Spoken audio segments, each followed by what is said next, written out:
GB News, the People's Channel, Britain's news channel.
The International Criminal Court has issued an arrest warrant for Russia's President, Vladimir Putin.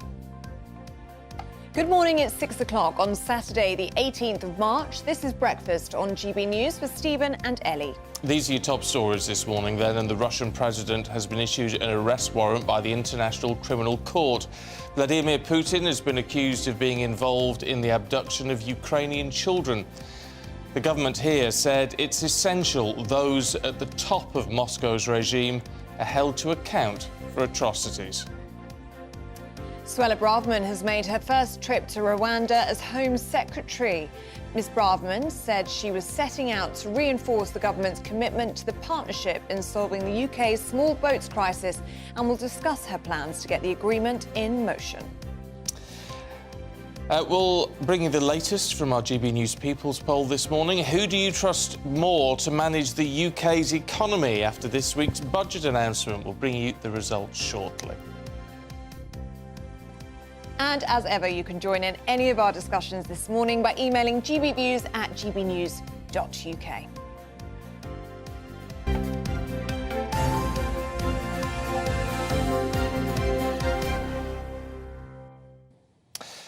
Now, the International Criminal Court has issued an arrest warrant for Russian President Vladimir Putin. Yes, the court said it was issuing the warrant over the alleged abduction and deportation of thousands of Ukrainian children to Russia. Well, it all comes as the Kremlin announced that China's president will meet Putin in Moscow on Monday, his first visit since the invasion of Ukraine.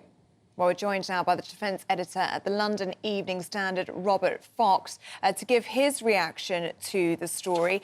So, Robert, thank you so much for your company this morning. He's been issued with this arrest warrant by the International Criminal Court over the abduction of Ukrainian children. Tell us more. What do we know? Well, it's very specific, and the prosecutor of the ICC, the International Criminal Court, has been in Ukraine and has thoroughly attested this information. This is not something that is just plucked from the air, but there are two aspects to this thing. There is the specific charge with the abduction of hundreds, thousands of children, which is an international crime, whatever the standing of the International Criminal Court in the eyes of Mr. Putin and his allies. It's actually not recognized by Russia nor by America, curiously.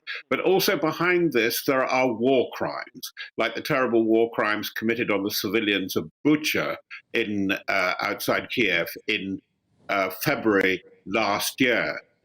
It's a signal to the world that this man may be in office, but in the eyes of many of the world and many who sign up to the International Criminal Court, that he is an international criminal. Right, but what are the implications, Robert? Because it's not going to necessarily change his behaviour. And in terms of diplomacy, it makes things harder, doesn't it? Well, I'm not quite sure about that, actually, because it's name and shame.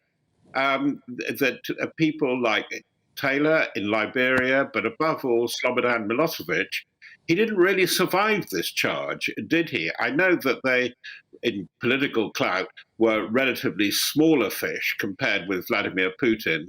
But if anybody is in any doubt, and there are waverers who said, look, we should give him a break, say, like Viktor Orban of Hungary, this really knocks any reasonable support by a reasonable civilized country out from under Vladimir Putin. It's a thing that quite clearly, given his reaction, although he's laughed and shaken his shoulders, it's something he really doesn't like either. He is a pariah in the eyes of much of the world. It means he won't be able to travel. He is. The most interesting thing is that his standing in Europe, wider Europe, I mean by that, it is now illegitimate. And that is not a small thing. It's gone into the public record. It's gone into the record of history. It is very important. It may seem like a political move, but it isn't, as the prosecutor made absolutely clear. How likely is it that he would actually be arrested, or is this more symbolic? That is unlikely, but once he starts to fall, should that happen, it will help accelerate it, because his opponents, and I think they will come from within Russia if they are to stand any chance of success at all, will say, and you are an international criminal, by the way. And I think that it's a contribution to that. This is now being set up as a war of civilization and a story of bad behaviors. And I think it's important that it is just another thing, another step in the process of international law and where it stands in international affairs. No, it's not going to have an immediate effect. You're not going to see it have an immediate effect on the standing of Putin. Other things certainly are, particularly what Mr. Xi will say to him, or what he won't say to him during this visit, state visit from China, happening in 2 days' time, or 2.5 days' time now. That will affect his standing. But it's yet another arrow in the quiver. It's just something else that the international opinion can bring against Vladimir Putin. Oh, OK, well, what do you think Xi Jinping is going to say? Because, I mean, China's positioning itself as a moderator here, almost a peacemaker in some respects. Now, America's already said, well, they don't believe that position. But is there an opportunity here? Well, it's tremendously interesting, isn't it? Because I think the difficulty isn't really for Xi Jinping at the moment, although he's got to navigate this very skillfully, and skillfully in a way that he hasn't shown hitherto. Diplomatically speaking, his international leadership has been of the school of blunt diplomatic instruments, as it were. I don't expect silky skills here, frankly. But the interesting thing here is, how is Putin going to handle it? Because he could end up looking very weak. He could be looking like a supplicant, somebody who wants something. We know what he wants. He wants a lot of weapons very quickly from China. Despite all his chest beating and saying that the Russian economy can do this and the glorious Russian forces can do the other, it's not happening for him. He's not getting the decisive victory and breakthrough in Ukraine. It's going to be very interesting to see whether Xi would let him have it and damage his own position internationally. Because the other thing that as well as being peacemaker, is that Xi Jinping has got to keep the trade going not only with the United States and in the Pacific, but above all in Europe, where China has so many vital interests now. What do you think will be on the table between Putin and Xi Jinping? Because there are reports in the US media today that Mr. Zelensky and Mr. Xi will speak on the phone after this meeting. So it does seem as though Mr. Xi is trying to be this peacemaker, this middleman, if you like. What do you think is in it for Mr. Xi? Well, I think he is going to play that role, because it makes him look the strong man in the partnership with Russia. And I'm pretty sure you're right, because he will want to be seen as a master diplomat, the man who can jaw, to use Churchill's phrase, rather than war, he can succeed where the Americans, again, have been piling in with the leadership of NATO, putting in weapons and advice and possibly quite a bit more into the conflict in Ukraine. And the other thing I'm pretty sure you're right, because there's so many sources conclude this, that Xi will reach out with a video call to Vladimir Zelensky after this, saying, look, I've talked to Putin. These are the terms of the deal. By the way, I don't expect an immediate breakthrough. I think it's a bit like going way back in the 60s and then the terrible way it broke down in the 70s in the negotiations over Vietnam, in the Vietnam War. This is beginning to look like a very long one. Robert, as always, really good to get your analysis. Thanks very much indeed. Thank you. Thank you. It certainly is very interesting, isn't it? It is interesting. Do you know, it puts a little bit of hope on the horizon, doesn't it? But what it's hard to establish is how real that is at this stage. Yeah. But it is a step, if nothing else. Yeah. How wary should we be of China as well? I mean, that's the question, isn't it? Let us know what you think about all of that. GBNews@gbnews.uk. And let's bring you up to date with what else is going on today. Well, junior doctors have agreed to suspend strike action and enter pay talks with the government. More than 175,000 appointments had to be postponed to protect emergency care during this week's strike. An NHS boss described the three-day walkout as unprecedented. Commuters are facing another day of rail strikes today as industrial action sweeps across the country. RMT members at 14 train operators are on the picket lines in an ongoing dispute over pay and conditions. Passengers are warned to expect disruption, with services starting later and finishing earlier than usual. Darren Frost is one of 4 people being recognised for bravery after tackling the Fishmongers Hall terror attacker. That was back in 2019. The other 3, Stephen Gallant, John Crilly and Lucas Kozocic, have also confronted the convicted terrorist Usman Khan until armed police arrived at the scene. Khan had stabbed and killed 2 people and injured 3 others before running onto London Bridge. They'll each get the Queen's Gallantry Medal.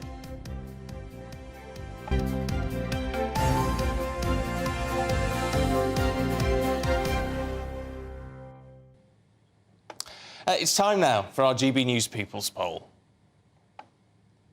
And 58% of the public have said they feel worse off since the last general election. Only 58%? Dear me, only 5% said they felt better off now than in 2019. 16% saying they're neither better nor worse. Following the budget, almost a third of pollers said they had more faith in Sir Keir Starmer to manage the British economy in the years ahead. Only 17% thought that Rishi Sunak's Conservative government would be the best, with more than a half saying they were unsure. When asked about government plans to abolish the tax-free pension cap, 23% say they support it, 26% oppose, 38% just don't know. When asked about whether the government should provide financial support to childcare providers, or rather provide financial support to families directly, 37% said they would prefer the government to reduce the cost of childcare, and 24% said the government should provide financial support to families directly so they can use it as they see fit. And when we look at the national poll, let's see what the results are for that. Oh, that's not the right graphic, but anyway, let's tell you that Labour has got 45%, Conservatives down to 20%. We'll try and get that graphic sorted out for you. In the meantime, let's talk through all of that with the Deputy Editor of Conservative Home, Henry Hill, who's here. Morning to you. Good morning. I'm a little bit astounded that only 58% of people say they feel worse off than in 2019. I thought it would have been much higher than that. I mean, I suppose there might be some people who've been retired. You know, the government's got a big mission now about people who've managed to retire early, and so obviously for those people, maybe they think they've been better. Other people might have been promoted. But yeah, generally speaking, I think unless you've had some really dramatic change in your circumstances, most people are going to be feeling the pinch after the cost of living crisis and COVID-19. Yeah, which is I mean, the trouble is with these polls is that people try and then draw a political conclusion out of that, where actually that in itself is almost non-political, isn't it? Well, it is. I mean, it does obviously have political implications, because ultimately the question is, when you go to the polls in 2024, which is presumably when we'll have an election, that a lot of voters will be thinking, am I feeling better off now than in 2019? And, you know, the Conservatives can argue, look, there was a pandemic and then there was a war in Ukraine, and they're making that argument a lot. But ultimately, for a lot of voters, if they're thinking, am I going to take a chance on Sir Keir Starmer, that will matter a lot. Yeah. And that is what this poll suggests anyway. A third of people would back the Labour Party when it comes to the economy. They would say Keir Starmer leads when it comes to that. Yeah, absolutely. I think for the Conservatives, what they'll be hoping is that the budget hasn't had an immediate poll effect that they might have wanted, but they'll be hoping that as some of these measures come through and take effect over the next year, especially if inflation comes down, then maybe the Tories will get the credit, and hopefully they'll have the wind in their sails a bit more going into 24. What I find fascinating with all of this is it's all about perception, isn't it? Because what we've had from Keir Starmer, the rhetoric that comes out of Labour with the economy, growing a green economy, it's all about growth, sounds great, but there isn't any meat on the bones yet. Hardly any. And I think the challenge is that it's really easy for any politician will say they like growth, unless you're talking to some of the sort of more sort of wilder elements of the Green Party. It's really easy to say that you like growth, but the question is, how do you deliver it? And we haven't heard that from Labour. You know, most of the things actually that really would deliver growth, be that, you know, whether you wanted it more immigration or more house building or more infrastructure, all of those things are very unpopular with different sections of the electorate and are hard to deliver. That's why we haven't built them. Yeah. So is the fact that Keir Starmer is proving to be more popular on the economy just a sign that people are fed up with the current regime? I mean, it's often said that governments lose elections rather than opposition win them, and I think that Starmer is definitely benefiting from the fact that Liz Truss and that brief interlude, if you like, definitely torched the Tories' economic reputation, much in the same way that the 1990s Black Wednesday torched the Tories' economic reputation, and Labour were the beneficiaries. One of the biggest things in the budget was, of course, the promise of childcare. The public are in favour, according to this poll, of reducing that cost of childcare. Some commentators saying that the Conservatives have laid traps for the Labour government, that if they come in, they will have to keep this up because it's a popular policy. Yeah. And it's expensive. This is sort of Jeremy Hunt taking a leaf out of the Gordon Brown playbook, right? When Gordon Brown was Chancellor and it looked like Labour were going to lose the election, he passed loads of stuff like the 45p rate that it would be politically difficult for the Tories. The childcare thing is another key example. It's going to be very expensive. All the costs kick in 2025. Yeah. You know, obviously, if he does end up winning the next election, Jeremy Hunt might be sitting there wishing he'd done something different. But if Labour win, they're going to have a very difficult choice between finding the money to pay for this hugely expensive policy or rolling back what is, as your poll shows, a popular policy with working parents. So it's going to be tricky for them. Can I just ask you briefly, because we're out of time, about the pensions issue? Yeah. Because the poll suggests that it's pretty neck and neck as to whether people like it or not, and actually the vast majority are just unsure. Is this going to be the right sort of attack dog for Labour to use as they're trying? Potentially. I mean, the problem is Labour need the votes of older people as well, right? And so they can't really weaponise it as much as they might. But there is an inequity issue when you've got young voters facing marginal tax rates over 50% when you're tempting older workers back with such carrots as that. Yeah. OK, Henry, really good to see you. Thank you very much Thank you indeed. very much. Thank you. Now, Suella Braverman is visiting the capital city of Rwanda this weekend to reaffirm her commitment to the UK's controversial deportation policy. Yes, it's the Home Secretary's first visit to the African nation after her predecessor, Priti Patel, signed the agreement in April last year in a bid to deter illegal small boat crossings. Well, our Home and Security editor, Mark White, is in Rwanda with an update on the latest developments. The Home Secretary's arrival here in Kigali is a very public reaffirmation of the UK and the Rwandan government's determination to push ahead with the deal to send asylum seekers here. The plan is, of course, still stuck in the British courts, and there's no doubt the government here in Rwanda has been stung in recent months by the level of criticism it's received from human rights groups and refugee charities. Suella Braverman and her counterparts here insist that's a willful misrepresentation of what the country has to offer. It has already accepted asylum seekers and other immigrants from countries in Africa and the Middle East, who the government here in Kigali say are making good lives for themselves. Indeed, growing levels of immigration are a key part of Rwanda's economic growth plan, which includes a burgeoning tech sector. The government here is prepared, they say, to take many thousands of asylum seekers if required. But of course, any move in that direction will mean many millions more of UK taxpayers' money being channeled into the economy here. More accommodation, we're told, is in the pipeline. Asylum seekers will, the UK government asserts, have access to all the legal and other support services they'll need. But even the Rwanda plan's most ardent supporters acknowledge there are compromises. This isn't yet a fully developed economy. But as far as the UK government is concerned, it is a vital component to their migration plan. Without a third country willing to take asylum seekers, that plan is almost certain to fail. Mark White with the Home Secretary in the Rwandan capital, Kigali. We've got lots more to come on the programme, including a look back at the war in Iraq as the UK marks the 20th anniversary since that decision to go and join the conflict. That's after this.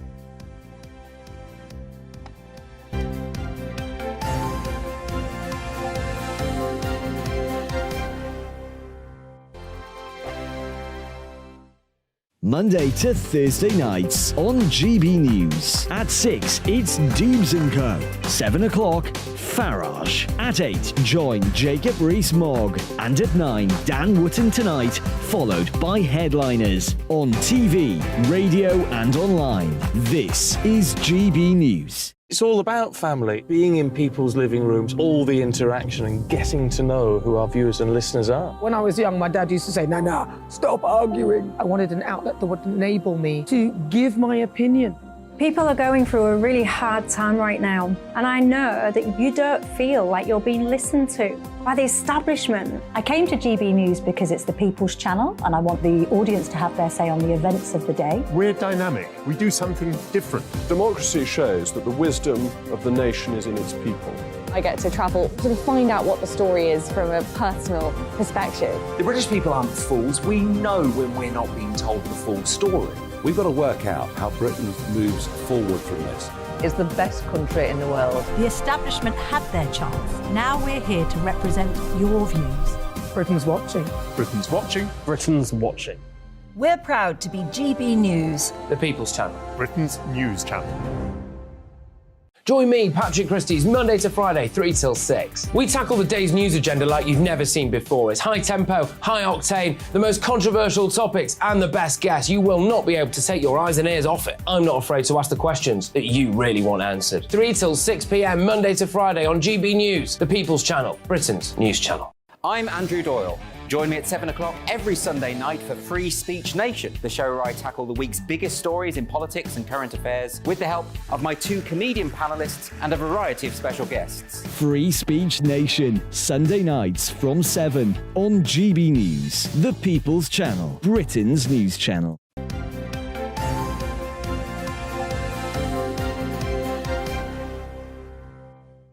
$6.22. Oh, there you go. You're moving all over the shop. Stay still, will you? It's 6:22. You're watching and listening to Breakfast with Stephen and Ellie. Still to come for you this morning. We'll be talking about Brits' waning life expectancy after research found the UK was slipping down the global ranks, performing worse over the past 7 decades than almost all G7 countries. That's at 7:10. At 8:45, we're marking the 8th anniversary of the Great British Spring Clean. You love a spring clean. I do like a spring clean, but I don't know. I would have imagined spring cleans have been going on for a lot more than 8 years. That's true. I've been doing them for more than 8 years. What's that all about? We're going to talk to the Queen of Clean herself to get all the best tips and tricks. And maybe we can clear up when the spring clean anniversary. started. Have you only been cleaning for 8 years in spring? You dirty devils. Well, what a disgrace. We can clear that up, and we're going to get some lovely cleaning tips as well. I love cleaning, so I'm very excited for that. Do you? You're a clean freak? Yeah, and I love the tips, you know, things you can find in your cupboard that, you know, something like someone told me Coke is really good at getting rid of the lime scale at the bottom of your sink, and it works very well. Yeah, there you go. Those kind of tips and tricks are always welcome here. They're always good. Well, that lady there had a steam cleaner thing, which they look great, but you've got to go and buy one, haven't you? I've got one of those, and I do recommend, yeah. Have for the curtains and for the soft furnishings. Have you? Yeah. You can come round my gaff and have a go. Yeah, I could. I love doing a little cleaning shift. I just feel like it sorts my headspace out. If they say if your area is clean, the mind is clear as well. Oh, and there it's you very go. true. Very a clean area. Excellent. If you've got any cleaning tips yourself, let us know. gbnews@gbnews.uk, because we're going to be talking about it later, and we'll be sharing some with you as well. We certainly will. Lots to look forward to. Now, today marks 20 years since Parliament voted in favour of sending British troops to war in Iraq. Tony Blair's government passed the motion despite a quarter of Labour MPs voting against the war. It passed, though, with support from the Conservative opposition. The invasion began days after and raged well into the next decade, with the consequences still very raw for the international community and veterans who served too. Well, our reporter Will Hollis has more. Saddam Hussein and his sons must leave Iraq within 48 hours. Their refusal to do so will result in military conflict, commenced at a time of our choosing. 2003 will be known for little else in modern memory other than the start of the Iraq War. A coalition led by the United States, bolstered through British support, today marks 20 years since Parliament voted in favour of the invasion. With Tony Blair as Prime Minister, the decision was made against a backdrop of mass public protest. One big question guiding the turmoil: was the invasion legal? Major General Chip Chapman is a former senior British military commander to US Central Command. The war had been underpinned by UNSCR 1441, which was diplomacy had run its day, and that Saddam Hussein had to get rid of his weapons of mass destruction. Of course, that was the impetus to war, and the problem became that there were no weapons of mass destruction. So I don't think people really believed that. A lot of people didn't believe it because that led to the million-person march in London.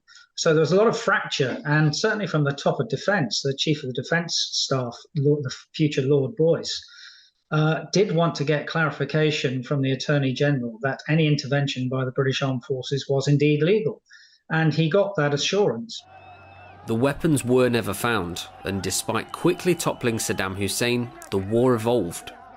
British troops spent many years fighting an insurgency. It's one of the reasons why some Iraq veterans suffer with post-traumatic stress. Around 9% of Iraq veterans have PTSD. Anniversaries can act as a trigger, even many years later, according to the mental health charity Combat Stress. Dr. Felix Davies is Director of Operations. We are still finding that we are having veterans of Iraq come forward to us for help at this time, and they're experiencing a range of mental health problems. Often people think about post-traumatic stress disorder or PTSD, but we also find veterans come forward with mental health needs around anxiety, depression. The war ended in 2011, yet the consequences of the decision to go into Iraq burned through the last decade and continue to this day. Will Hollis, GB News. I can't quite believe that's 20 years ago. It's amazing seeing the footage of George Bush, isn't it? Just how young he looks. And Tony Blair. And Tony Blair. I mean, it was a long time ago now. But 2 decades. It's 2 decades, and it led to a lot of loss of life, including members of the armed forces over here. Anyway, there you go. It's a strange thing to mark, isn't it? If you've got any thoughts on that, GBviews at gbnews.uk. Lots more to come, though, including, are we finally, as Brits, heading back abroad? We'll talk to our very own travel guru, Simon Calder, to talk about jet setters hitting the sunshine.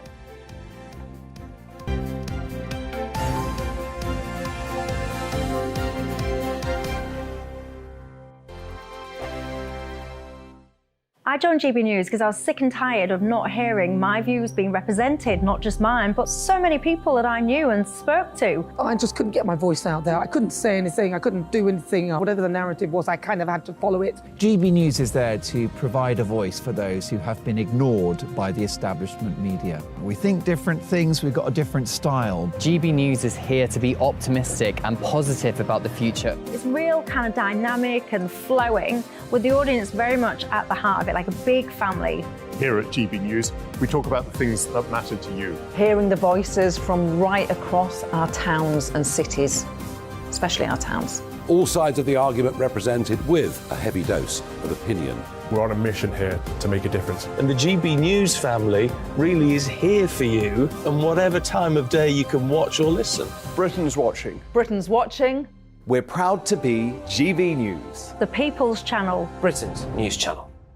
Hello, I'm Michelle Dewberry, and you can join me every weekday 6 till 7 on Jubes and Co. You're an inspiration to us all. Clip that bit off. Well, you are. That's my ringtone. My political ambitions those days are gone, I can tell you. She's only teasing. Go on. He's probably going to want to lay down now. I'll give him 2 minutes to have one. Let's respectfully disagree. That's what we like on Jubes and Co. Come and join us. GB News, the People's Channel.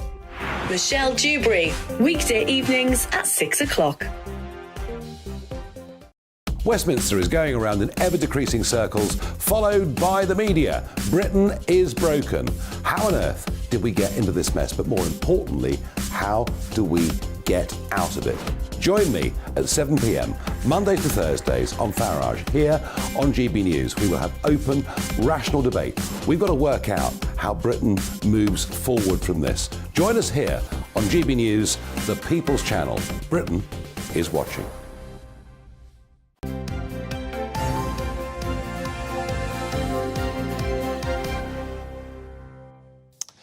6:30 on the nose. Welcome back. You're watching and listening to Breakfast with Stephen and Ellie. I love it when that happens, don't you? Yes, bang on. Yeah. Means we're getting our timings right. It does, for once. Now, let's have a look at today's front pages for you. And The Times says there's a month-long strike at the Passport Office which could cause application delays to more than 1 million travellers this summer.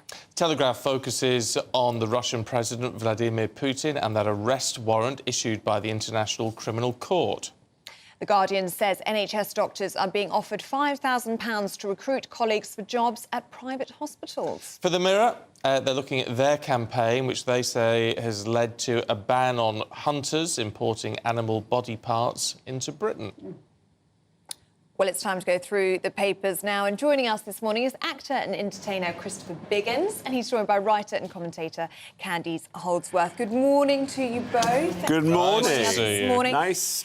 And Biggins, should we start with you? And I think that's something that's going to worry a lot of people watching and listening at home. It's the delays at the Passport Office due to strikes. I mean, is there any other things that can stop us having a good time at the moment? I mean, it's just ghastly. But here we go, holidays hit as passport staff walk out over pay, yet more. I don't know, I wish we had a magic tree in the garden that we could get all this money from. I mean, you know, everybody's on the bandwagon. I mean, we'll be striking next. Well, you never know. You never know, do you? You never know. But they're walking out for 5 weeks. I know, that seems an unbelievable amount of time. And I know people want to, and they're doing it at a time when everyone wants to go on holiday. And that's why people strike. They strike at these times because they're so effective. But I don't know. I mean, do you know when your passport runs out? Well, I got mine last year, so I know I've got a long time on it. Oh, right. I'm 2029, so I'm also fine. No, well, but it is interesting. I never sort of think about, I must check my passport. Yeah. And I've done it once. I was going to Egypt, and I got to the airport, and they said, I'm sorry, you can't go. You're joking. And I said, why not? And they said, your passport's out of date. And so I went to a health farm instead, down the road. Health farm instead? Yeah. But now, you see, you can't travel to Europe now unless you've got 6 or 3 months left on your passport? I know. So it's something you should check. I suppose you could put it into your mobile, you know, to click on to say. But it is, it's another hideous thing that we're suffering. I mean, you know, everywhere we go, there's another problem, and this is a big one, I think. Yeah. And I think it's awful because people do want to go on holiday, and I think this is the year that everything is happening, holiday-wise, you know, because we've had 2 or 3 years of not being able to go on holiday, and suddenly this is a problem. Yeah. We're about to speak to Simon Calder about exactly that this is the first summer, really, where people can go away without restriction. Do you think that this is intentional by those working at the Passport Office? They're seeing perhaps the turning of the tide with the NHS pay resolution, or at least we hope it's a resolution yesterday. Junior doctors have paused their strikes as well. Do you think they're thinking, let's put 5 weeks of strikes into the diary and we're holding the government to ransom, really. They've got to... I think that it's a purposely done thing. I mean, yes, I agree. I mean, I think that they're thinking this is the way to do it. If we hang out for those 5 weeks or whatever, then we'll get the money. But, you know, I don't know what they... Do you know what they get paid? I mean... No idea, but it's about 1,000 people. It's not a huge number of people in that respect, is it? It can't be. So, but I don't know what they get paid. No, I've no idea. There used to be a wonderful place in London, which I think is gone now, where you could get a passport within a day and used to pay a premium to get it, but it was wonderful and it was a very useful thing. That's gone now. Well, there's one in Peterborough now for that. Peterborough? I think it's Peterborough, yeah. You can do, if you want to go to Peterborough, you can get it done. Anyway, look, if you work for the Passport Office in whatever, I would love to hear from you this morning. Tell us what is going on and why there is a need for all of this. We'd love to know. Good idea. Candice, let's have a look at the Telegraph, should we? The COVID inquiry, well, there's got to be one. We need to know how how it all played out so we can learn lessons. But it might take 7 years. Yes, so this is a report in the Daily Telegraph, which is saying that the COVID inquiry might take quite a long time, and they've already handed out about 114 million, so I guess critical voices are going to rise. For a number of reasons. I mean, one of the reasons is that the people who are taking part want to widen the scope. So, for instance, the BMA wants to look at healthcare conditions in the NHS at the time of COVID to see how that might have contributed to different failings. There's arguments over how much people should be getting paid. It's very interesting for me that this is in the Telegraph, though, because they have obviously released all of Matt Hancock's WhatsApp messages. So they've sort of preempted the COVID inquiry and have maybe already taken a critical stance on it. So we'll see what happens. But I think the COVID inquiry, they've been very careful to say we shouldn't have any prejudices before we begin. Let's just look at this impartially. Is there anything in the paper about why it would take quite as long as that? And 7 years is such a long time. Yes, well, I think a lot of it is to do with the fact there are so many different people who want their sector to be looked at. So there's young people, for instance, how it impacted them. It's the care sector. So it's sort of setting the terms of reference. What are we going to be looking at? How wide are we going to cast our net in this inquiry? And that can take quite a long time. Anything legal, it takes a long time. Oh, it's crackers. Why they can't streamline it, I don't know. 7 years, though, seems a long time, doesn't it? Well, it'll be 10 years on from when it started. Yes, and we would have forgotten about it. Yeah, exactly. Biggins, let's have a look at... Should we have a little politics with the party political leaders? Yes, if we must. They say that this is the weekend, and on the front page of that it says budget boost for Sunak, but Tories still face defeat. So he's going up, but not enough, they think, to win the election. I mean, at the moment he's 29%, and rather the Tories are 29%, and the Labour Party are 46%. I think Sunak is doing quite a good job. I mean, I'm impressed, and I was impressed with the in the week with the budget. Well, what impressed you about it? Well, I thought it was. I thought, you know, it was realistic, you know, and I think it was good that they are looking to things that we all want to do. But I think, unfortunately, it's a bit late. I think they've come into the game a bit late, the Tories. I mean, they've, you know, wasted so much time. But this is, I don't know. I mean, this who thinks up these, you know, that Sunak is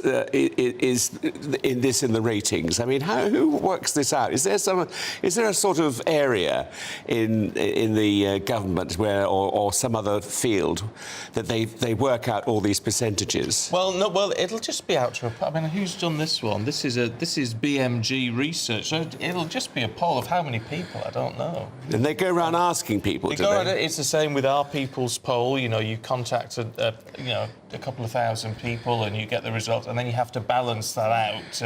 You know, to alter. But have you ever been asked? I've never been asked. No, have I? Have you? No, that's right. No, have you been asked? No. No. Well, there we are. There's 4 people. If you've been asked, let us know.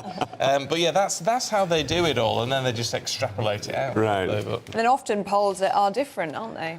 Yes, they are. Yeah, so, I mean, it does depend. Candice, let's have a look at a story in The Guardian now. It's caught my eye this morning. NHS doctors being offered up to £5,000 to recruit staff into private jobs. Yes, this is such an eye-catching story. Well, it's interesting. So this is looking at how private healthcare providers are offering employees sign-up bonuses, basically. If they are able to recruit doctors in certain sectors, they can earn up to £5,000 for doing so. And it's very interesting because this is taking place amongst increasing competition between the public sector and the private sector for doctors. And also, there's been reports as well that places like Australia are looking to recruit doctors from the UK. So it's becoming a very, very competitive market. So then you look at the BMA, where they're looking for higher pay for their members. Actually, they're in a very good position now because they can say there's all these other places which are trying to recruit us. The NHS doesn't have the monopoly anymore. And what this article says, which was fascinating, some people might think this is a good or a bad thing, more and more US healthcare providers are moving into the UK market because more and more people, I think they said it was about a 34% increase, are now seeking out private healthcare. I can understand. I always worked on the basis, I always thought on the basis, Biggins, that private healthcare wasn't necessarily a bad thing because it means you're taking strain off the NHS. But they're the same staff. This is the problem. It's the same doctors just working from NHS to private. I know, and I think, I had 2 operations 2 years ago. They were brilliant, NHS. But, they were hugely expensive, and I couldn't afford it, but I could afford something. And I think you should. I think in Australia, I think they do this, where you pay if you can pay, you pay, and you pay much less than you would normally. And I think that's good. I think the NHS is a wonderful system, but I think it's out of date. I think we can't go on taking from this. We have to put back into it the public. Yeah, well, it's a way forward. It does play into the junior doctors' hands, though, doesn't it, in terms of this strike action? Because if they can be offered 5,000 is a lot. But then on top of that, these huge salaries at private companies. Yeah, retention. See why they? I mean, again, it's the issue of retention, isn't it? And retaining staff. It's a massive challenge for the NHS. Talking about money, BBC licence fee, it's going up 13 quid a year. I'm fascinated by your take on this as someone who has worked across all the big broadcasters. What do you reckon? Well, I think the BBC used to be wonderful. I did a lot of my initial career started off in the BBC, and I think they're wonderful. I think they've lost their way. And I think nowadays, with the alternatives we have with Sky, and all the other television companies, Netflix, that come, and we have to pay for that. I mean, it's very interesting. If you go through your accounts and you think, I must cut back, as we all do, you look at your TV expenditure on Sky and things like that, it's a fortune. It costs, and then you've got the BBC fee.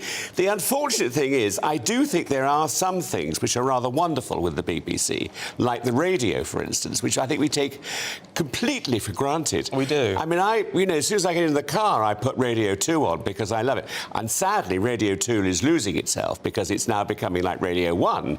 And I don't want, I think no one's thinking about people getting older at the BBC. It's all about young people, and I don't think that's right. I mean, I don't want to listen to some of the things they're putting on at 9 o'clock at night on BBC, on Radio 2. You have to go to Radio 3. Yeah, well, Radio 3 is... that's I quite like Radio 3. Yeah, I like Radio 3 However, too. of course, you should be listening to GB News Radio, Biggins. Yeah, but that's... yes. On your DAB... Well, of course I do. Well, absolutely. I mean, I constantly have it on my... what's it? Yes. It does sound very good, actually, GB News on radio. I listen to it in the car all the time. It works. Yeah, it does work. It always sounds very, very good. Yeah. Candice, what do you make of this? Well, it's so interesting that you were saying that the BBC radio is neglecting older listeners, because you've seen the rise of boom radio, right? And that's catering to people in their 60s and 70s, particularly people who were young during the era of 60s rock, which is just one of the most incredible periods for music. And they want to listen to that. And And so, yeah, you're going to maybe see with more options in the marketplace now, that kind of segmentation that they're going to appeal to those older listeners and they're going to draw them in. So maybe it's a huge opportunity. But why are the BBC going for younger people? That's what I don't understand. I know. I'm nothing against young people, but I do think there are a lot of us older people who want what you just said. That music was fantastic. You know, we need to listen to that. I sort of wonder as well. I mean, I could be wrong on this because I know Radio 1's figures are pretty good. However, you do wonder if young people are listening to the radio in the same way that they used to, because you've got all your podcasts and your streaming and all that sort of thing. So is there a younger Radio 2 audience? Well, I also think that YouTube, too, is taking a lot of young... I mean, that's where people... Now, I know other stations like ours are doing terribly badly. Nobody's listening or watching. But then I was told by someone who is a very important person on that particular station, said that what they look to is YouTube, because YouTube is huge. And especially young people, because they can listen to anything at any time they want. Well, it's streaming, isn't it? That's the way it's going. Exactly. Yeah. Do you think that it will come to a subscription service with something like the BBC? Do you think the licence fee is on its way out? Well, I think it has to be, and also to put it up at this particular juncture, I think is wrong. I mean, you know, and they're having so many problems at the BBC. You know, I mean, as we read every day, especially recently, and I think, you know, it's interesting. Last night was. Did you see the programme last night on the charity? No. Yes. What was it? It was. I don't know. Yes, the big Red Nose Day. Oh, Red Nose Day. Yes. Did someone tell you in your ear? I didn't. Yes, they did. I've just got a helping hand. To be fair, I didn't know it was on yesterday. No. Well, it was interesting because a lot of the best things were old. Right. Sketches, you know, from years back. I mean, I don't think I think comedy now is a very interesting thing, especially at the BBC, because everyone's terrified of being funny and how far can they go. And, of course, Ricky Gervais, I've been watching on YouTube, funny enough, do the awards in America, and he's outrageous. But he's brilliant, though, and it's wonderful, and we mustn't lose that. But there is a place, and I think a very British place, for wholesome comedy, isn't it? Which they don't really seem to make anymore. And I mean, I have to say, because you were in Porridge, weren't you, with the great Ronnie Barker and all that? Absolutely, Richard Beckinsale. Oh, I mean, Richard Beckinsale, what a loss he was. Oh, it was terrible. But you do sort of think, looking back at stuff like that, when that goes out on repeats or on Gold or whatever channels, you know, they're huge hits because that comedy never ages. No, I mean, and it is brilliant, and you know, everybody. Then I remember they tried to do it again with another actor, which failed miserably. No one has any new ideas. No one, and that is what is so sad about our business, I think, at the moment. Everybody's thinking, oh, let's take that series, which was like, for instance, they're thinking of doing another series of The Hotel. What was it? Fawlty Towers. Fawlty Towers. Well, why? It was brilliant, and they can't recreate it, you know. I mean, it's going to be rubbish. Well, yeah, I tend to agree. But they did it with, the amazing David Jason, who I have so much admiration for, but the Open All Hours thing, to me, and I know they did a couple of series of it, but for me, that didn't work. No, I know, exactly. I mean, it's very difficult to find, especially now, comedy is gone, I think, because everyone's terrified of what they say. Yeah, it is challenging times ahead, isn't it, in terms of the future of the BBC?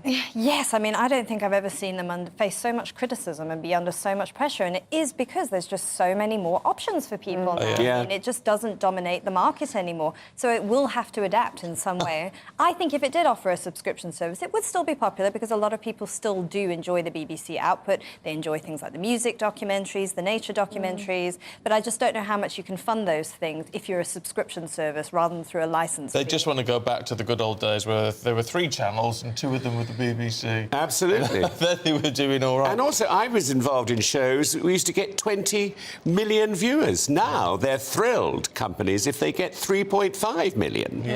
You know, that is a hit. I'd be thrilled with 3.5 million. I have to say. We'd be delighted. We're aiming for that, though. You'll get it.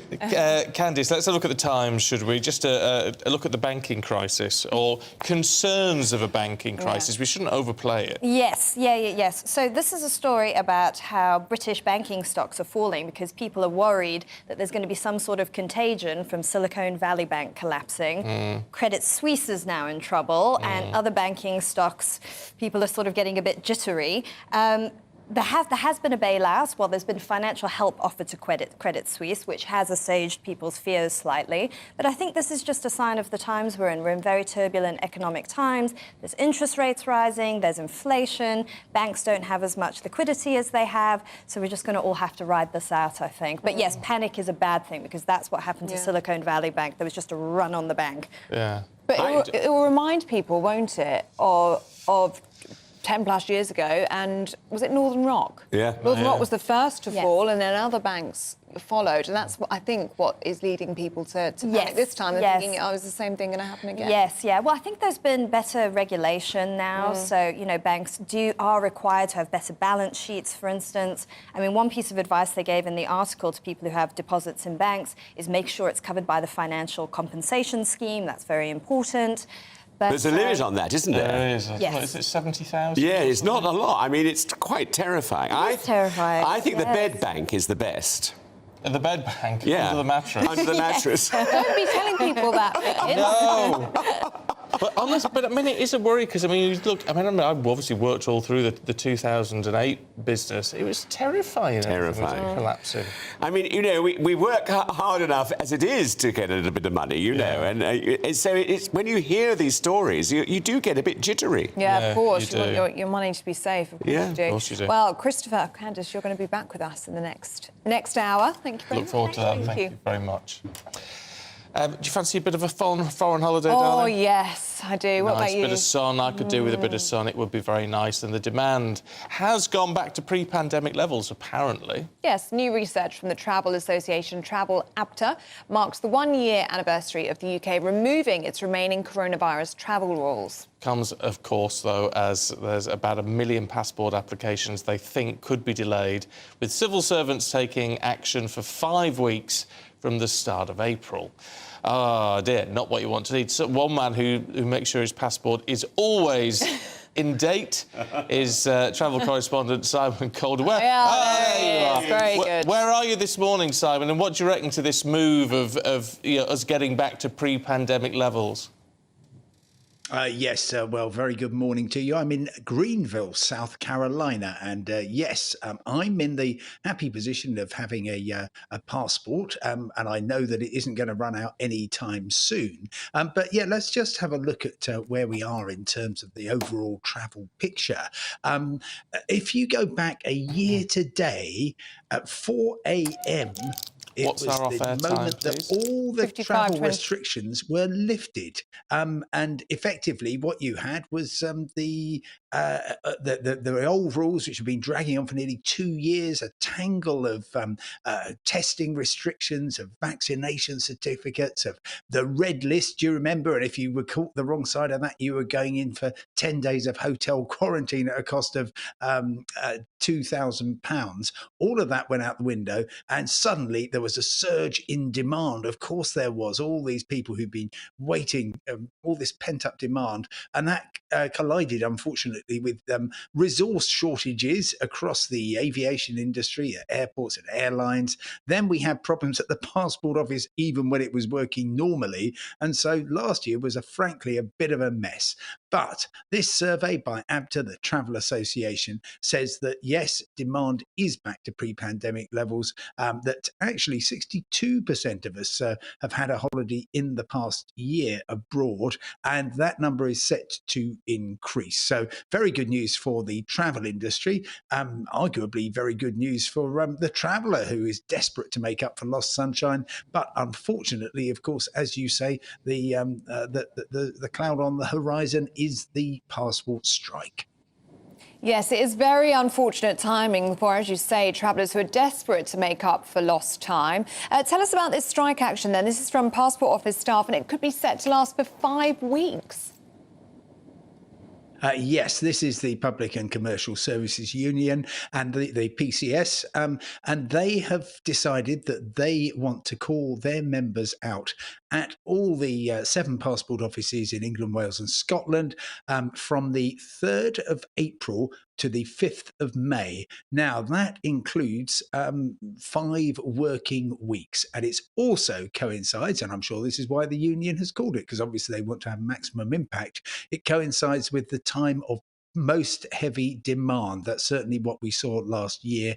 And I calculate that there could be 1 million people applying for passports because people are thinking, okay, oh, we've got a late May bank holiday booked, or we've got a holiday during the school break in the summer. Let's just check those passports. Oh, we've got to renew them. Now, that could mean, of course, just calling the strike causes a huge bottleneck, because what happens is everyone thinks, oh, right, well, I don't want to get caught up in that. I'm going to put in my application now.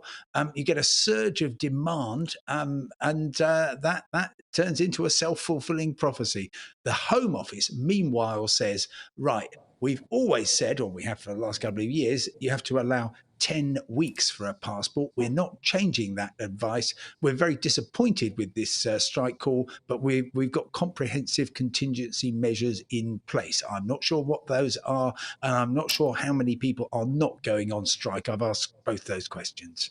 Yeah. I'll tell you what, we've had an email in from Tony, Simon, morning to you, Tony, who says, if only the airport experience was something to enjoy.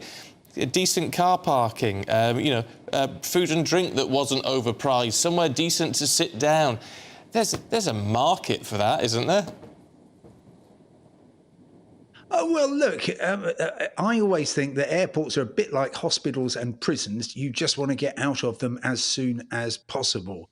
If they're vaguely pleasant, well, that's fine. And yeah, look, we're so lucky in the UK to have a very vibrant, competitive aviation market. In many other countries, they're just all owned by the government, and you do have problems there. But look, if you don't like airline A, then I can absolutely guarantee not far away is airport B, then you'll be able to choose and just move like that. But unfortunately, we've also got a kind of, particularly in southeast England, a bit of a lack of capacity. Manchester Airport is undergoing some modernisation because that's a right old mess. But just going back to the passport thing, if I can just urge people not to apply for a passport unless they absolutely need one. And if you're lucky enough, like me, to be coming to fantastic America, it's complete nonsense that you need 6 months left on your passport. You don't. You just need it to be valid for the length of your stay.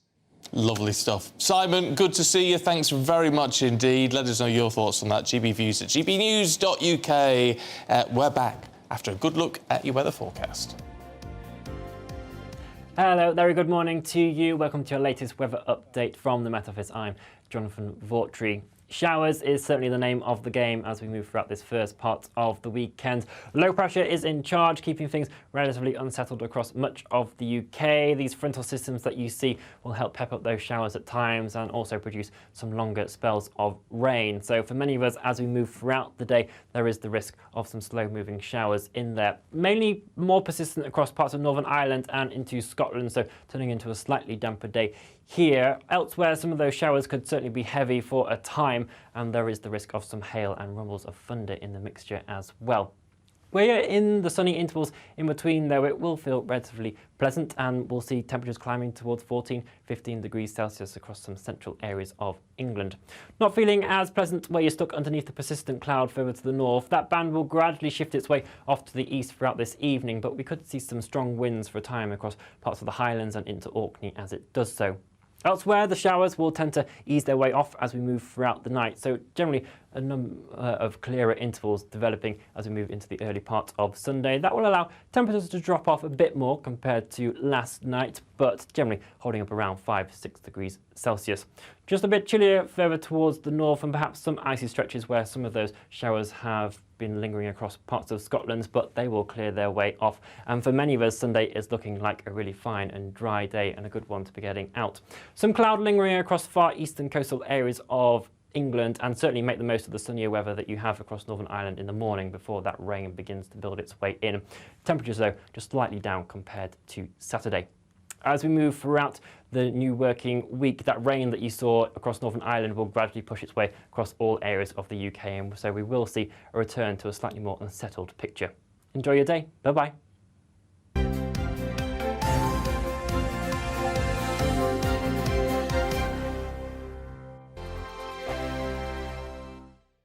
First and foremost, I am a GB News fan, and I was before I was working here. Just love the fact that we're asking the questions that a lot of establishment media won't ask. With a bit of a twist, we not only want to inform you, but we want to keep you entertained. It's worth the drive because you get in and the team's all ready and waiting, they're itching to go, and it's a proper little family. GB News is the People's Channel. It's the audience that makes the programme sing. We're giving our viewers and our listeners a voice. I see the thousands of your letters, tweets, emails, you name it, coming in. Britain is broken.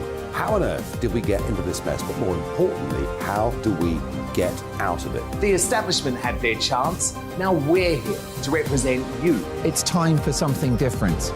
It's time for GB News. I'm very patriotic. I believe in Britain.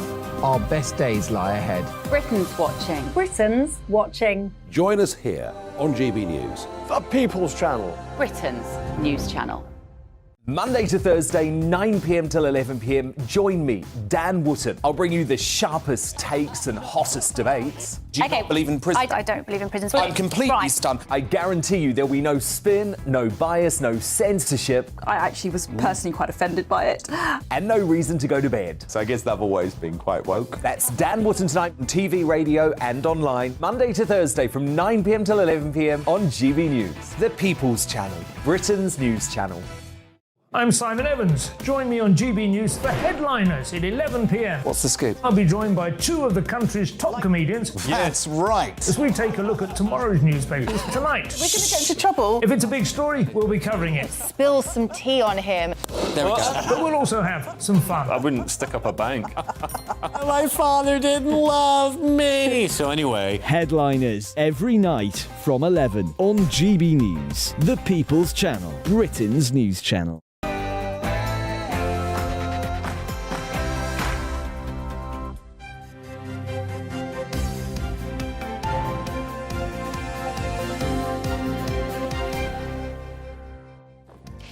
The International Criminal Court has issued an arrest warrant for Russia's President Vladimir Putin. Good morning to you. 7 o'clock, Saturday the 18th of March. This is Breakfast on GB News with Stephen and Ellie. Here are your top stories this morning. The Russian president has been issued an arrest warrant by the International Criminal Court. Vladimir Putin has been accused of being involved in the abduction of Ukrainian children. The UK government said it's essential those at the top of Moscow's regime are held to account for the atrocities. Suella Braverman has made her first trip to Rwanda as Home Secretary. She said she was setting out to reinforce the government's commitment to the partnership and in solving the UK's small boats crisis, and she's going to discuss her plans to get the agreement in motion. And we're going to have the results of our latest GB News People's Poll. Who do you trust more to manage the UK's economy after this week's budget announcement? We'll have the results for you shortly. And of course, anything you want to talk about, we would love to hear from you this morning. It's a Saturday morning, bright and early, so if you're up and about, why? Do tell us. We'd love to know. Perhaps you're one of those early risers. Yes, active people. Supposedly happens as you get older, you know, that you get up earlier. Yeah, I think that would be true. But I have been working, on my days off, I've been waking up at 7 o'clock. Have you? Which is early for me. That's good, though. It sees the day. Sees the day. Perhaps do a bit of spring cleaning. Is that carpet? Oh, yes, spring Lots cleaning. of you getting in touch with that. John is 74, he says, and I remember my mum doing the big spring clean 70 years ago, curtains down, furniture upside down, spent hours cleaning. I think lots of people can remember that. Yes, Dave, doing that. I'm not convinced by you, Dave. He says spring cleaning isn't necessary if you do everything each week. Yeah, but it's getting behind the sofa. You've got to do Get a it deep behind clean. the fridge. It's all that sort of thing. And that Dave, takes time. It does. It's an annual thing. Oh, anyway, your thoughts, please. gbviews at gbnews.uk.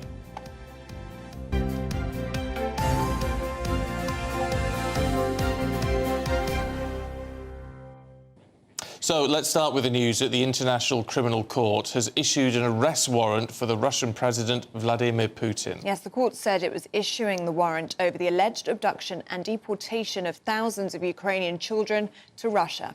Well, it comes as the Kremlin announced that China's President Xi Jinping will meet Putin in Moscow on Monday, his first visit since the invasion of Ukraine. And that could be crucial, couldn't it, in all of this? Because China's placing itself as a peacemaker. Now, the West, I mean, particularly the United States, has said they don't believe China, they don't trust China. Of course, there's been all the balloon issue and all the rest of it, the surveillance balloons. However, we understand, don't we, that Volodymyr Zelensky, the Ukrainian president, is going to speak to Xi Jinping after the meeting with Putin. So there is negotiation there. China actually could play a blinder here if they do it carefully. So it's an interesting development. Well, they're certainly wanting to present themselves as the middleman, aren't they? But of course, there are questions about how much we trust China and their intentions. And perhaps some people would say it kind of works in their favour for the West to be giving, you know, their finances and their aid to Ukraine. And perhaps China does want to see the West being weakened in that way. Perhaps geopolitically, it plays into their hands. It's very, very interesting. We're going to... Well, earlier we spoke to Robert Fox. We will be sharing that with you again a little bit later on in the programme. Certainly is very, very interesting and significant, really, this arrest warrant for Vladimir Putin. It's very unlikely he actually will be arrested, but as Robert Fox was telling us earlier, when it does come to his demise and his lack of power in Russia, this will be something that weighs very heavily over him. Yeah, could it be the beginning of the end? Hard to say, but you never know. Anyway, so we'll bring you Robert's analysis a little bit later on. But in the meantime, it's been a big week here in the UK with the spring budget announced on Wednesday. So let's take a look at what you think about all of that with our GB News People's Poll. Well, following the budget, almost a third of pollers said they had more faith in Sir Keir Starmer to manage the British economy in the years ahead. Only 17% thought that Rishi Sunak's Conservative government would be best, with more than half of pollers saying they were unsure. Well, look at the plans to abolish the tax-free pension cap, which is, of course, one of the headline measures. 23% saying they support that, 26% oppose it, so it's pretty close, but nearly 40% said they just didn't know. When asked about whether the government should provide financial support to childcare providers or rather provide financial support to families directly, 37% said they would prefer the government to reduce the cost of childcare. OK, well, let's talk to Henry Hill from Conservative Home, who is here in the studio with us this morning. What do you make of all of this? I mean, certainly on the economy, which is meant to be one of the Conservative, you know, healthcare, people tend to say Labour's going to do better. The economy, meant to be a Conservative stronghold. It's shifting. It is, and this is in dire electoral news for the Conservatives, because generally speaking, I don't think the Conservatives have ever won an election when they're not ahead on the economy, because the general mood is that even if you do think that Labour are better on things such as welfare or the NHS, you think the Tories are going to look after the fundamentals, and if they don't have that reputation, I don't think they've ever won an election. So it's a clear sign, again, of the sheer scale of the damage that the Liz Truss era kind of did to the Conservative Party's economic reputation. One of the very interesting things in the poll is the general feeling of the public since the last election. 58% of pollers said they feel worse off, perhaps unsurprising in the sense that we have had a pandemic and now we're in a cost of living crisis. Yeah, absolutely. And this, I think, there'll be many Conservatives deeply frustrated by this, right? World historical events have come in which have meant that we've had a very, very tough few years, and that not all of that can be laid at the government's door by any means. But people voted, especially the millions of people in the Red Wall who voted Tory for the first time, they were taking a chance on the Conservatives. They wanted a Conservative Party that was more responsive to them, that would deliver for their areas. And if after 5 years the government hasn't done that, then you can see why a lot of those voters might reconsider. There is an argument to say, well, you know, it wasn't necessarily the government's fault. You know, pandemic, then economic crisis and all the rest of it has meant they've not been able to deliver on the manifesto pledges from 2019. I can understand that as an argument, but as you say, it was reiterated at the time, these were voters who had lent their vote to the Conservatives, and for whatever reason, if that promise hasn't been delivered on, why would they keep backing them? Precisely, and I think one of the big worries for those Tory MPs in those areas is that, you know, it took a long time to persuade those voters to break with Labour. Some of them had been voting Labour all of their lives, and if they feel, you know, if they vote Labour but they feel the Tories tried and didn't pull it off, that's one thing. But if they feel that basically they were kind of conned into voting for the Liz Truss Conservative Party that they didn't really like, a lot of them, then there's the worry that it'll be once bitten, twice shy, and winning a second hearing from those voters will be even more difficult and could take 10 years or more. So where does Rishi Sunak stand in all of this? Because it's an interesting dynamic, isn't it? People, we know in a lot of those areas, people voted for Boris Johnson. Whether you liked him or not, he was extremely charismatic. Yeah. And that won a lot of people over. Liz Truss wasn't. Rishi Sunak, not particularly charismatic, but in the face of a very difficult situation, he's playing the quiet man, the technocrat, the person who is just getting on with the job. If he can prove that he is delivering something in 12 months, will that cover the gap? That's the hope. His hope has to be that he can deliver enough in 12 months that the sort of paucity of Labour's offer, which there's not all that much substance to it, can create that gap. I think the worry for him is that, you know, John Major outpolled the Conservatives comfortably in the 1990s, and yet it didn't stop 1997 happening. Rishi Sunak is likewise polling pretty well. The question is he polling well with people who are going to vote Conservative at the next election? Because if he's not, then that's not actually all that much use to him versus losing alienated Boris Johnson supporters. Yeah. Really interesting point in the budget this week was reducing the cost of childcare. It has proven to be a popular policy. It's also reflected in this poll, 37% that are in favour of the government reducing the cost of childcare. Very interesting, though, the timing of all of this, because commentators are saying that Jeremy Hunt was laying traps for a Labour government. If they were to come in, they would feel the pressure, wouldn't they, to keep this policy, and it's a very expensive one. It is very expensive because actually what the government's doing is it's not reducing the cost of childcare, it's having the government pay the cost of childcare. Childcare, the way to reduce the cost of childcare is basically to deregulate it a bit. You know, if you could have more children per carer, as they do in Scotland and other parts of the world, you could actually make it cheaper.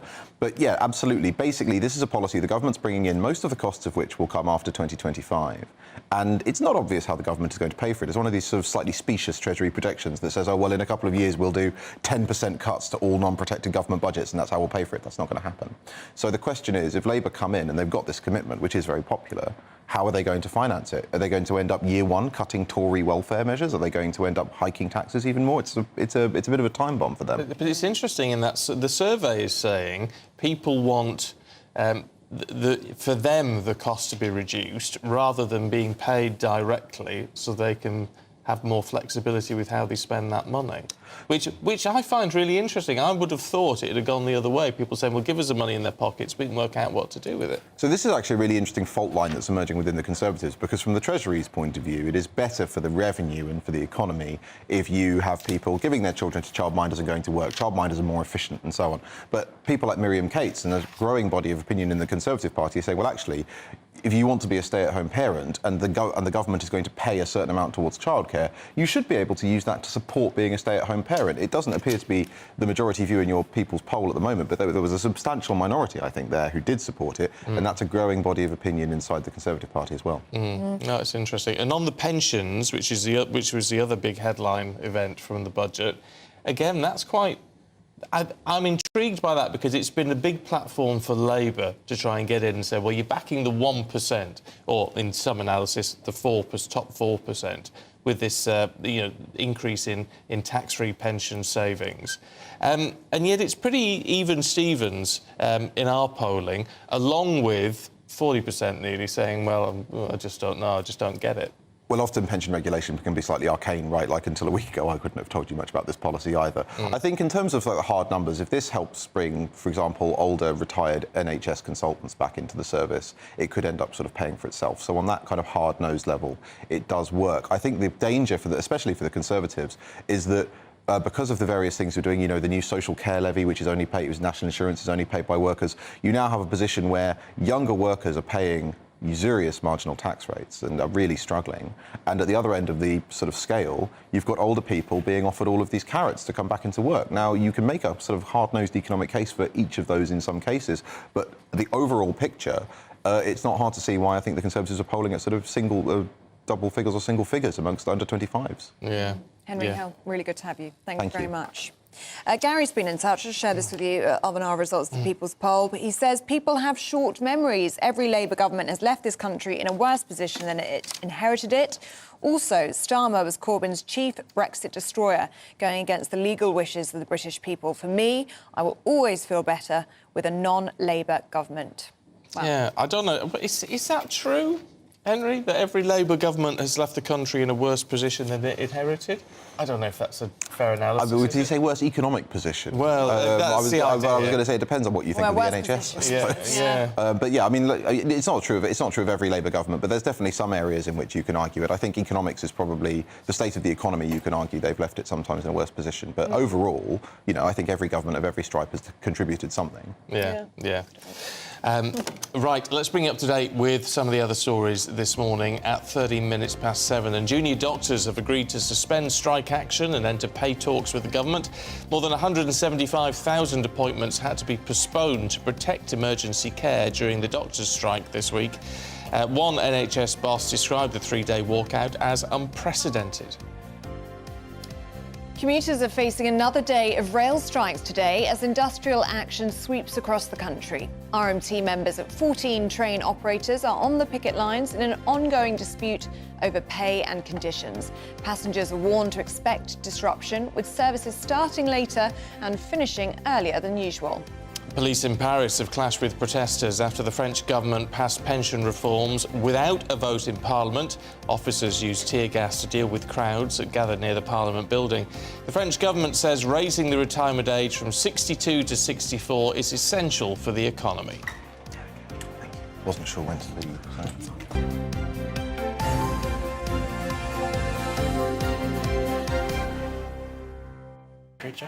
There we go. Now, the UK has fallen 7 places to 29 in a global chart of life expectancy. Yeah, researchers warned the UK was slipping down the world rankings, performing worst over the past 7 decades, and all G7 countries, apart from the United States. Well, we're joined now by Jamie Jenkins to discuss the issue. Jamie, good morning to you. Thank you so much for your company. So why are we slipping through these global rankings? Yeah, good morning, guys. So I think the positive news, probably to start with, is the fact that the UK itself has improved over the last 70 years. So most countries across the world now have seen improvements in kind of life expectancy, mainly due to the improving health care systems across the world. People are living more healthier lifestyles. But what we are seeing is some countries have gone up the rankings more than what we've got in the UK. So if you take, for example, some of the Scandinavian countries, we do know that the treatment and the diagnosis for things like cancer, whilst that's improved in the United Kingdom over the last 70 years as well, it's gone much better in countries like in Scandinavia. So we do know, for example, if somebody is diagnosed with cancer, they seem to be finding it earlier in those countries and they treat it better when you're looking at their healthcare system. So, and another key factor that why there's such variation across the country as well, and why some say the UK figures haven't gone up as much of some countries, is that we've got some large health inequalities even within the United Kingdom itself. So latest figures from the Office for National Statistics show that if you look at England and you look at men, the men who are living in the poorest parts of England die 10 years younger than those in the most affluent areas of England. And a lot of that, again, will be due to lifestyles, but also access to healthcare. Some of the most affluent will be able to access some kind of a private healthcare. And the pandemic, I think, will actually see that kind of worsening, which is a bit of a concern, I think. Yeah, I'm going to say it's interesting, and I don't know, it'd be interesting to break down how much of it is down to things like treatment, cancer treatment and things, or just the different standards of living and the different lifestyles, different diets that some of these Scandinavian countries have. I mean, we know they have sort of a very different lifestyle to us, actually, and so is that the key factor here? Well, yeah, you only got to look at the figures even within just the UK itself, Stephen, that the fact that you've got that big 10-year gap between kind of people in the poorest areas and the kind of the most affluent areas. That will be a factor of the kind of the lifestyles. We do know, in the UK, we tend to kind of have some unhealthy diets in some instances, lots of more alcohol consumption. If you go to places like Norway, the cost of alcohol is quite significantly higher than places like the United Kingdom. But I think ultimately, there's a mixture of a lot of different things and factors at play here. In particular, say, access to healthcare when you're looking within the United Kingdom. And then, we do know that the NHS, whilst we've obviously got a health system which is free for all, it doesn't perform as well as some comparable health systems across the world. And I think this isn't a new story when you're talking about things like cancer survival. People have been calling on improvements for that, for many, many years. Very interesting as well, the geographical picture even in this country, and there's a difference, isn't there, in life expectancy depending on where you live in the UK? Yeah, and unhealthy life expectancy is just as an important metric, really, because when you're looking at healthy life expectancy, it's not kind of the average age that somebody would die. It's looking at the average age of where somebody would be in kind of good health to actually have a reasonable life. And when I worked at the Office for National Statistics, I was looking at these figures myself and posting them. And you can even go on the tube line from somewhere like Richmond, and on that district line in London, and you go from Richmond, which is kind of an affluent area, you go across to some of the poorer areas, and huge kind of inequalities just along one railway line within London that you get. And I think the big concern for me now is the pandemic has worsened things. We've seen all these excess deaths over the pandemic, which will have an impact on the life expectancy figures, but also you're looking at those large health kind of waiting lists, and people who are kind of richer will be able to pay to go private, and people who are poorer will be just stuck on those long waiting lists. So we could see that gap widening over the next 5 to 10 years as the government tries to tackle this huge waiting list that we've got. Well, Jamie, really good to have your analysis. Thank you so much for joining us this morning. That was Jamie Jenkins. He's a political commentator and previously the head of health stats at ONS. Really good to have his thoughts on that. Yeah. Very interesting. It is interesting. Worrying. But does it go to show that we all need to take more responsibility for our health? I would say absolutely, yes. And even for those of us who aren't living healthy lifestyles, I mean, some people don't care, do they? But, you've got to, if you want to live longer, you've got to put the work in. Easier said than done, I guess, depending on your financial situation. But there's things that everybody can do. Just a walk, a daily walk. It's not a difficult thing to do, is it? And just try to eat a little bit healthier. Yeah, which actually, at the moment, it can be cheaper to eat healthier at the moment rather than buying the pre-packaged stuff, which the prices are going up. So actually, it's not necessarily a bad thing to do. And isn't it so nice to eat fresh as well? Eat fresh things. It is, but we've got used to this idea that fresh is expensive, and actually it's not. Not necessarily. If you go to your sort of farm shops and all that sort of, actually you can get stuff quite cheap. There you go. And a lot of this, I tell you what I buy, even just from the supermarket, they do this. They do a cheaper range of stuff, which is the stuff like the veg that are misshaped. Oh, the wonky veg. All the wonky stuff, yeah. Imperfect vegetables and all that sort of thing. And it's a lot cheaper. Yeah. Just because you've got a wonky shaped pepper. And they look so cute as well. I don't care what it looks like, as long as it tastes all right. Lovely. Well, we're going to be sticking on the health theme and a healthy lifestyle. We're going to be discussing the benefits of caffeine. Yeah, really? Yeah. I thought it was It's a good thing, apparently. It's good for weight loss. Oh. We'll be chatting about that after the break.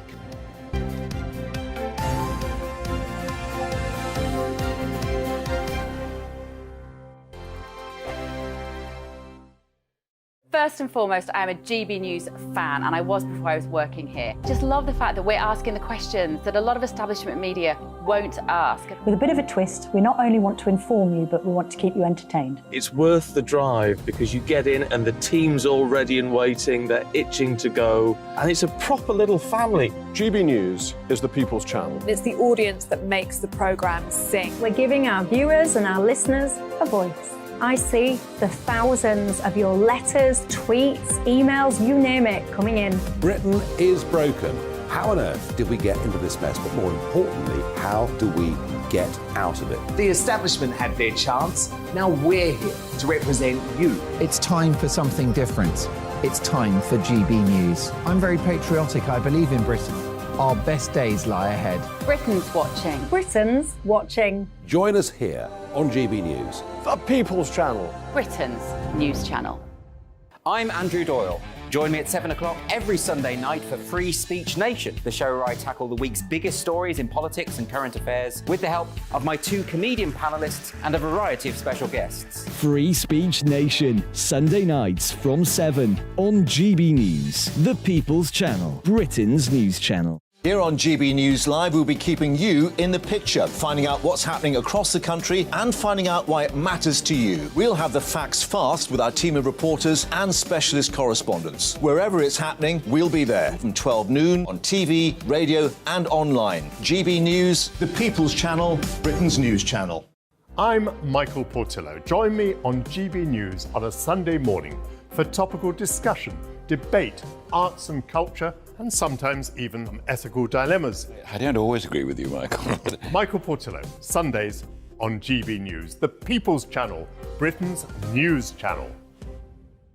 Hello, I'm Michelle Dewberry, and you can join me every weekday 6 till 7 on Jubes and Co. You're an inspiration to us all. Clip that bit up. Well, you are. That's my ringtone. My political ambitions those days are gone, I can tell you. She's only teasing. Go on. He's probably going to want to lay down now. I'll give him 2 minutes to have one.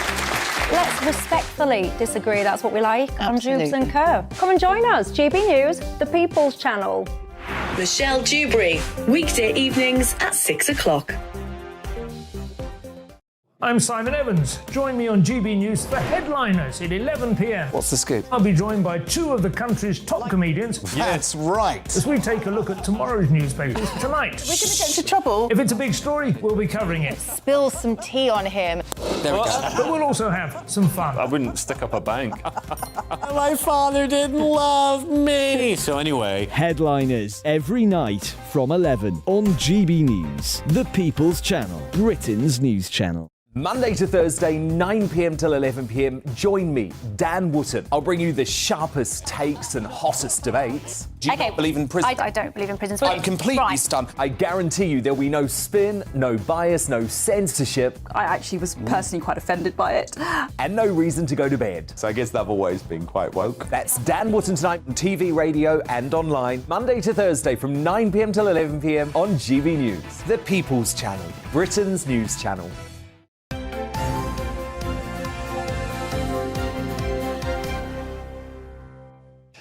This is Breakfast with Stephen and Ellie at 7:24. Now, what are you doing right now?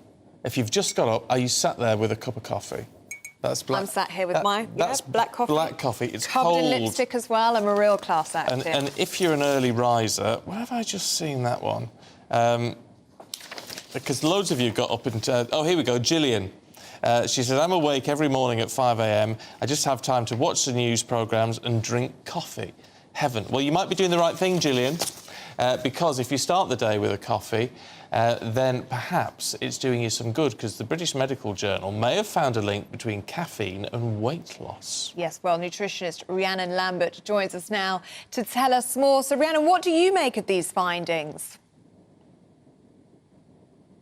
Well, it's an interesting one, isn't it? Because coffee, I think we're always hearing in the media, it's good, then it's bad, then it's good again. But I think in this instance, there is a link. We don't know what the exact cause is, that some people that consume caffeine, if they metabolize it slowly, they're more likely to have a lower BMI and then in return, a lower risk of type 2 diabetes. Now, this is a bit out there at the moment. We need a lot more research, because for some people out there, drinking coffee will not have this effect on them. And equally, we don't know if it's the coffee that causes the body fat percentage to drop, or if it's the other areas and impacts coffee has, which could, of course, then impact their lifestyle changes. But equally, coffee is a psychoactive substance. So for some people, it helps performance, which might help them, I don't know, be more active and eat better.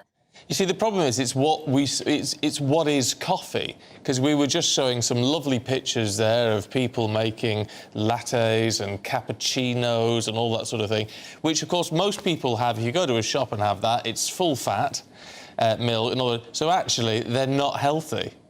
So they're going to increase your BMI. Yeah, you've hit the nail on the head there that we don't know if the study's going to apply other areas of caffeine too. So energy drinks, what type of coffee, as you've just quite rightly said, is it a latte, is it a cappuccino, an Americano? And then you've got the energy intake from the coffee. But I think what this study is particularly looking at is the metabolic impact. So metabolism is how we process lots of things within our body and how long coffee stays within the body for. So it's the actual caffeine component itself. But in my opinion, it still comes down to an overall healthy diet and lifestyle, to be honest. And 1 cup of coffee is not a panacea for health. No. As you say, there are so many myths surrounding caffeine, isn't there? Especially in the media, and we're told it's a good thing and a bad thing. There is one that is that coffee suppresses your appetite. How much truth is there in that? So there's lots of data out there and small studies, and this doesn't apply to everyone. Again, there are smaller studies that you cannot infer. For some people, it might spike appetite. For others, it may dampen it. And we know it's an ergogenic aid. So athletes, for instance, use caffeine to help them perform and concentrate for longer. So it can have a different effect. Whereas for other people, it might reduce their appetite, but can trigger intense anxiety as well. So there's lots of links, like you said, with caffeine. And when it comes to body fat loss, which is what we're discussing here, and reducing the risk of type 2 diabetes, I don't see this as being the answer yet. But if you enjoy coffee, then definitely enjoy it within the quantities recommended.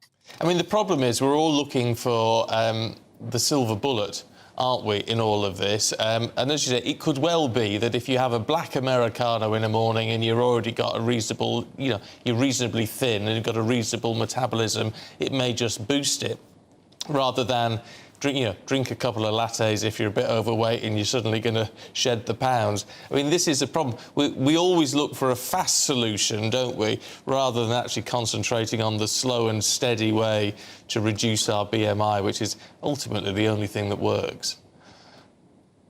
Well, yeah, scientists get very excited when they find new studies in the world of nutrition, and they get very intense, I'd say, about their one particular area of study. But these things come out in journal papers, and they're not meant to be applied as public health nutrition guidance. These things take many, many years before anything comes out, like the 5-a-day messaging or something like that. It takes a lot of research behind it to come forward. And you can't actually speed up your metabolism via one item of food. It's an overall dietary approach, and how much muscle mass you have. It's very complex. There's lots of factors involved here. So quick fixes, sadly, as a nutritionist myself in the Nutrition Clinic, we are constantly avoiding them and trying to work with our clients on working slowly, which can be frustrating, but I actually do think is the only answer at the end of the day is healthy lifestyle changes, diet, food, exercise, and if you enjoy caffeine, that's great, but it's not going to be a miracle. No. So, Rhiannon, just to cut through the noise for us this morning, what would you say is the recommended intake of caffeine? So guidance varies on this from country to country, interestingly, as well. And in the UK, we don't really have a total limit, which is surprising, unless you are pregnant, of course, or breastfeeding, then it's up to 200 milligrams a day.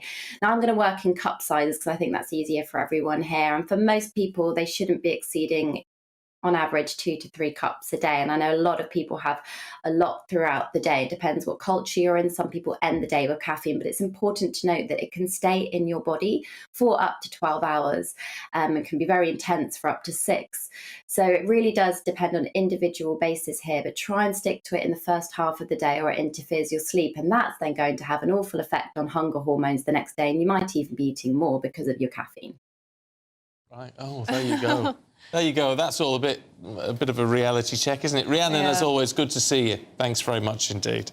I'm in trouble. I've always got coffee on the go. Oh. Well, it's the hours we do, but I do drink it black, so that's one thing. Yeah. You're a testament to that. Yeah, it is definitely Very black, yes. Loads of you getting in touch this morning about why you're getting up so early. Thank you so much for your company. I'm glad you do. We're glad you watch and listen to us. Judith says, I'm getting married today to Doug, finally dragging the old Watson up the aisle. Wish us luck. Yeah, well, good Judith luck. and Doug, congratulations. Happy wedding day to you. And thanks for switching on GB News on your wedding day morning. We feel very, very special. Yeah, we do. Yeah, we lovely. do. Mick, on the other hand, has gone to the Cotswolds for the weekend to escape London. Always been an early bird since my horse racing days, and we used to start at 5:15. Happy weekend. Kim's, Beautiful. Yeah, beautiful. I love the Cotswolds. Kim's and Hiya, both looking fab as ever.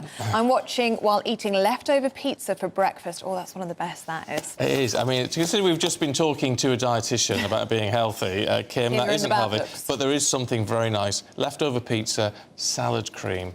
No, you've ruined it. Oh. No, you've ruined it. You've gone too far. Is that a northern thing? Salad cream on pizza? Oh, I don't. We have salad cream with everything. Do you? Yeah, of course you do. And salad cream. Is that a thing? Yeah. You enjoy that? Someone's just said, what's your cholesterol level? It's fine, actually. My cholesterol is good, thank you. Oh. So there you go. Anne's been in touch. Listen to this. It's so cute. I'm up early because it's the best time to walk my dog, Mouse. It's a beautiful time of day. I love the name Mouse. Oh, do you? How cute is that? Yeah. No. Oh, look at you now. Not manly enough. Rex. Yeah. We want Stephen to get a dog. That's We're getting a dog. We are getting a dog. Yes, we are, but not till after June. Oh, OK. Summer dog. So it'd have to be a summer for various reasons. And it's going to have to be a puppy because then, so the cat will not freak out. We need to... But there you go, that's the plan. It's happening. It's happening. I've never had a dog. I'm a little bit scared. I'm excited for you. Rex. There you go. Heard it here first. Anyway, everyone. Stephen's your dog. Get your thoughts coming through. GB Views, gbnews.uk. We've got the papers heading away. Candice Holdsworth and Biggins will be here in a few minutes.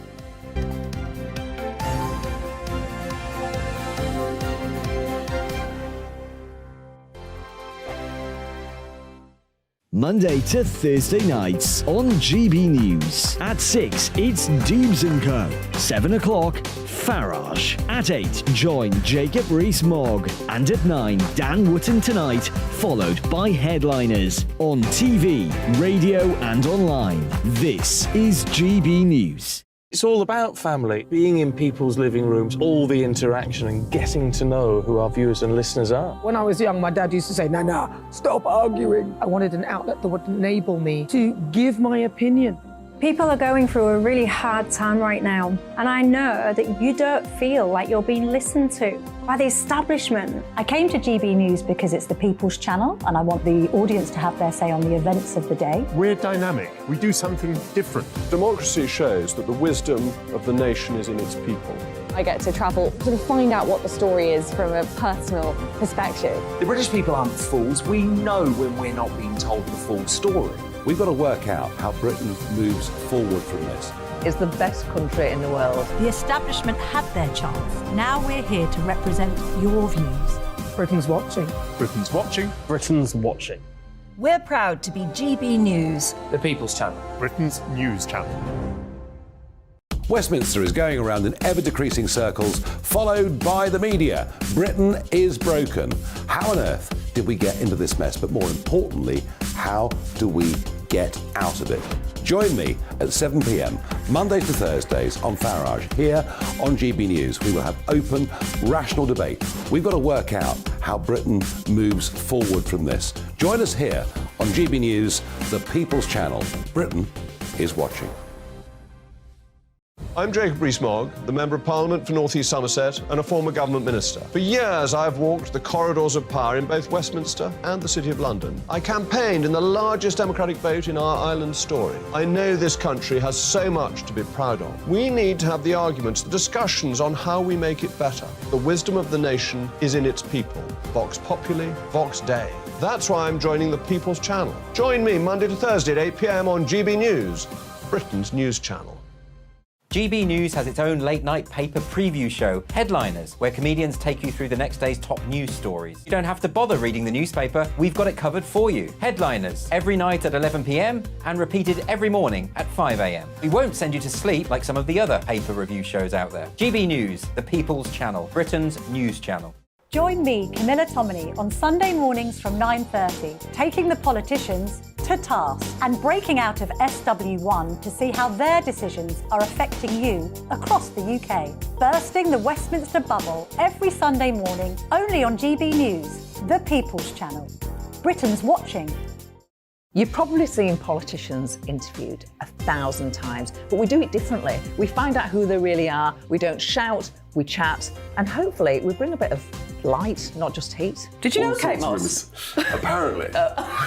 Do you have a pair of jeans or a pair of jeans? No, of course I don't. What would I do with them? My friends are like, oh my God, what's she doing now? Join me every Sunday at 6 for Gloria Meets, only on GB News, the People's Channel, Britain's news channel.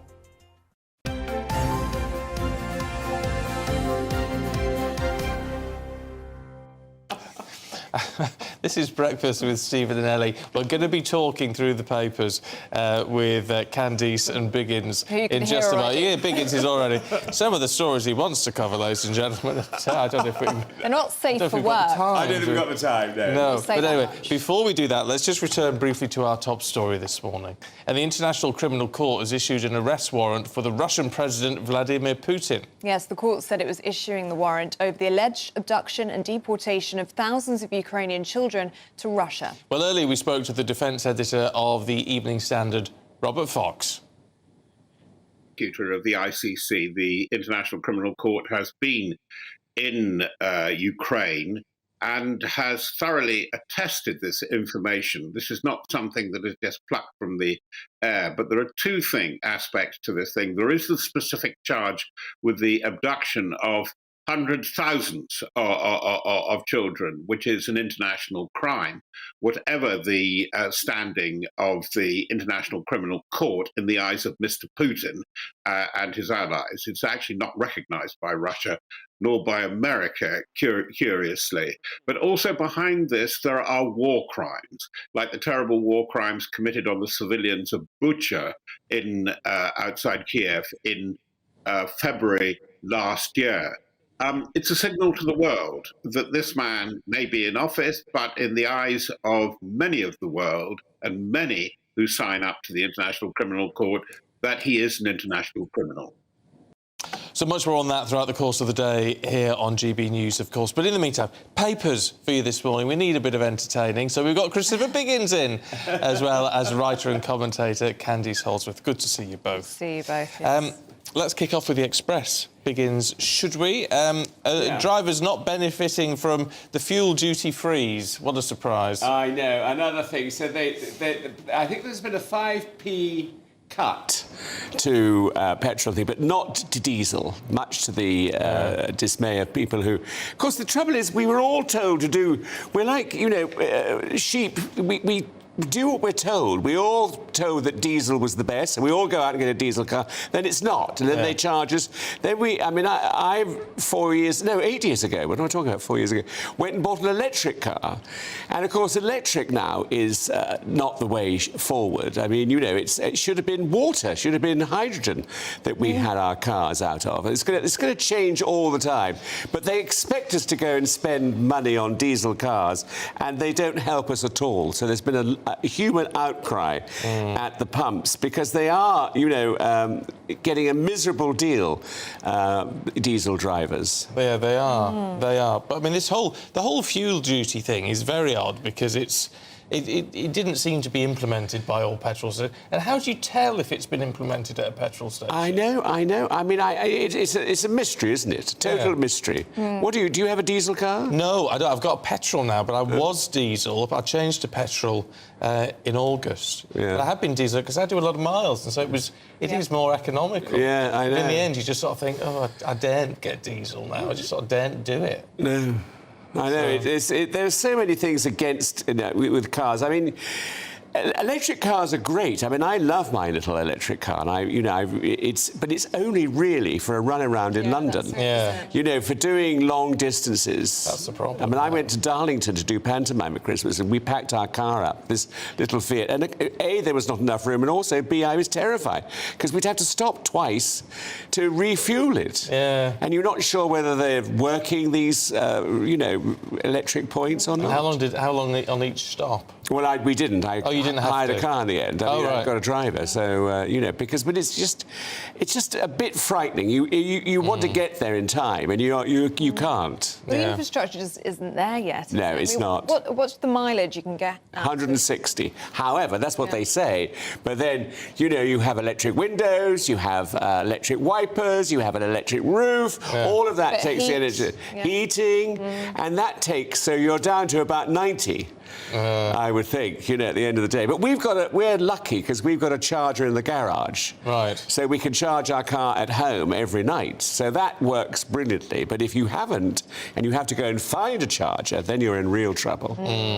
Yeah, no, it is a worry. But it will get better. It will get better. It will get better. In our lifetime? Yes. Do you think so? Yeah, I think think it will so. happen quite quickly. What was that? I think it will happen quite Do you? quickly. Oh, yeah. good. Well, there's this push, isn't there, for electric vehicles and phasing out, you know, diesel cars by 2030 and all those kind of things. So they're going to have You're going to have to make it work. They're going to have to make it work. And exactly. Tesla coming down in price was actually very good recently because they've dropped their prices hugely.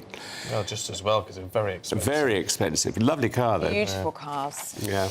Candice, let's go to you now, and this is in the Express. Rolls-Royce given almost £3 million by the UK Space Agency to build a nuclear reactor. Yes, all very space age. Yes. Good. So this story is how Rolls-Royce have been given £2.9 million by the UK Space Agency to build a nuclear reactor on the moon to fuel energy, whatever experiments they'll be doing there, whatever work they'll be doing there. And they also said one day maybe living on the moon, which is not something I think we've heard for decades, that we could be living on the moon. It's actually, it's fascinating to look at this, the way private companies like Rolls-Royce, which have such a depth of engineering and science knowledge, are working with the government to do things. I mean, you see this in the US with SpaceX and NASA. They sort of work together in partnership to do things. And, you know, it could be really exciting. You know, I would love it if we were entering a new era of space exploration. Would you like to live on the moon? I would not like to live on another planet because I would hate to be separated from my family and friends. We take them with you. Yeah. It'd be all right if they had a Waitrose up there. Because... I mean, Would you go, Biggins? I'd go if they had a Waitrose. I tell you what, I mean, it's not going to be for us to live on the moon, though, is it? It's for scientists and astronauts and all the rest of it. Because if you can launch things from the moon, then that's a lot cheaper and a lot better to get actually out into the further out into the solar system. Yeah, it would be amazing in our lifetimes if we saw that. A lunar, we've got to have a lunar base. And for the UK to lead on it as well, that would be really cool. I like the fact that the UK could be leading on it. I think that's great. Would you get Netflix up there, though? No, I don't know. Not yet. There's all sorts of things you've got to ask yourself. All these things could be possible. Exactly. Biggins. Something I'd like to see is hash browns removed from a full English breakfast. Would you? I hate a hash brown. Do you? Don't. I don't Something like wrong them with at it, all. Biggins. They ruin it. They ruin it for me. It's gorgeous. Anyway, I'm not alone. I'm not alone. What do you mean you're not alone? There's a call to ban hash browns from a full English breakfast. Yeah, I know. It's another one of these surveys. It's absolutely ridiculous. I mean, a hash brown is just... No, I'm with them on this. Are you? I am. What about black pudding? Do you like black pudding? That's also a write-off. Yeah, that has to go too. So what's your breakfast then? A poached egg?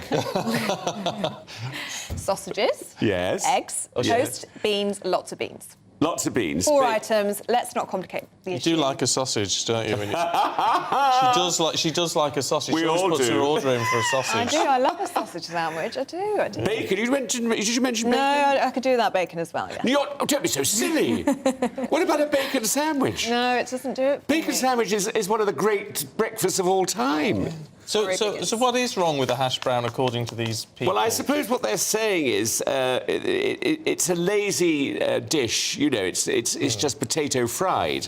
And my thoughts exactly. Yeah. Well, you're right there then. But I mean, it's the English Breakfast Society have said that they can't afford to have these American things come into the English breakfast.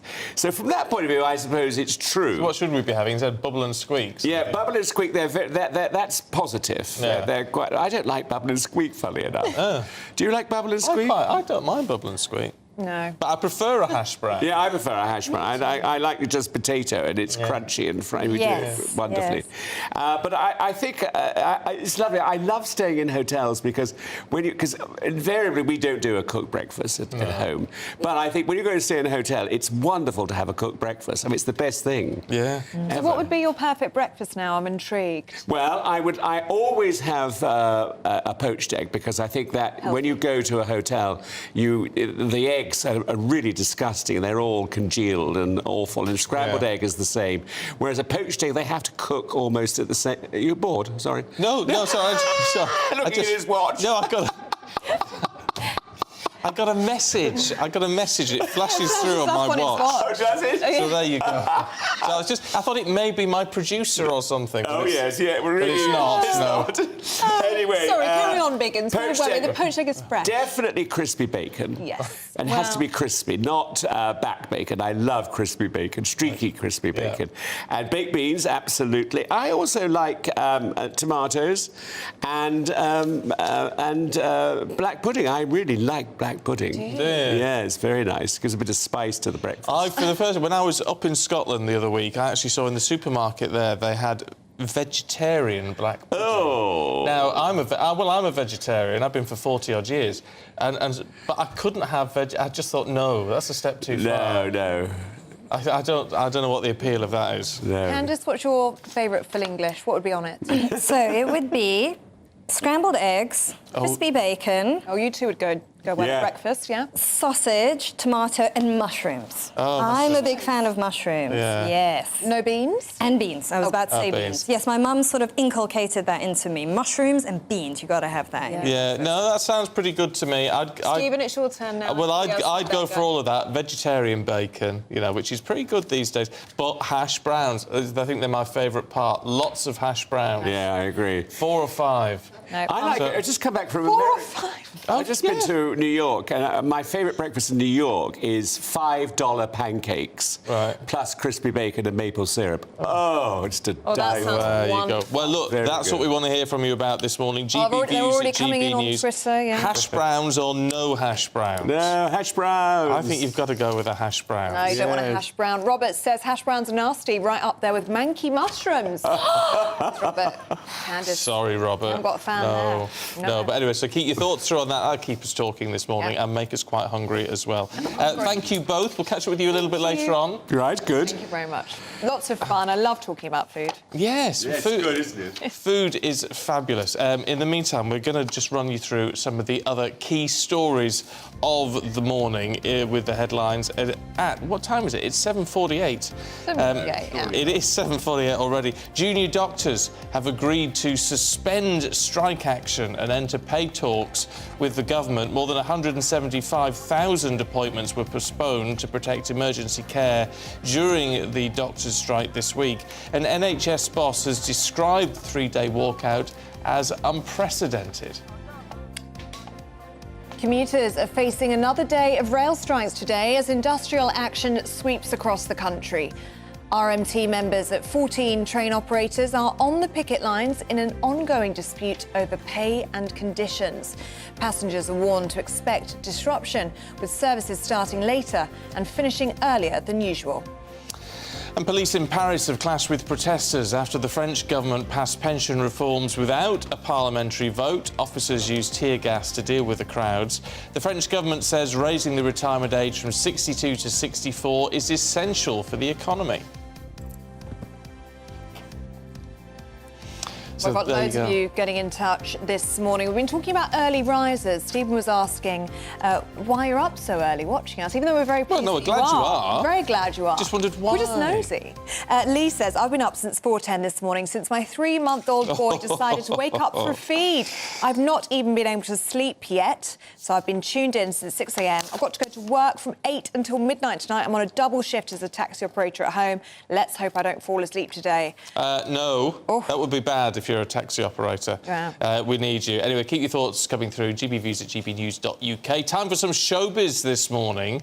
Stephanie Tecci is here. Morning. Morning. It's fabulous to see you, even though... Into your fingers, Stephen. I was actually making breakfast and my finger went into the frying pan. Oh, that So sounds painful. It was very painful. So it's all very blistered at the minute. But anyway, there you go. Anyway, look, you normally bring us tales of joy. Not at the moment. Can we start off with Sam Neill? It's been all doom and gloom in showbiz this week. It's no jazz hands today. But Sam Neill has come out. He has a memoir coming out called Did I Tell You This? And in it, he's disclosed that last March he was diagnosed with stage 3 blood cancer, which is also known as non-Hodgkin's lymphoma. And he said, as someone who's worked over 50 years in showbiz and in industry, he's used to working. And once he got that diagnosis, he said, I can either, just stop working, be depressed, but he decided to write this book. And he said it's got him through some of his most darkest days. He actually discovered that he was developing lumpy glands in his neck when he was promoting Jurassic World Dominion last year in March. So he said it's been quite a journey, but he says his new memoir, he doesn't want to just focus on the disease, he says. He still wants to live. He's 75 and he's still shooting things. He's known for, roles such as Peaky Blinders, The Piano, which is one of my favourite films of all time. So he wants to keep on working. Yeah, well, good on him. But I have to say, the news last night, which really shocked me. I've never actually seen The Wire. Yeah, but incredible. But John Wick. Yeah. Bosch. Yeah. Huge fan of Bosch on Amazon Prime. Yeah. Lance Reddick has died suddenly at 60. 60 is no age to go, I'm sorry. And it was only because I follow him on Instagram, so it was only 2 days ago he posted up just him, relaxing at home with his dogs. So it's been quite a sudden death and quite shocking. But as you can imagine, there's been a lot of tributes that have been paid from Hollywood. Stephen King says, I was halfway through rewatching The Wire, comes the news that Lance Reddick has died at the horrible, unfair age of 60. Wonderful actor, wonderful man. This is sad news. Yeah. And it just goes... And the new John Wick's about to come out, and he'll be in that. It's about to come out next week, and he's going to be in it. Sometimes when you hear these Hollywood deaths, the timing is always it's such poignant and quite scary as well. He leaves behind his wife. And, he done amazing. He starred in all 60 episodes of The Wire. And that's where many people know him. Yeah, and he worked with people like Idris Elba, Dominic West. So it's a really sad news that has broken in Hollywood overnight. And I just feel, I know, I've missed The Wire, and I know that a lot of people, as you say, a lot of people know him from that. But in terms of Hollywood, it just seemed like he was really getting into his own, because he's getting these roles where... And they're often very underplayed roles. They are. And he just has this persona and this strength. And, I think it's sad as well for the black acting community as well, because, he's one of those faces, you spot him in films. You might not know his name, but his presence has always been felt in so many films and so many movies.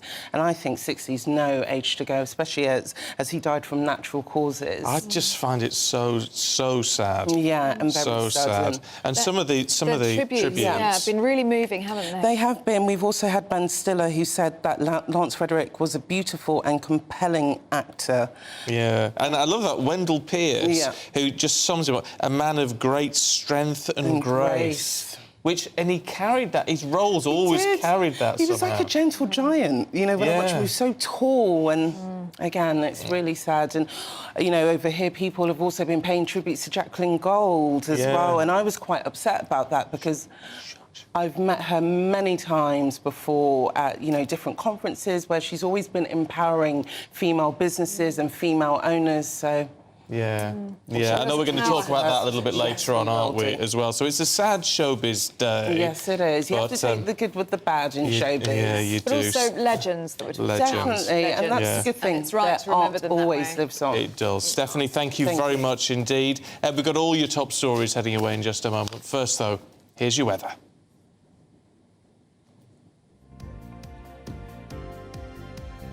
Hello, very good morning to you. Welcome to your latest weather update from the Met Office. I'm Jonathan Vautry. Showers is certainly the name of the game as we move throughout this first part of the weekend. Low pressure is in charge, keeping things relatively unsettled across much of the UK. These frontal systems that you see will help pep up those showers at times and also produce some longer spells of rain. So for many of us, as we move throughout the day, there is the risk of some slow-moving showers in there. Mainly more persistent across parts of Northern Ireland and into Scotland, so turning into a slightly damper day here. Elsewhere, some of those showers could certainly be heavy for a time, and there is the risk of some hail and rumbles of thunder in the mixture as well. We're in the sunny intervals in between, though it will feel relatively pleasant, and we'll see temperatures climbing towards 14-15 degrees Celsius across some central areas of England. Not feeling as pleasant where you're stuck underneath the persistent cloud further to the north. That band will gradually shift its way off to the east throughout this evening, but we could see some strong winds for a time across parts of the Highlands and into Orkney as it does so. Elsewhere, the showers will tend to ease their way off as we move throughout the night, so generally a number of clearer intervals developing as we move into the early part of Sunday. That will allow temperatures to drop off a bit more compared to last night, but generally holding up around 5-6 degrees Celsius. Just a bit chillier further towards the north, and perhaps some icy stretches where some of those showers have been lingering across parts of Scotland, but they will clear their way off. And for many of us, Sunday is looking like a really fine and dry day and a good one to be getting out. Some cloud lingering across far eastern coastal areas of England, and certainly make the most of the sunnier weather that you have across Northern Ireland in the morning before that rain begins to build its way in. Temperatures, though, just slightly down compared to Saturday. As we move throughout the new working week, that rain that you saw across Northern Ireland will gradually push its way across all areas of the UK, and so we will see a return to a slightly more unsettled picture. Enjoy your day. Bye-bye.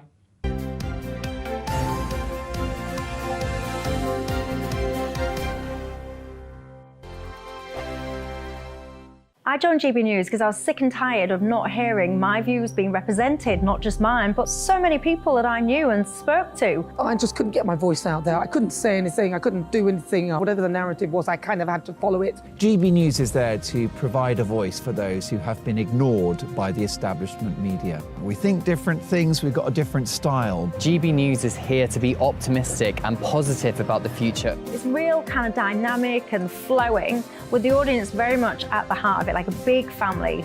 Here at GB News, we talk about the things that matter to you. Hearing the voices from right across our towns and cities, especially our towns. All sides of the argument represented with a heavy dose of opinion. We're on a mission here to make a difference. And the GB News family really is here for you, and whatever time of day you can watch or listen. Britain's watching. Britain's watching. We're proud to be GB News, The People's Channel. Britain's news channel. Monday to Thursday, 9 p.m. till 11 p.m. Join me, Dan Wootton. I'll bring you the sharpest takes and hottest debates. Do you not believe in prison? I don't believe in prisons. I'm completely stunned. I guarantee you there'll be no spin, no bias, no censorship. I actually was personally quite offended by it. And no reason to go to bed. So I guess they've always been quite woke. That's Dan Wootton tonight on TV, radio and online. Monday to Thursday from 9 p.m. till 11 p.m. on GB News. The People's Channel, Britain's news channel. We are GB News, the People's Channel. And right across the United Kingdom. You can find us on Sky Channel 512. Virgin Media Channel 604. Freesat Channel 216. Freeview Channel 236. And YouView Channel 236. You can also take us with you on DAB Plus Radio. With the GB News app and at the website gbnews.uk. We're absolutely everywhere. Come join us on GB News, the People's Channel, Britain's news channel. Hello, I'm Michael Portillo. You can join me every Sunday on GB News. Remember to subscribe to the GB News YouTube channel and to download the GB News app to stay up to date with the latest GB News content. GB News, the People's Channel, Britain's news channel. Join me, Lawrence Fox, on GB News. Frank, fun, fearless, and sometimes serious. Much as I love a Friday night punch-up, what I really want is a battle of ideas. I want to look at things differently. I want to hear different voices and engage with your unique experiences. Every Friday at 7 p.m. on GB News. Hello, I'm Esther McVeigh. And I'm Philip Davis. Whether you're watching or listening on TV, online or on radio, we handpick the latest stories, debates and expert opinions for your weekend. So whether that's politics, news or showbiz, we've got it covered. Join us every Saturday morning at 10 o'clock on GB News. I'm Mark White. As GB News Home and Security Editor, I cover those key issues that are so important to you. Our authorities, our communities doing all they can to combat violent crime, with the public services under unbearable strain.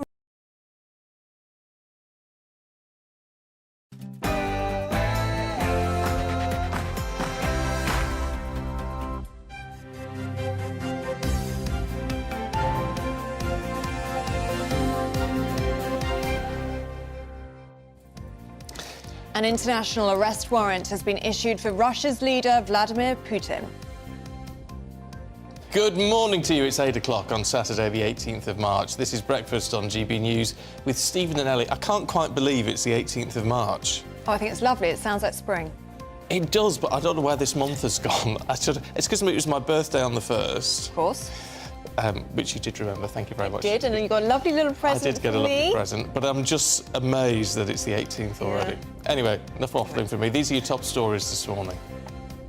An arrest warrant from the International Criminal Court has been issued for Vladimir Putin. He's accused of being involved in the abduction of Ukrainian children. The UK government said it's essential those at the top of Moscow's regime are held to account for the atrocities. Suella Braverman has made her first trip to Rwanda as Home Secretary. She said she was setting out to reinforce the government's commitment to the partnership in solving the UK's small boats crisis. She's going to discuss her plans to get the agreement in motion. We'll have the results of our GB News People's Poll. Who do you trust more to manage the UK's economy? After this week's budget announcement, we'll have all the results of that shortly. And we do want to hear from you this morning. Loads of you telling us why you're early risers, which is good to know because it means we're not on our own. But also, as Biggins mentioned in the papers, hash browns or no hash browns? It's a no from me. It's a big thumbs up from me, let me tell you. We're splitting opinion here this morning. Yeah, so if you want to talk about anything serious, you're very welcome to, but it's sometimes nice just to talk about the real things that affect us in everyday life, like what you have for breakfast and why you're up early in the morning. GB Views at gbnews.uk.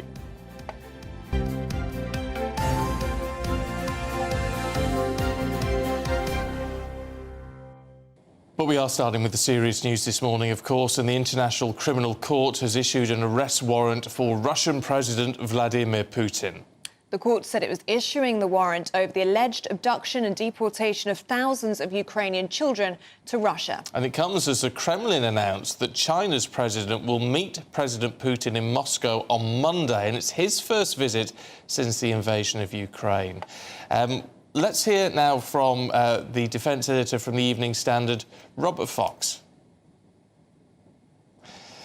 Oh, apologies. We're not going to hear from Robert at the moment. Instead, let's talk to military historian and author Patrick Benham-Crosswell, who's with us live, as you can see. Good to see you this morning. What do you make of this situation, then? Because it makes a very important statement, I guess, but it's very unlikely that it's going to result in any action against Putin, surely. I think that's absolutely right. I think, firstly, clearly there are atrocities being done, and someone has to formalise that and pin the blame on someone, and that's been done. I think that gives strength to people who are trying to tighten up sanctions, encourage other countries to join them. You know, there are still some countries that are not playing. And if you like, it puts something on the table that could be taken off if we're looking for a negotiated solution. But yeah, no, I don't think PC Plod's going to be jumping on a jet to Moscow anytime soon. The ICC doesn't do arresting. But eventually people do get brought to trial. You know, Slobodan Milosevic being the obvious one. In terms of what China's doing, China is de facto Russia's biggest trading partner, both ways. It's its biggest importer of Russian goods, and it's the biggest exporter to Russia. So China alone carries great influence, probably more than anyone else, with Putin. And the thinking is that this war was as much a surprise to China as it was to the rest of the world. Hopefully, China is going to make a decision that Russia needs to sort this one out. But of course, China's playing its own game as well. I'm really interested in the International Criminal Court's basis for this arrest warrant, because it's currently over the alleged abduction and deportation of thousands of Ukrainian children to Russia. But there are alleged war crimes that took place in Bucha. We've been talking a lot about the systemic rape of women by Russian soldiers in Ukraine. I'm very interested about why it was the abduction of children that the International Criminal Court decided to go on here when they were initiating this arrest warrant. I'm not a lawyer, but I suspect it's probably because the evidence was easiest to demonstrate that a crime had been committed. Clearly, war crimes and atrocities happen in virtually every war. Where it's close to the front line, then it's harder to gather evidence. If child A that grew up in Ukraine is now sitting, in some doctor in Russia, that's pretty prima facie done. What are we to make of Xi Jinping and the meeting on Monday? Do we give any credence to at least the idea of China being a peacemaker here, at least a mediator? Well, China's got the power to really hurt Russia economically. China also has the power to supply Putin with arms and thereby hurt Ukraine on the battlefield. Quite so. It sounds to some in the West perhaps ridiculous, but if you're going to deliver a mediated solution, you've got to be able to bring both sides to the table, and perhaps China can do that. That said, quite how you could end this conflict now, I don't know. It seems to me that the Ukrainians, 20% of their country occupied, but as some press reports at least are a diminishing Russian capability. Maybe they can fight their way back, which will upset the Russians and make them more inclined to accept a ceasefire or a negotiated withdrawal. At the same time, the Russians have called up yet more reservists, and apparently another 300,000 or 400,000. So they're also in this for the long haul. Okay, Patrick. I think now anyone who can get the sides talking rather than killing each other is probably doing the world a bit of a favour. Yeah, indeed. Patrick, good to talk to you this morning. Thanks very much indeed. If you've got any thoughts on that, gbviews@gbnews.uk. I know there's an awful lot of suspicion over China, and it's justified. There's justifiable suspicion, especially in the wake of the surveillance balloons that have been over the States and things, and other countries as well, it's worth pointing out, recently. And yet, with this, don't you have to say, well, let's just give them the benefit of the doubt? If they can bring... When China first said it wanted to get involved, it unveiled a 5-point or 9-point plan. 12-point plan. Is it a 12-point plan? Yeah, there you go. And immediately the White House rubbished it, which seemed to be a bit of a knee-jerk reaction to me, because they say, isn't it worth giving it a chance? Even if it comes to nothing, what have you lost? If it can actually do something, well, all well and good. Of course, whether it would therefore mean that Ukraine would have to concede some territories or things, which I think was part of the plan. Yeah. I mean, obviously, that isn't going to go down well, it isn't going to work. But even so, with this, Volodymyr Zelensky is saying he will talk to Xi Jinping after the meeting in Moscow. So he's willing to keep the door open for negotiations, even if the West isn't, which I think is really interesting, actually. And the timing is so significant, isn't it? It's pretty much as Mr. Putin departs, then it will be Mr. Zelensky on the phone to Xi Jinping. At least that's what reports are suggesting. But in the meantime, the US is claiming that China is looking to help Russia with weapons in Ukraine. How much we believe those? How much we believe those claims? Exactly, it has been denied. It's certainly very interesting, the context of all of this.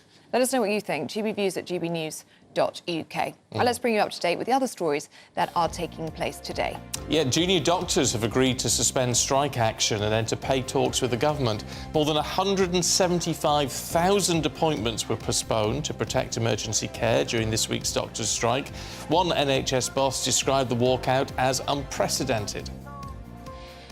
Commuters are facing another day of rail strikes today as industrial action sweeps across the country. RMT members of 14 train operators are on the picket lines in an ongoing dispute over pay and conditions.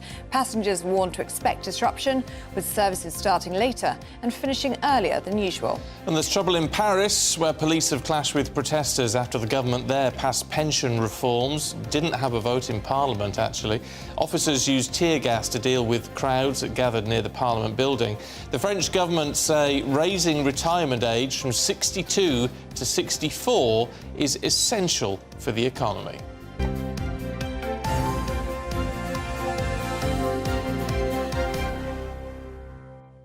So why are you up so early this morning? I mean, it's saying that it's 8:10 now. Mind you, it is a Saturday. Margaret, hi, Margaret. Woken at 6:15 by the grandchildren sleeping over. All good fun while Granny is watching GB News. Yeah, I bet they want you to change channel now, Margaret, to be fair. You can't blame it at Part of that the age. cartoons or something. Oh, yes. Do kids watch cartoons these days? They did. Do you remember I used to get up and watch the cartoons, but I used to find something a bit depressing about it. Oh. Maybe it's because it got to about 8:30 and then the Hoover would kick in. Mum would get the Hoover out. The spring clean, which we're talking about a little bit earlier on, actually. So do keep those. If you've got any cleaning tips for us, do keep sending them in. I've got one. Have you got one? I've got one. I did have one. I lost it now. Well, so many of you getting in touch. Look how many sheets we've got. It's amazing. I did have one in. It was a great one. It's about your shower curtain. Oh, right. Well, whilst you was- look for that, I'll share Trevor's email. He Go on, says, then. I'm not up early at all, as I'm watching you from Chiang Mai in Thailand right now. Very Oh, right. nice, Trevor. Very nice. North yeah. of Thailand, isn't it, Chiang Mai? We'll come visit soon, he says. Oh, jolly good. I'd love to come to Thailand at some point. Is that us visiting him or him visiting us? We're going to Thailand. Oh, right. Oh, very on nice. Trevor's Lovely. invitation. Thanks, Trevor. Clive, here we go, Clive, with the cleaning tips. Oh, there you go. For the shower screen, use white vinegar and water in a spray bottle, apply with a soft sponge scourer and use a squeegee to finish. There you go. It sounds very intensive. I don't think I've got the time. It does a little bit. Just squirt it on, wipe it off, and then you'll be fine. Yeah, I don't need all that. Wow. White vinegar. Yeah, it is really annoying, though, to get those water stains off. And one from Ray, who says, I'm up early every morning as our dash hound Coco, I love all these dog names, is an alarm clock barking at 6 a.m. But this morning I also have a tee-off time at 8:30. Great show, wonderful start to the day. We're talking later on, is it about 9:30? We're talking about pets disturbing your sleep. Yes. Actually.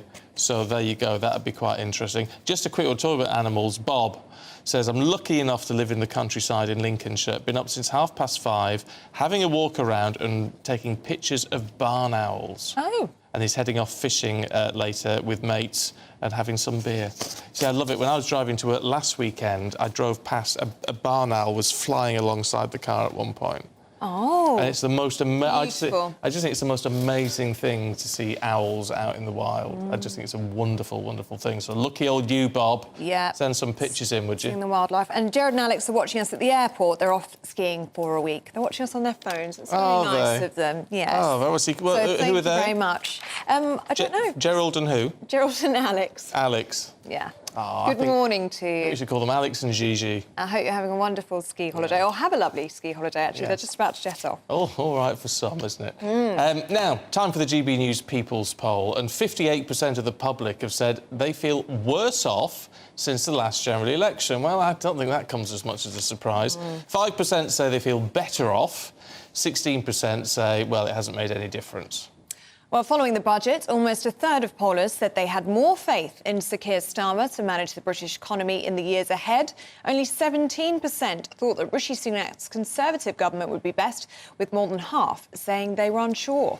Now, when asked about the government plans to abolish the tax-free pension cap, it all gets a bit confusing because now it's unlimited. It was a £1.07 million you could put in your pension pot, but you still got limits on how much you can put in every year, but that's going up from 40,000 to 60,000 before the tax kicks in.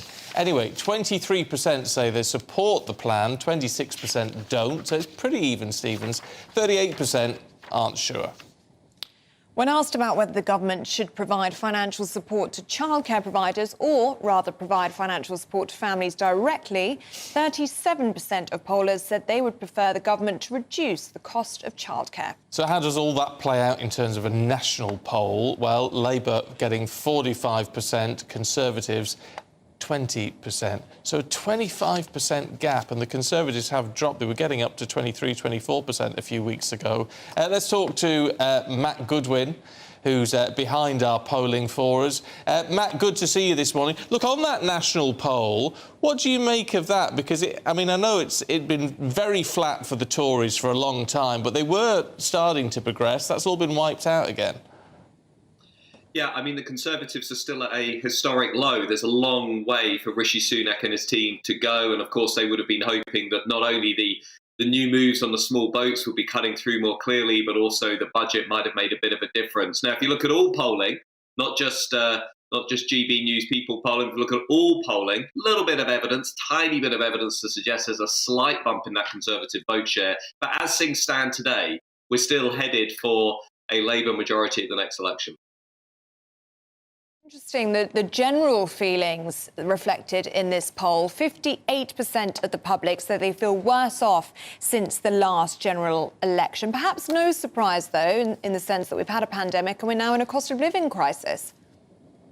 Well, indeed, but the reason that I think that question has been asked is because of what Ronald Reagan, the former American president, once said, and he asked American voters in his clash with Jimmy Carter, ask yourself a question. Are you better off than you were 4 years ago? And many saw that as being really the killer line that helped Ronald Reagan win that election. And if you ask British voters today, are you better off than you were at the last election?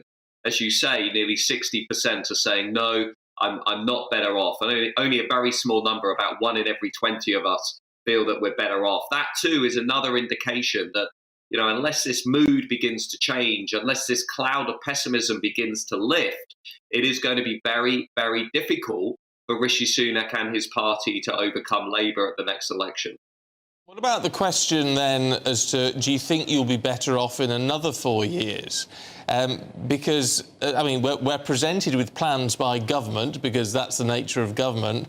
As far as Labour's concerned, we're getting some nice ideas, but not a lot of detail. Doesn't that impact people's thoughts on this? To some extent, yes, but the old saying in British politics was that opposition parties don't win elections, governments lose them. And I think that's what we're seeing. I was doing some focus groups in the Red Wall recently around Stoke-on-Trent with voters, and there is no positive endorsement of Keir Starmer and the Labour Party. There is no grassroots enthusiasm for the Labour Party ahead of the next election. People, I mean, I'll give you an example. I had 12 people in the focus group, and 2 of them didn't even know who Keir Starmer was. So, you know, there is a view out there, however, that the current Conservative government has simply been in power too long, has made too many bad decisions, presided over things that are very unpopular, the Liz Truss premiership being one of them. And a lot of voters out there are saying, even if I don't know who the opposition is, even if I'm not excited about them, you know, they might be better than the current lot that we've got in. And that's a default mood that somehow Rishi Sunak needs to shake up and change if he's going to have a chance next year at the election. Very interesting then, you say from, you know, your experience in the Red Wall that there's little enthusiasm for Sir Keir Starmer, but in this poll, a third of respondents said they had more faith in Sir Keir Starmer to manage the economy. That's usually seen to be best in the hands of the Conservatives. That's very interesting, isn't it? Well, it is. I mean, we ask people, who do you trust on the economy? And Starmer leads Sunak. But the real winner in that question is I don't know. You know, none of them. I'm not sure. I'm not going to back Labour or the Conservatives. And I talk about this quite a bit, you know, in the public debate. I think where we are in British politics at the moment, and maybe your viewers would agree with me on this, there are just simply a large number of people out there who just look at everybody in Westminster and just think, you know what, nobody's for me. I think they're all the same. I just can't be bothered. And even though Keir Starmer has a lead on the economy, only about 30% are backing the Labour leader on the economy, not even a third of all voters. So, you know, what we have out there is a country that is looking at issues like the cost of living crisis, immigration, the borders, and so on, and just thinking, nobody in Westminster really reflects my values. Nobody in Westminster really reflects my voice and how I feel about the state of the country. And I think that is something we need to take very, very seriously. That is a deep point of concern for me and many others.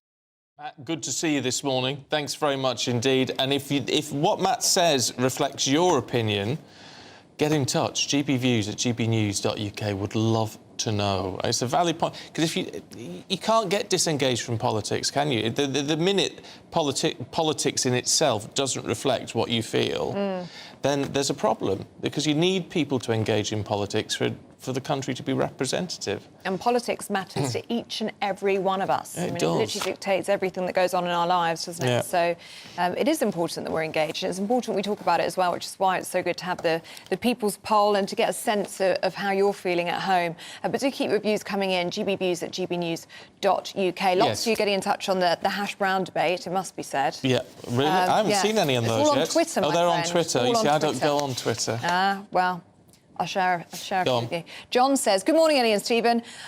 Re the great hash brown debate. It's a no for me for breakfast. There you go.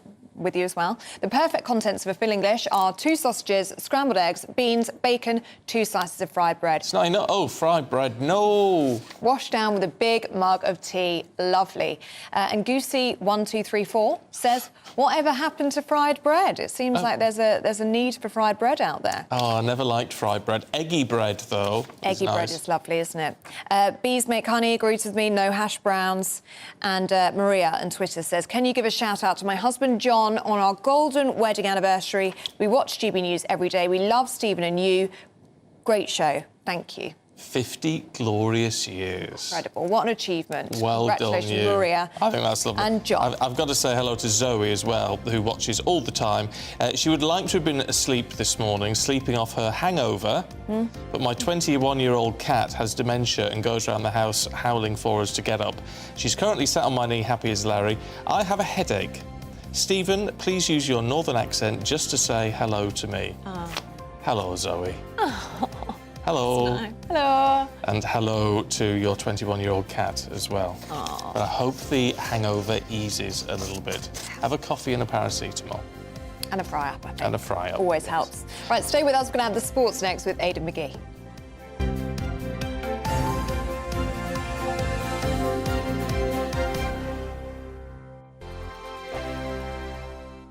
First and foremost, I am a GB News fan, and I was before I was working here. Just love the fact that we're asking the questions that a lot of establishment media won't ask. With a bit of a twist, we not only want to inform you, but we want to keep you entertained. It's worth the drive because you get in and the team's all ready and waiting, they're itching to go, and it's a proper little family. GB News is the people's channel. It's the audience that makes the programme sing. We're giving our viewers and our listeners a voice. I see the thousands of your letters, tweets, emails, you name it, coming in. Britain is broken. How on earth did we get into this mess? But more importantly, how do we get out of it? The establishment had their chance. Now we're here to represent you. It's time for something different. It's time for GB News. I'm very patriotic. I believe in Britain. Our best days lie ahead. Britain's watching. Britain's watching. Join us here on GB News. The People's Channel. Britain's news channel. I'm Andrew Doyle. Join me at 7 o'clock every Sunday night for Free Speech Nation, the show where I tackle the week's biggest stories in politics and current affairs with the help of my 2 comedian panellists and a variety of special guests. Free Speech Nation, Sunday nights from 7 on GB News, the People's Channel, Britain's news channel. Here on GB News Live, we'll be keeping you in the picture, finding out what's happening across the country and finding out why it matters to you. We'll have the facts fast with our team of reporters and specialist correspondents. Wherever it's happening, we'll be there from 12 noon on TV, radio and online. GB News, the People's Channel, Britain's news channel. I'm Michael Portillo. Join me on GB News on a Sunday morning for topical discussion, debate, arts and culture, and sometimes even ethical dilemmas. I don't always agree with you, Michael. Michael Portillo, Sundays on GB News, the People's Channel, Britain's news channel. Hello, I'm Michelle Dewberry, and you can join me every weekday 6 till 7 on Jubes and Kerr. You're an inspiration to us all. Clip that bit up. Well, you are. That's my ringtone. My political ambitions are, those days are gone, I can tell you. She's only teasing. Go on. He's probably going to want to lay down now. I'll give him 2 minutes to have one. Let's respectfully disagree. That's what we like on Jubes and Kerr. Come and join us. GB News, the People's Channel. Michelle Dewberry, weekday evenings at 6 o'clock.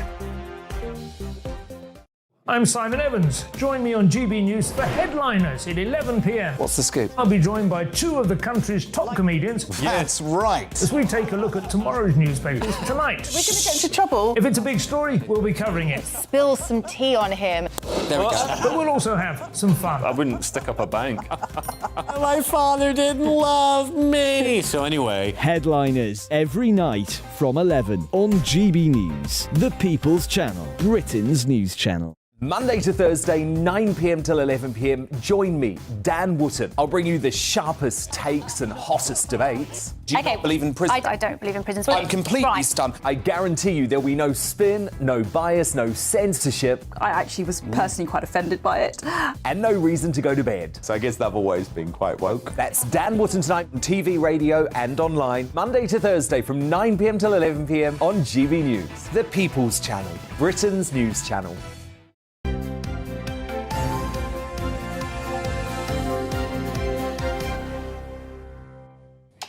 Welcome back. You're watching and listening to Breakfast with Stephen and Ellie. Well, coming up later on the programme, the Queen of Clean will be here at 8:45 to give us her top cleaning tips. Are pets impacting our quality of sleep? We're going to be chatting to our furry friend expert on the signs of sleep stress that we should be aware of. And lots of you have been getting in touch today saying that your dogs and cats have had you up early. So I think it's about 9:45. We're going to be talking to him a little bit later on. Yes, but what can you do if they need to get up or they want to cuddle?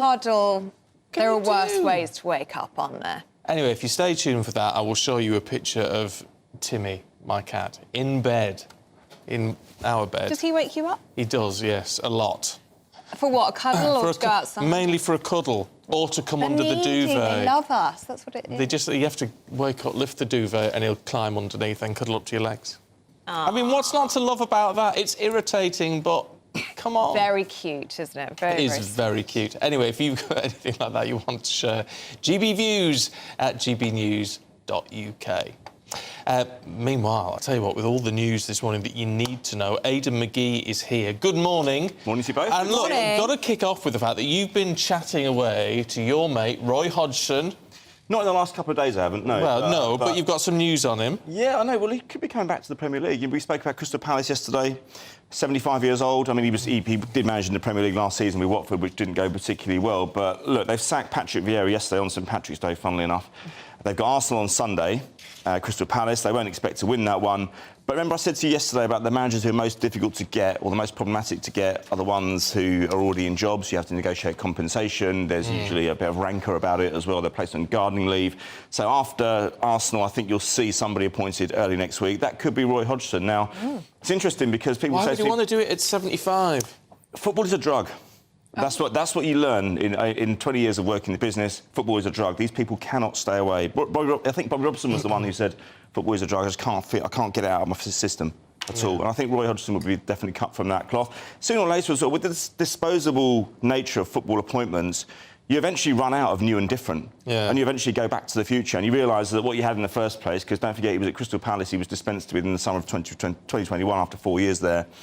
You eventually realise that actually wasn't too bad. They were finishing mid-table every season. They'd kill for mid-table right now. I mean, they are mid-table as things stand, but only 3 points above the bottom three. If they could guarantee Premier League survival this year, I think they would take that in a heartbeat. I remember interviewing him out through his car window back in 2017 after he'd taken the Crystal Palace job. I waited for him all day. It was raining as well. Lucky I had a nice jacket on. So... So he just finished with... He'd not long finished with England. He had the debacle about Iceland losing in the Euros and everything, and it was quite embarrassing. And I thought maybe that he doesn't want to go like that. He doesn't want to go out like that. And I said to him, you know, is that the case? Is that why you're coming back? Crystal Palace was an interesting one for him. He supported them all his life. He went to John Ruskin School. He grew up in Croydon, which is local. Yeah. And he said, well, I could go out like that, but that's not a representation of my career. And that's when I first felt that steel hand under the velvet glove. I realised he had something. He certainly put me in my place that day. Yeah. Needs to happen now and again. Yeah. So he went back in and he had 4 years there, very successful, and yeah, he looks like a good option between now and the end of the season. Yeah. Oh, well, good for him. Fingers crossed, actually. Yeah, it's not definite, nothing definite at all, but having made the decision yesterday, you don't usually make that decision unless you've got someone in mind. Yeah, yeah. Should we have a word on Nottingham Forest and Newcastle? Yes, indeed. Newcastle went to Nottingham Forest last night. It's a ground they haven't historically done too well at over the last 30 or 40 years, but they got a last-minute winner. They were 4 points behind Tottenham in the Champions League race.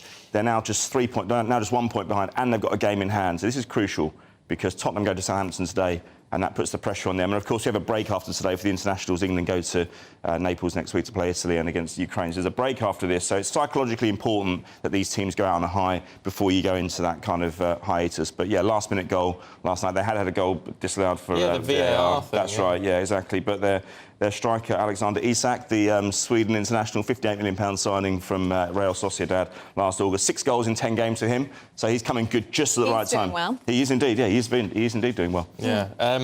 Let's talk Six Nations, should we? Massive game. Well, it is massive. Ireland, England. Yes. And England's... St Patrick's weekend. Well, yeah, but England they're feeling a bit wounded, aren't they? Oh, without question, yeah. I mean, last week, I think that was their worst home defeat in a Test rugby match in 113 years. So 53-10, a chastening experience at home to France. France don't historically do that well at Twickenham, but they've changed that in recent times. Now, Ireland can win the Grand Slam today, that would complete a clean sweep of beating everybody. They're number one in the world. They haven't lost at home in 13 tests. It'll be raucous today in Dublin. It gets underway at 5 o'clock. But goodness me, I mean, look, they've done this before on Ireland. They've performed well before a World Cup, 6 months out from a World Cup, and they've not performed. But they look in great shape at the moment. And France as well. France are relying on England getting a result, which is very difficult because England aren't in particularly good form at the moment. But if England were to pull it off, and I think there'll be a degree of pride. I think they'll go there looking to right a few wrongs from last week. I don't expect them to win, but I think the least we can hope is a gritty performance by England to try and reinforce some of what Steve Borthwick has learned so far. I mean, the thing is, you go into these jobs sometimes and you realise you don't necessarily realise in your first game, but after 3 or 4, you realise that the reason I got this job is because there are serious problems wrong with this side. But if England were to win, that opens the door for France later on, who play Wales. No, Wales at 2. No, that's before the England game, 2:45 in Paris. Yeah. Right. Mystic McGee, first of all, I need to push him on that. What do you think the result will be, Ireland-England? Rugby's difficult to predict points because there's so many points flying around, but I think just tell me who's going to win. I think Ireland will win. Okay. Yeah. I think Ireland will win, yeah. Now, what about Gallopin Deschamps? Deschamps. Galopin Deschamps. He was Galopin's victory. You've ruined my joke.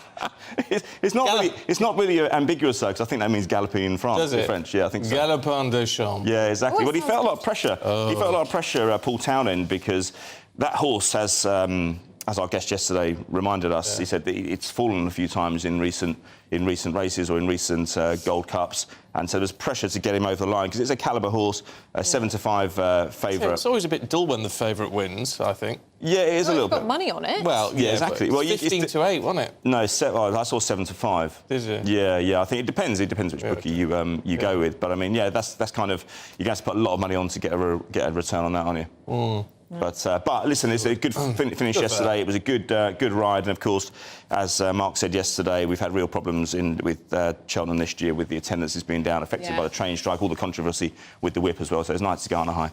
Yeah. Though I still think you're disappointed you didn't put money on it, aren't you? Well, no.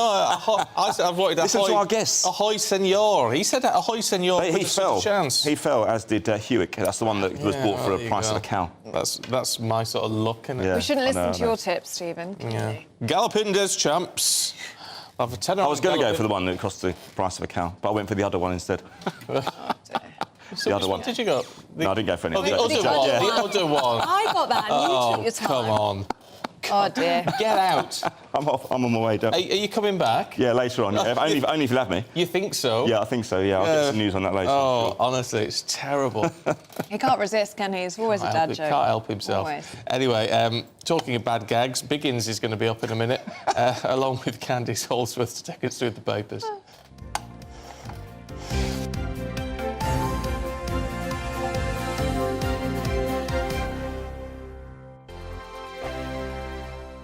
Monday to Thursday nights on GB News. At 6, it's Deebs & Co. 7 o'clock, Farage. At 8, join Jacob Rees-Mogg. And at 9, Dan Wootton Tonight, followed by Headliners. On TV, radio and online. This is GB News. It's all about family, being in people's living rooms, all the interaction and getting to know who our viewers and listeners are. When I was young, my dad used to say, Nana, stop arguing. I wanted an outlet that would enable me to give my opinion. People are going through a really hard time right now, and I know that you don't feel like you're being listened to by the establishment. I came to GB News because it's the People's Channel, and I want the audience to have their say on the events of the day. We're dynamic. We do something different. Democracy shows that the wisdom of the nation is in its people. I get to travel to find out what the story is from a personal perspective. The British people aren't fools. We know when we're not being told the full story. We've got to work out how Britain moves forward from this. It's the best country in the world. The establishment had their chance. Now we're here to represent your views. Britain's watching. Britain's watching. Britain's watching. We're proud to be GB News. The People's Channel. Britain's news channel. Westminster is going around in ever-decreasing circles, followed by the media. Britain is broken. How on earth did we get into this mess? But more importantly, how do we get out of it. Join me at 7 p.m, Mondays to Thursdays on Farage, here on GB News. We will have open, rational debate. We've got to work out how Britain moves forward from this. Join us here on GB News, the People's Channel. Britain is watching. I'm Jacob Rees-Mogg, the Member of Parliament for North East Somerset and a former government minister. For years, I've walked the corridors of power in both Westminster and the City of London. I campaigned in the largest democratic vote in our island story. I know this country has so much to be proud of. We need to have the arguments, the discussions on how we make it better. The wisdom of the nation is in its people. Vox Populi, Vox Dei. That's why I'm joining the People's Channel. Join me Monday to Thursday at 8 p.m. on GB News, Britain's news channel. GB News has its own late-night paper preview show, Headliners, where comedians take you through the next day's top news stories. You don't have to bother reading the newspaper, we've got it covered for you. Headliners, every night at 11 p.m, and repeated every morning at 5 a.m. We won't send you to sleep like some of the other paper review shows out there. GB News, the People's Channel, Britain's news channel. Join me, Camilla Tominey, on Sunday mornings from 9:30, taking the politicians to task and breaking out of SW1 to see how their decisions are affecting you across the UK. Bursting the Westminster bubble every Sunday morning, only on GB News, the People's Channel. Britain's watching. You've probably seen politicians interviewed 1,000 times, but we do it differently. We find out who they really are, we don't shout, we chat, and hopefully we bring a bit of light, not just heat. Did you know Kate Moss? Apparently. Do you have a pair of jeans or a pair of jeans? No, of course I don't. What would I do with them? My friends are like, oh my God, what's she doing now? Join me every Sunday at 6 for Gloria Meets, only on GB News, the People's Channel, Britain's news channel.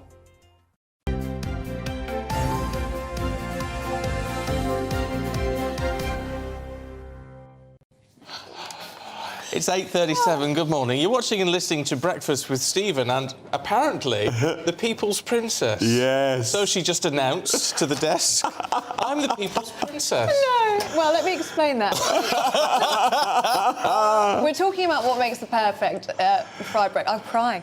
Fried breakfast, and apparently hash browns should be out, and I totally agree with that. I just don't think hash browns should be on a fried breakfast. No, well, you're Loads wrong. of you agree with me, and I said the people are backing me. I'm the People's Princess. She did say and that. They collapsed in tears of laughter. Yes. Anyway, but I'm not wrong. Jan says, good morning, my lovelies. I agree with Ellie. Sorry, Stephen. No hash browns, replaced with thick bread and unsalted butter. Oh, no, instead. salted butter. Salt, oh, that's a salt. I have to say, I Can't really find any more love right now. fried bread.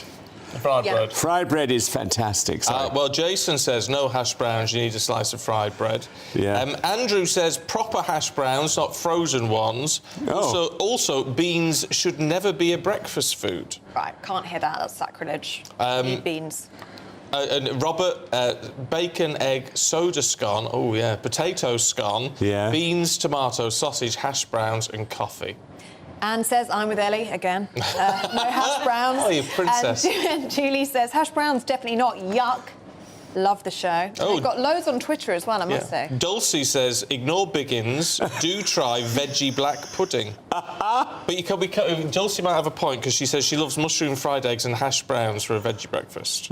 Saying that, she's cooking pancakes today. Oh, good, we'll have it round. Well, you started something now, haven't you? Honestly, so many of you are getting in touch on that, so do keep them coming in. Yeah. There is somebody here who doesn't like... Michelle, hash browns are the best. Hash browns are the best. Quite right, Michelle. Yeah. And Dominic is not very impressed with us. Stephen and Ellie, really, please can we raise the standards of breakfast? Smoked salmon, scrambled eggs with toast on silver service. Oh. Very fancy on a Saturday. With a little bit of caviar on top. Oh, there you go with that, sadly. That's not a budget breakfast, is it? Anyway, as you see, Biggins is here to take us through the papers, along with commentator Candice Holdsworth. Good to see you both this morning. Let's start with a song. Or rather not, if you're at the BBC. In the Times, Biggins. By the way, Stephen, you're my prince. Oh, thank you very much. It's about time someone said it. Yes, this is, again, the BBC are losing its way. There was a tears at a concert, a farewell to the BBC singers, which they're getting rid of. I mean, I think it's awful because, you know, the BBC should be encouraging opera singers and singers of classical music, as with orchestras. Otherwise, we're not going to have orchestras. Orchestras orchestras will be dead in a couple of years' time. Well, I think because it's so expensive, but that's where the BBC should be aiming for in putting these things on. Now, I know for a fact that the coronation, which is coming up in May, they are looking for singers. So the BBC? The BBC. So they're getting rid of singers in order to then rebook singers. I suppose it's money cheaper, you see, than having regular people on the payroll. Oh, it gives a new context to sack and rehire, to fire and rehire. I know, but I think this is why all the singers, the concert singers, are really up in arms about it. Do you think the BBC are focusing on the wrong departments? I mean, in the last newspaper review, you're talking about that focus on the younger generation and getting them to watch and listen to the BBC. But you've got fantastic things like BBC singers, BBC orchestras, and they're the ones receiving the cut. I think that's really bad because I think, and funny enough, I went to do Newsnight the other night at the BBC, and it was at 10:30 at night because that's when the Newsnight is on, and the BBC there is on something like 8 floors, going everywhere. Empty, of course, because it was that late at night. But they have 20,000 employees, apparently, in that building. Now, does that seem a little bit too much? Yeah. For running one channel? I think so. We do it on 6. Producing this. I think there's 200 total at GBNews. Yeah, well, 20,000, I believe. Wow. Seems an awful lot. It does seem a lot. Mind you, there's a lot of output, isn't there? Yeah, there's a lot of things all over the world, but I mean, even so. But they should be concentrating, I think, on things like classical music, you know, which everybody loves. Even the young people love that. Yeah, you so do, yeah. I like a bit of classical music, and I'm extremely young. Yeah, you are extremely young for a prince. Yeah. Let's have a look at the Express candies, should we? Poppies. We have a passion for poppies in this country because of the Royal British Legion, but actual poppies are facing extinction. Yeah, so this has actually been going on for a while. So this story is covered in the Express now, that poppies are at risk of disappearing because of the changes in agricultural methods. I mean, I remember stories from about 10 years ago saying that poppies are on the decline for these same reasons. It's new herbicides that are being used, fertilisers, the way different seeds are planted. They just can't compete anymore, and you're going to see fewer and fewer of them. I mean, I occasionally see a poppy growing wild, but they've definitely become a lot more scarce. And that's a pity because they are an iconic flower. And we do need to put more effort into cultivating them. But then again, I suppose things evolve over time. I mean, you know, there's plenty of flower varieties that probably existed in the past that we don't see now. It is a shame when we see things go, though. It is. Like that. Primroses. Even when I was a kid, primroses were everywhere. You never see them now. But it's interesting. I don't know if you saw the news item last week, I think it was, when at the Tower in London, they did the most incredible display of wildflowers, and they've just been raking it over in order to do a new one, and they just throw these seeds, and it's just wild. And there's poppies there, there's everything you could possibly want. And I love that in a garden. I think that's really wild and fantastic. It is. Yeah, they've become really popular, wildflower meadows, actually. Yes. They're so good for bees and insects. Absolutely. Yeah, they look beautiful. All the colours, isn't it? It's amazing. Yeah. Biggins, let's head to you, shall we? And this is in the I weekend. Australian man breaks world record for longest surfing session. I know. Blake Johnson he's done the world record at Cornelia Beach in Sydney, and he's 40 hours he surfed. What? Mad. 40 hours he surfed and broke the record,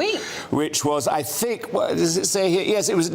He beat the record by nearly 10 hours, braving potential jellyfish stings and shark attacks. Well, there's always one, isn't there? I mean, mad as a hatter he must be. How can you stand on a surfboard for 40 hours? Well, I do that once a fortnight. Yeah. When I'm, out there in the surf. Are you a surfer? No. No, nor am I. Imagine me in a wetsuit. Well, actually, me. They'd be calling the RSPCA out a beached whale on the beach. It'd be terrible. No, Ellie, I can see you doing that. Ellie, yeah, I can see you doing surfing. I couldn't do that with my hair. No, I was going to say. Oh, her hair, of course. Oh, yes. Couldn't get my hair wet. No, but you're Australian. You surf before you walk, probably, don't you? But he did raise 200,000 Australian dollars, which is £110,000 for the Chumpney Pullen Foundation. So that's good. But I mean, a marvellous effort. Yes.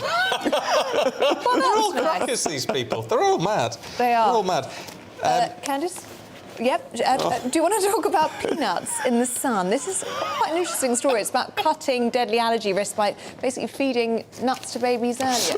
Yes. So this is a story in The Sun. It was research carried out by the University of Southampton, which found that if you feed children peanut butter from about 4 months of age, it cuts the allergy risk. And I think the conventional wisdom was that children should only have peanut butter when they're about 3 years old, but this shows no, give it to them much earlier. And it's interesting because I have children and I've been giving them peanut butter since they could eat, since they could start having solid food. They had it from 6 months old. I mean, I had no idea you were only supposed to give it to them when they were 3 years old. They love it. They eat it and it's great for them. Oh. And they said in this article, if children are prone to eczema, they should definitely get peanut butter earlier because they're the ones who tend to develop the peanut butter allergies. And my son has eczema, so there you go. Thing. A happy accident, I suppose. Can you show the viewers how your son eats his peanut butter? Oh, yes, I was telling Christopher Biggins. So my youngest, whenever I give him peanut butter on toast, he takes it and he just licks the peanut butter. Absolutely loves it. A man after my own heart. I do like a bit of peanut butter, I've got to. But it's interesting, all these things, there were so many peanut allergies and things about now. So start them off young. Yeah. If it deals. It makes with that. sense, doesn't it, to expose them young. It does. Saturday night TV Biggins in the Mail. Yeah, I know. A surprise, referring to Cilla Black, who used to be the queen of Saturday night television, of course, years and years ago. And now they're saying not a single female host on Saturday night TV this year. Of course, they have to say this year because there is Claudia Winkleman and Tess Daly. By the way, did you see Claudia Winkleman's programme on the piano? No. Oh, go and see. It's the best television this year. Oh, really? It's absolutely wonderful. They go to all these railway stations where they have a piano. Yeah. They've got one in Paddington and they've got them in Scotland. And they're all over. And it's wonderful. They had these people go along and play, all amateurs. And then they chose one from each episode and they had a concert at the festival hall. It was really wonderful. But anyway, they're saying that, of course, the rest of Tess Daly, they're saying the rest of it is of course, Anton Deck, and the BBC is just man after man after man hosting every quiz programme. And top agent, Sue Eiton, says, come on, let's bring back females. We want to see more females on television on a Saturday night. Prime time. Oh, Sue Eiton gets a mention, does she? Yes, she does. Years ago, she used to represent me. Did she? Well, yes, they were the two Sues, they were called. Yeah. And they do, and I think she still represents Angela Rippon and all that. They do a lot of big people. Yeah. Sue Eiton, she's very nice. She no longer represents you now, does she? No, I don't have anyone now. No, you don't? I'm self-basting. I do all my own. Oh, right. Well, very good. Well, it's because I'm tight, you see, and I don't like to pay commission. It's the commission. So there you go. It's all taxable, you know. Well. Deductible. Is it taxable? Oh, yes. Oh, well, might have to go back. Oh, lovely stuff. That's great. Thank you both very much. It's been great to see you this morning. And you both, too. And it's been nice to have a bit of a giggle. Oh, you need it, don't you? Everything's so depressing. It is, and it's been lovely being with a princess. Oh, honestly. No, you can proclaim yourself a princess. I know. We weren't supposed to say it on air. No, saying it at break, but anyway. No secrets here. No, darling, no. That's it. But anyway, we've had lots of fun. Thank you. Thanks for your company. Do you do a big spring clean, Biggins? No, I tell you why, because we have the most fabulous Daly who comes in. Oh, right. And Daily? twice a week she comes in. Right. I'd like her to come in every single day if we could afford it, but we can't. But, I mean, she then keeps the place beautifully clean. Right. And I think two men, she does the ironing and she goes behind the refrigerator, as you were saying earlier, all those little places that you've got to keep clean. But no, I have no interest in cleaning and spring cleaning. No. It's a pain, but it's got to be done. And, of course, we are hurtling towards spring. So how do we keep on top of that spring cleaning regime? Let's talk to the Queen of Clean, Lindsay Crombie, who joins us now. Morning to you, Lindsay. I mean, as my mother would say, it looks at me when I know there's a big clean on the way. How do we tackle it? Morning, guys. So, this is the perfect time of year. Although, sadly, the weather is really letting us down at the moment. So, you're not really in the mood if the sun's not shining for a good spring clean. But I just think, we're all busy these days. Most of us work. We've got children. We're running around. Don't put pressure on yourself. break it down into smaller tasks. Just do a task a day, you know, things like pulling out the sofa, like you said there, pulling out the fridge, you know, tackling under the bed, sorting out cupboards. These are all things that we should be doing once a year.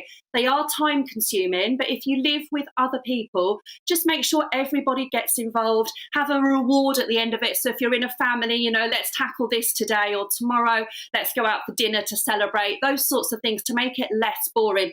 Good playlist, get the windows open, and you know what? Try and make it fun. It is boring. You know, I sort of dance with my vacuum, I have a good playlist, you know, all these little things can just make it more bearable. There's something a bit rewarding. I did some the other day, and it was cleaning out the cupboard under the oven, and it's where they keep all the baking trays. Oh, there you go. And there's, I mean, I hate doing it, but there's something quite rewarding, you know, when you've got all those bits and bobs out there, and it's nice and sparkly and fresh. What a gorgeous kitchen you've got. Oh, thank you very much indeed. Thank you very much. But it is a rewarding thing, isn't it, Lindsay?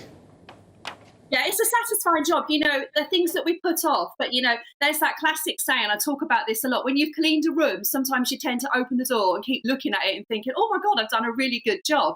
And it does make you feel better mentally, you know, to open a cupboard like you've just done there and know that it's completely organised, you know what you've got in there, you've got rid of anything that's not needed, donated, recycled.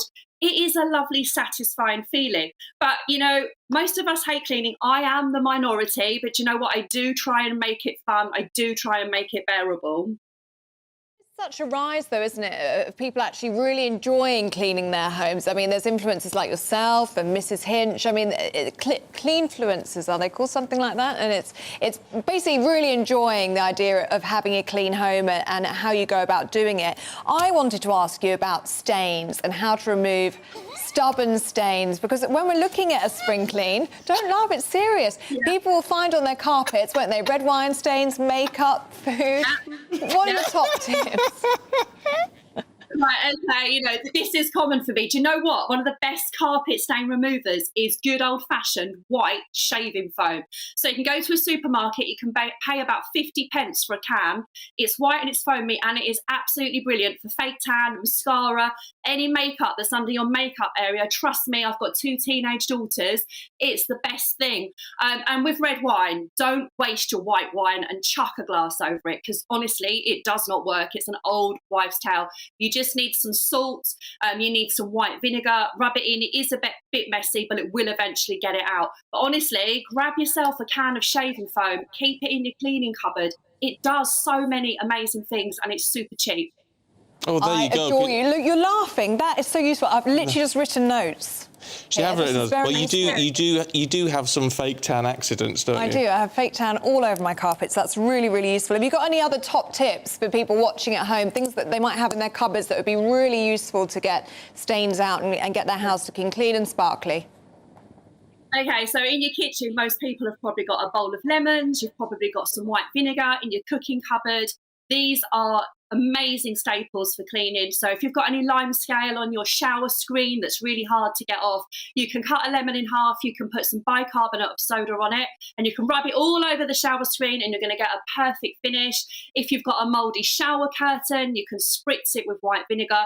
These 2 products also work on stains on clothes. So if you go to the gym a lot and you've got sweaty sportswear, white vinegar is your go-to. Just soak it in a bowl before you wash it. Oh, there's an image. Lindsay, it's really, really good to talk to you.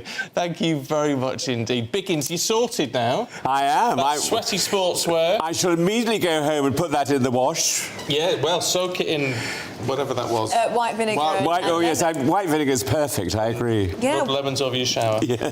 White vinegar, I think, seems to be the biggest takeaway from it. It does. Very popular. Get some of that in your cupboards, I think. That's I've only got malt vinegar. It's probably just really They're on your chips.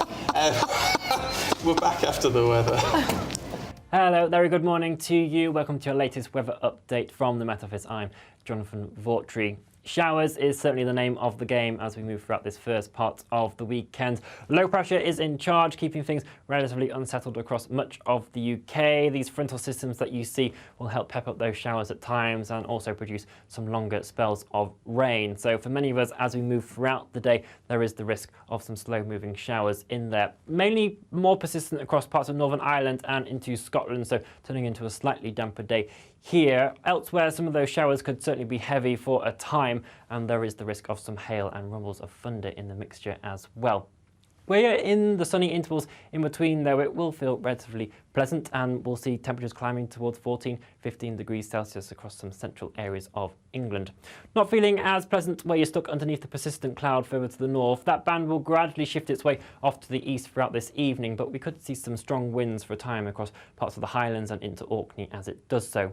Elsewhere, the showers will tend to ease their way off as we move throughout the night, so generally a number of clearer intervals developing as we move into the early part of Sunday. That will allow temperatures to drop off a bit more compared to last night, but generally holding up around 5-6 degrees Celsius.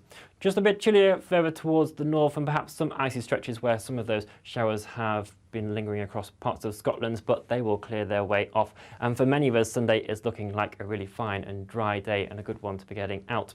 Some cloud lingering across far eastern coastal areas of England, and certainly make the most of the sunnier weather that you have across Northern Ireland in the morning before that rain begins to build its way in. Temperatures, though, just slightly down compared to Saturday. As we move throughout the new working week, that rain that you saw across Northern Ireland will gradually push its way across all areas of the UK, and so we will see a return to a slightly more unsettled picture. Enjoy your day. Bye-bye.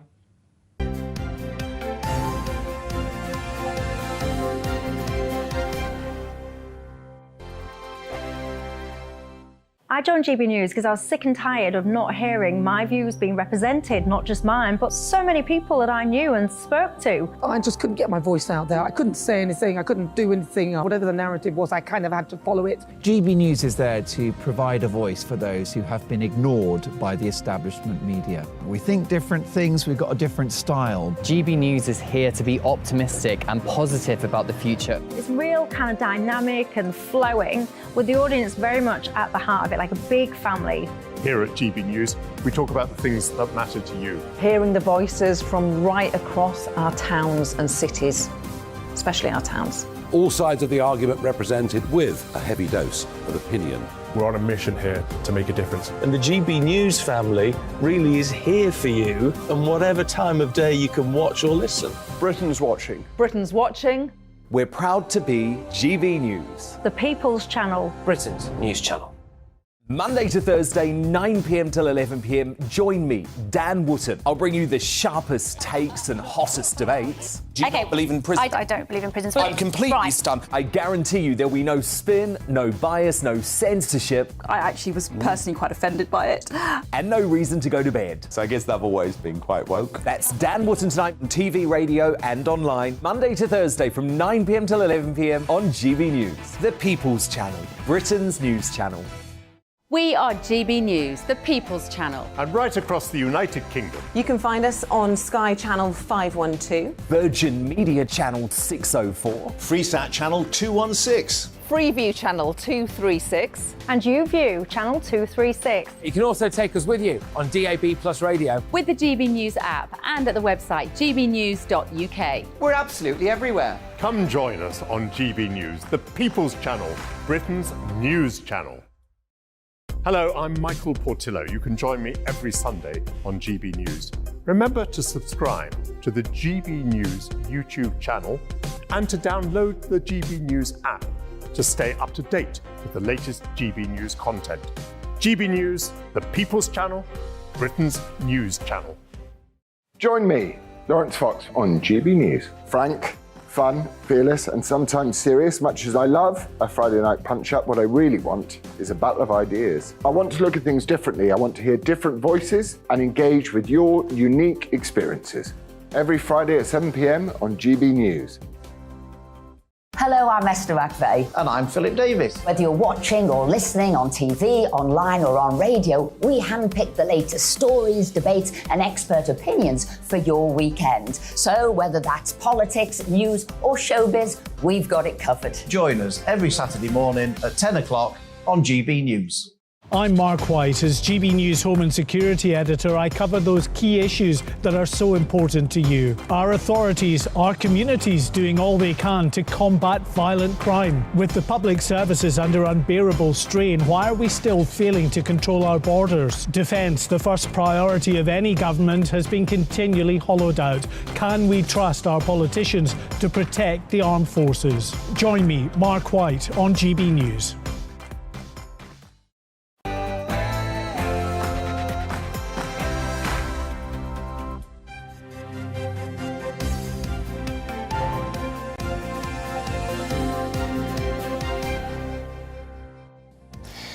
An international arrest warrant has been issued for Russia's President Vladimir Putin.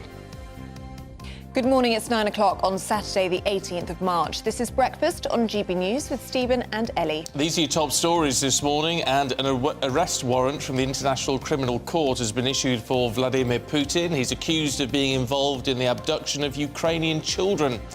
The UK government said it's essential those at the top of Moscow's regime are held to account for atrocities. Suella Braverman has made her first trip to Rwanda as Home Secretary. Ms Braverman said she was setting out to reinforce the government's commitment to the partnership in solving the UK's small boats crisis. She'll discuss her plans to get the agreement in motion. We've got the GB News People's Poll this morning. Who do you trust more to manage the UK's economy after the budget this week? We'll tell you in just a moment. And as ever, you can join in any of our discussions this morning, and lots of you have been very busy doing so on email, gbviews@gbnews.uk, or you can tweet us at gbnews.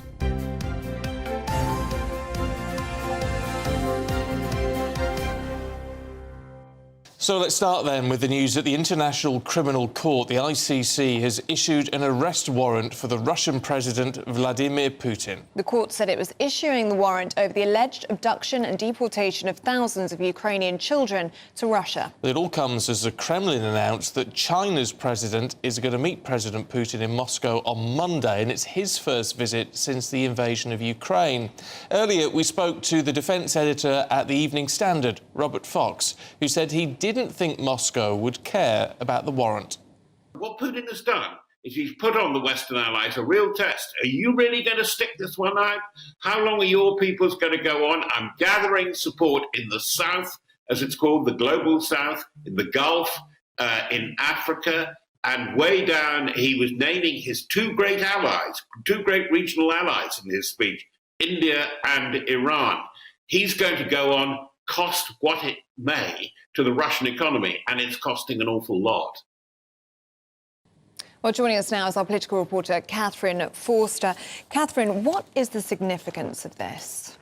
Well, at the moment, I think it's largely symbolic in that clearly, unless Vladimir Putin comes into one of the Western countries recognised by the International Criminal Court, he can't physically be arrested.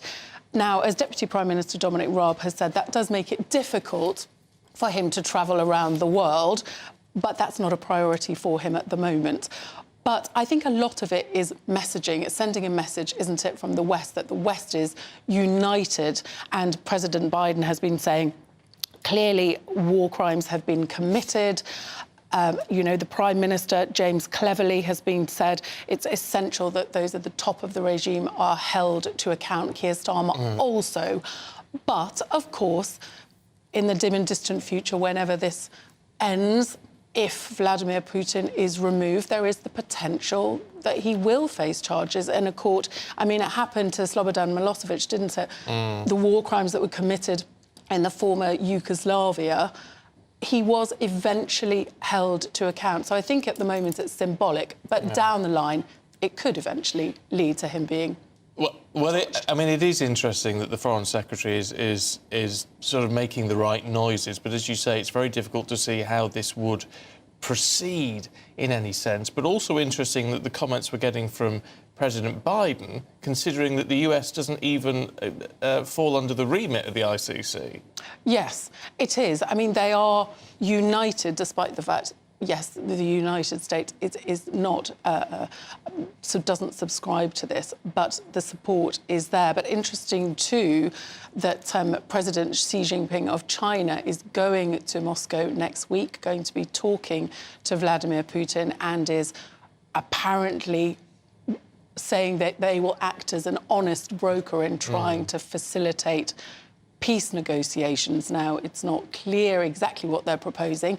They've talked about respecting sovereignty. They're calling for peace, but they haven't explicitly called for Russia to withdraw from Ukraine. So it will be interesting to see. And of course, going back not very long, there have been concerns that China might start to supply Russia with weapons, and they've been warned very firmly against that by the West. It's very interesting, isn't it, how China is presenting itself as the middleman in these negotiations when we're talking about Xi Jinping travelling to Moscow.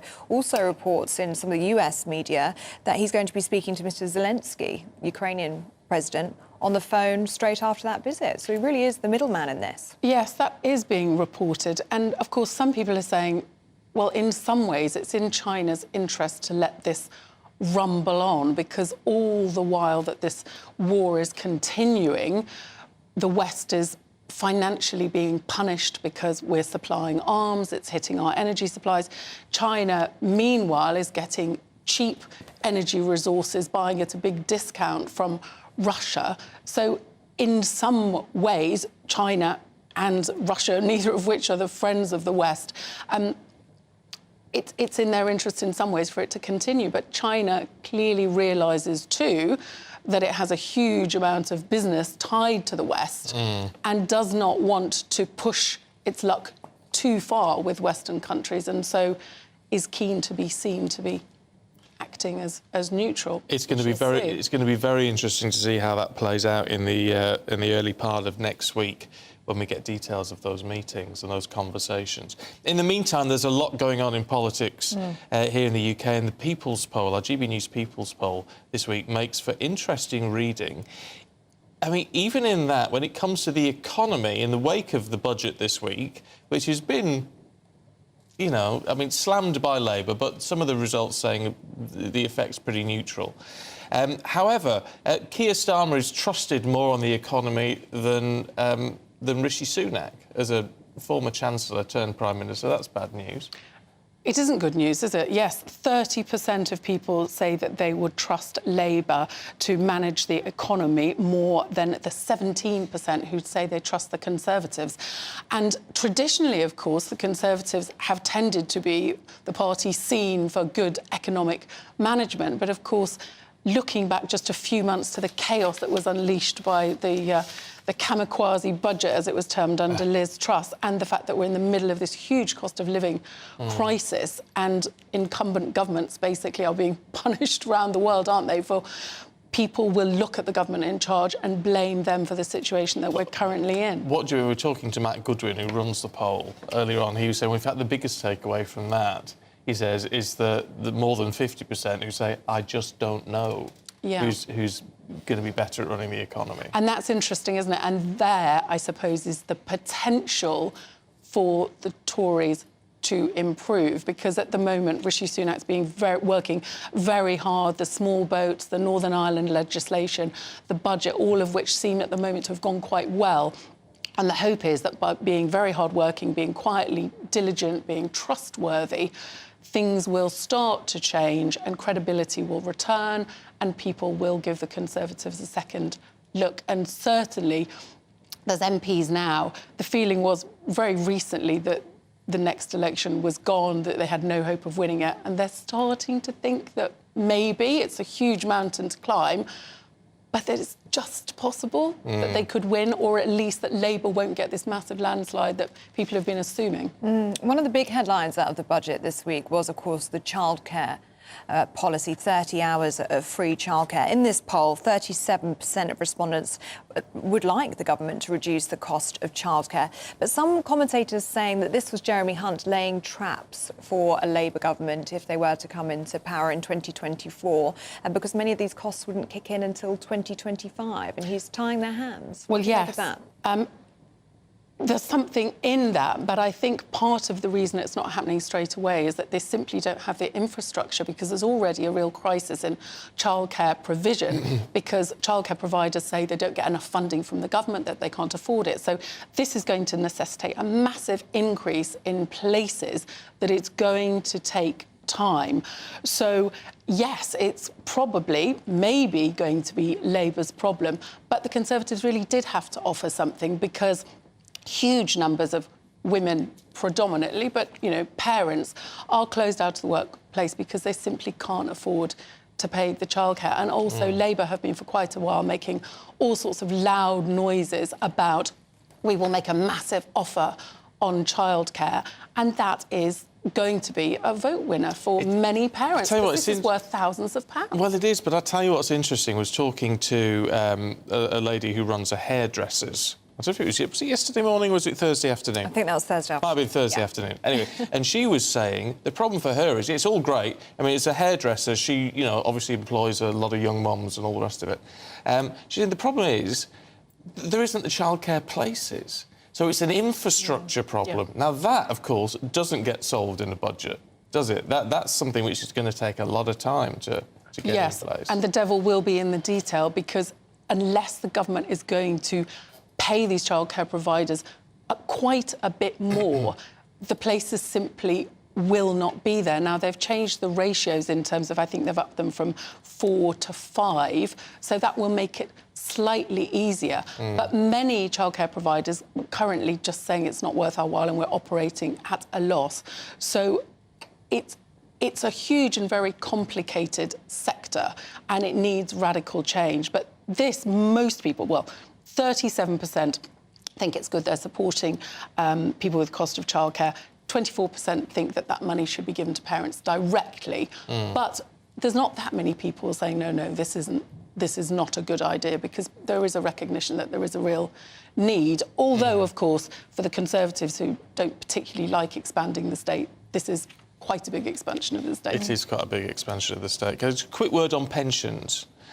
Because according to the People's Poll, it's pretty flat, actually, isn't it? I mean, it's 23% supporting the pensions move, 26% opposing it, but 38% don't know, which again is the big chunk of all of this. I mean, it's been painted as a controversial move by the Labour Party.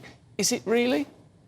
Oh, I think it certainly is, because they could have, it was trailed that they would lift the lifetime pension cap to 1.8 million. They've removed it completely. So that obviously is a massive tax break to the people at the very top, people who can afford to bung 60,000 a year into their pension for year after year. And also, it's a big loophole for inheritance tax, that you can leave your pension pot tax-free to your heirs. But interestingly, of course, Liz Truss, the 45p tax, you know, getting rid of that tax band, went down incredibly badly. But this is also a great, you know, pay rise, if you like, effectively, for the people at the very top. And somehow it hasn't landed in the same way. It hasn't had that cut through. And, of course, Labour are already saying, well, we'll undo it. Yeah. So what does that mean? Yeah, well, that could be problematic in and of itself. Catherine, thank you very much indeed. Thank you. Now, Suella Braverman is visiting Rwanda this weekend to reaffirm her commitment to the UK's controversial deportation policy. It's the Home Secretary's first visit to the African nation, in that position anyway, and after her predecessor, Priti Patel, signed the agreement in April last year in a bid to deter illegal small boat crossings. Well, our Home Security editor, Mark White, is in Rwanda with an update on the latest developments. The Home Secretary's arrival here in Kigali is a very public reaffirmation of the UK and the Rwandan government's determination to push ahead with the deal to send asylum seekers here. The plan is, of course, still stuck in the British courts, and there's no doubt the government here in Rwanda has been stung in recent months by the level of criticism it's received from human rights groups and refugee charities. Suella Braverman and her counterparts here insist that's a willful misrepresentation of what the country has to offer. It has already accepted asylum seekers and other immigrants from countries in Africa and the Middle East. who the government here in Kigali say are making good lives for themselves. Indeed, growing levels of immigration are a key part of Rwanda's economic growth plan, which includes a burgeoning tech sector. The government here is prepared, they say, to take many thousands of asylum seekers if required. But of course, any move in that direction will mean many millions more of UK taxpayers' money being channeled into the economy here. More accommodation, we're told, is in the pipeline. Asylum seekers will, the UK government asserts, have access to all the legal and other support services they'll need. But even the Rwanda plan's most ardent supporters acknowledge there are compromises. This isn't yet a fully developed economy. But as far as the UK government is concerned, it is a vital component to their migration plan. Without a third country willing to take asylum seekers, that plan is almost certain to fail. Mark White with the Home Secretary in the Rwandan capital, Kigali. Now, a new study has shown footballers are 50% more likely to develop dementia than the rest of the population. Yes, researchers in Sweden compared the records of around 6,000 elite players with more than 56,000 non-footballers. Well, let's talk to dementia expert Professor June Andrews, who joins us now. Really good to see you this morning. I guess in some respects, this shouldn't come as a great surprise, should it? I mean, there's going to be a lot of banging of the brain on the inside of the skull with a lot of these professional athletes, actually. That's right. For more than 100 years, there's been knowledge of a particular form of dementia, which they originally called dementia pugilistica, because that's what boxers got. People would be described as being punch drunk. And it was clear that that constant knocking of the head would cause a permanent change in the person's capacity to think. So it's not really a surprise. And even recently in Scotland, there has been some more research from the University of Glasgow, which has indicated the real risks of repeatedly heading the ball. So why haven't lessons been learned from this? I mean, as you say, we've known about this for a really long time. I mean, all you need to do is look at the 1966 World Cup team. I think it's something like 5 of the players were diagnosed with dementia. It led to the death of 4 of them. Why haven't these lessons been learned? I mean, this study goes up to 2019, and there are players there who have developed dementia. Yes, it's so interesting. When there started to be a connection in the United States between people who played American football and the brain injuries that were caused by that, leading to dementia and other neurological conditions, there was a massive push against that by the people who had vested interests in the game. And it was really hard to believe, because sport is so good for people to avoid dementia. It was so hard to believe that people playing sport would be at risk. And the thing about football is it is good. It's the constant, repetitive hitting of the brain that mostly professional footballers would do in training, where in the average game you might not get the chance to head the ball terribly often, but when you're practicing, you're doing it hour after hour, week after week. And so the research shows that it's bad. And some changes have been made. For example, there are rules now about children heading the ball. But it's something that we really need to be really careful about. The arguments are made that the ball these days is lighter. It's not so heavy as the big, heavy leather balls that used to be used. But it's still a real risk. And you're right, it's surprising that more people aren't alarmed about the potential of sports-related head injuries, because dementia is so feared by people. You would think they would be more careful. Is there a sort of a lining to the cloud, if you like? If this, was it dementia pugilistica you were calling it, caused by impacts, does that, because we know that happens and we can presumably see something physical there, does that help us in our understanding of dementia generally? The thing about dementia is it's got a whole lot of different causes. So you can give yourself dementia by abusing alcohol, using too much alcohol over a long period of time. You can give yourself dementia by having head injuries, avoidable head injuries. There are so many things that can cause it, but there are some forms of dementia where we don't really know how to prevent it. There's so many different causes. It's very, very rare, but some people inherit dementia. There's inherited forms. So it's always useful to know more about dementia. The really weird thing is the fact that we've known about this head injury link for such a long time and people don't seem to be paying attention to it. Professor Andrews, it's really interesting to talk to you this morning. Thank you. Thank you. Such a cruel disease as well. And, you know, as Professor Jean Andrews says, they've known about this link for a really long time. It's surprising, really, that the rules haven't been changed. Does it put people off, though? Would footballers want to wear head guards? Or, I mean, we've had issues with boxers. Boxers don't want to change. People who are passionate about the sport just think, like, what happened to me? Maybe they should use lighter balls. I don't really know what the answer is. I mean, the 1966 squad, half the problem with that was it was such a heavy leather ball, and that's why so many of them, so sadly, were diagnosed and later died of dementia. It is lighter than it was, but perhaps more needs to be done. Yeah, don't know. It's a tricky one, isn't it? Now, lots more to come for you, including, have you been chasing a claim on your home insurance for more than a year? Turns out you're not the only one. We'll tell you more in a minute.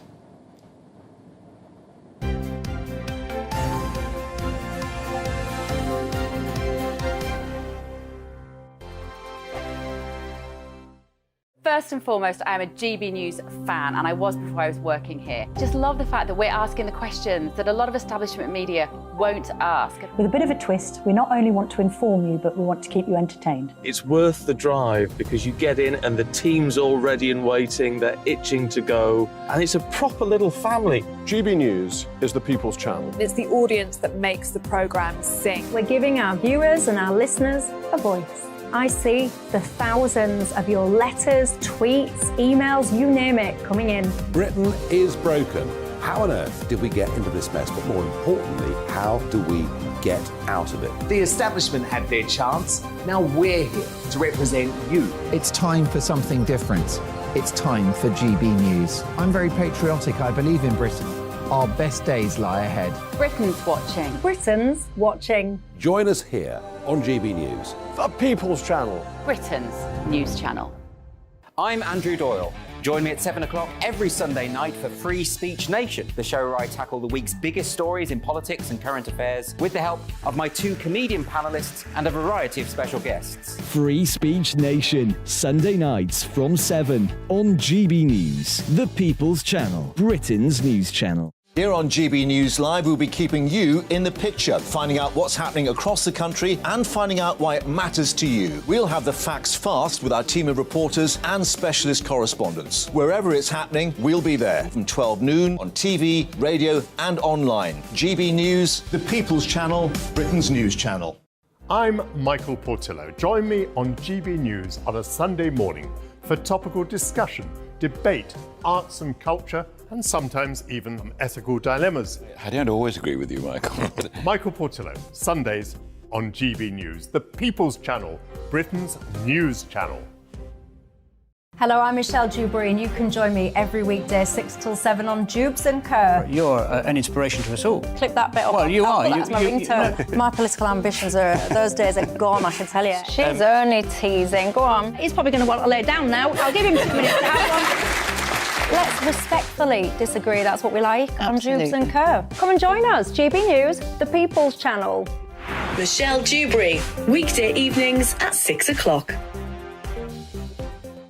I'm Simon Evans. Join me on GB News for Headliners at 11 p.m. What's the scoop? I'll be joined by two of the country's top comedians. That's right. As we take a look at tomorrow's newspapers tonight. We're going to get into trouble. If it's a big story, we'll be covering it. Spill some tea on him. There we go. But we'll also have some fun. I wouldn't stick up a bank. My father didn't love me. So anyway, Headliners every night from 11 on GB News, the People's Channel, Britain's news channel. Monday to Thursday, 9 p.m. till 11 p.m. Join me, Dan Wootton. I'll bring you the sharpest takes and hottest debates. Do you not believe in prison? I don't believe in prisons. I'm completely stunned. I guarantee you there'll be no spin, no bias, no censorship. I actually was personally quite offended by it. And no reason to go to bed. So I guess they've always been quite woke. That's Dan Wootton tonight on TV, radio and online. Monday to Thursday from 9 p.m. till 11 p.m. on GB News. The People's Channel, Britain's news channel.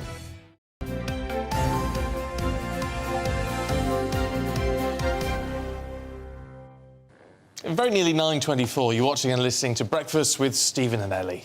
Now, consumer champion Which says 30% of home insurance customers who made at least one claim in the past 2 years are being pressured to chase their provider to complete their claims amid concerns over poor customer service. Oh, it's all pretty grim, isn't it? Let's talk to Director of Priced Out UK, Freddie Poser, who's here in the studio. Good to see you. I mean, it's the last thing you need if you're having to make a claim on your home insurance.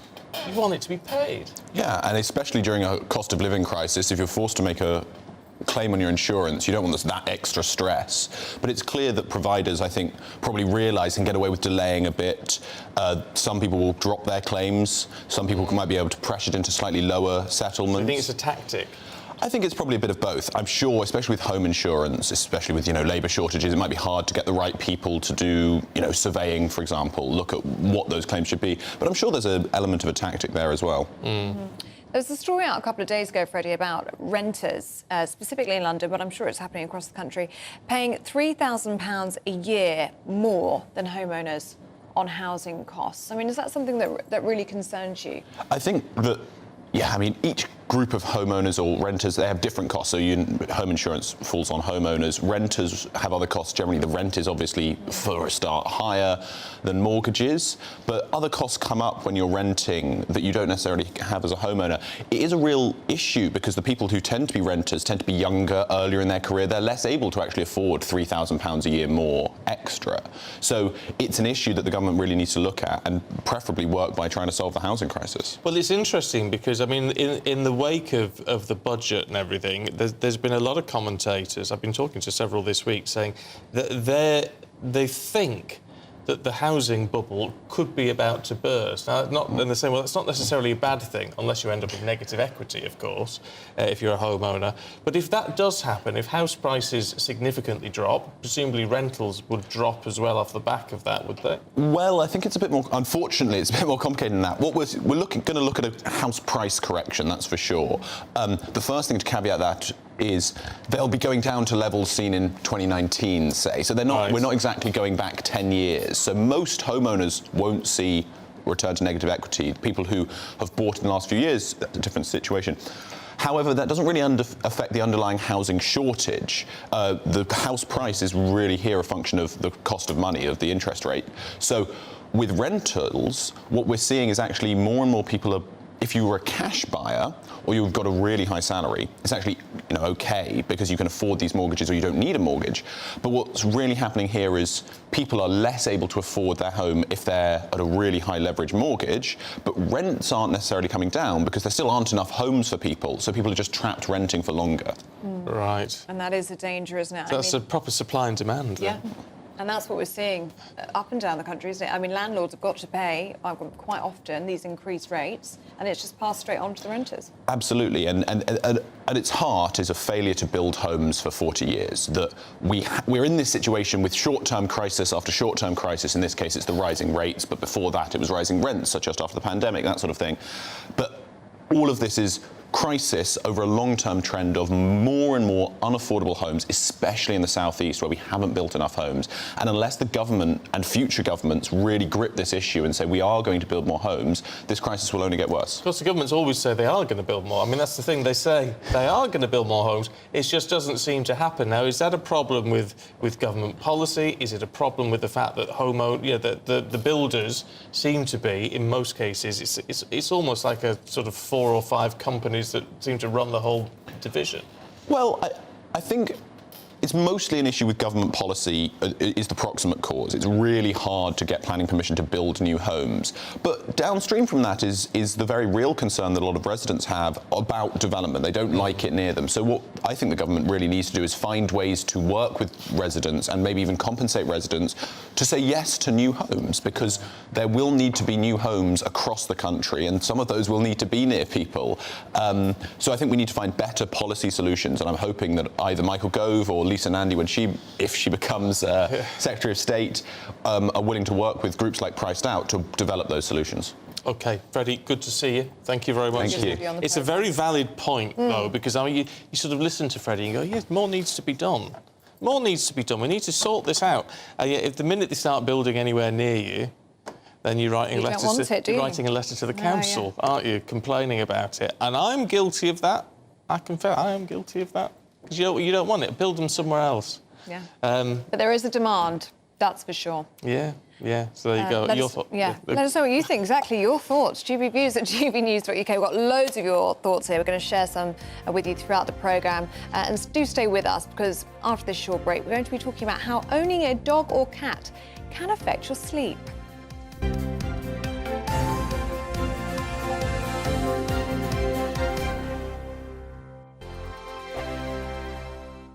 Monday to Thursday nights on GB News. At 6, it's Dubes & Co. 7 o'clock, Farage. At 8, join Jacob Rees-Mogg. And at 9, Dan Wootton Tonight, followed by Headliners. On TV, radio and online. This is GB News. It's all about family, being in people's living rooms, all the interaction and getting to know who our viewers and listeners are. When I was young, my dad used to say, Nana, stop arguing. I wanted an outlet that would enable me to give my opinion. People are going through a really hard time right now, and I know that you don't feel like you're being listened to by the establishment. I came to GB News because it's the People's Channel, and I want the audience to have their say on the events of the day. We're dynamic. We do something different. Democracy shows that the wisdom of the nation is in its people. I get to travel to find out what the story is from a personal perspective. The British people aren't fools. We know when we're not being told the full story. We've got to work out how Britain moves forward from this. It's the best country in the world. The establishment had their chance. Now we're here to represent your views. Britain's watching. Britain's watching. Britain's watching. We're proud to be GB News. The People's Channel. Britain's news channel. Westminster is going around in ever-decreasing circles, followed by the media. Britain is broken. How on earth did we get into this mess? But more importantly, how do we get out of it? Join me at 7 p.m, Mondays to Thursdays on Farage. Here on GB News, we will have open, rational debate. We've got to work out how Britain moves forward from this. Join us here on GB News, the People's Channel. Britain is watching. I'm Jacob Rees-Mogg, the Member of Parliament for North East Somerset and a former government minister. For years, I've walked the corridors of power in both Westminster and the City of London. I campaigned in the largest democratic vote in our island story. I know this country has so much to be proud of. We need to have the arguments, the discussions on how we make it better. The wisdom of the nation is in its people. Vox Populi, Vox Dei. That's why I'm joining the People's Channel. Join me Monday to Thursday at 8 p.m. on GB News, Britain's news channel. GB News has its own late-night paper preview show, Headliners, where comedians take you through the next day's top news stories. You don't have to bother reading the newspaper, we've got it covered for you. Headliners, every night at 11 p.m. and repeated every morning at 5 a.m. We won't send you to sleep like some of the other paper review shows out there. GB News, the People's Channel, Britain's news channel. Join me, Camilla Tominey, on Sunday mornings from 9:30, taking the politicians to task and breaking out of SW1 to see how their decisions are affecting you across the UK. Bursting the Westminster bubble every Sunday morning, only on GB News, the People's Channel. Britain's watching. You've probably seen politicians interviewed 1,000 times, but we do it differently. We find out who they really are, we don't shout, we chat, and hopefully we bring a bit of light, not just heat. Did you know Kate Moss? Apparently. Do you have a pair of jeans or a pair of jeans? No, of course I don't. What would I do with them? My friends are like, oh my God, what's she doing now? Join me every Sunday at 6 for Gloria Meets, only on GB News, the People's Channel, Britain's news channel.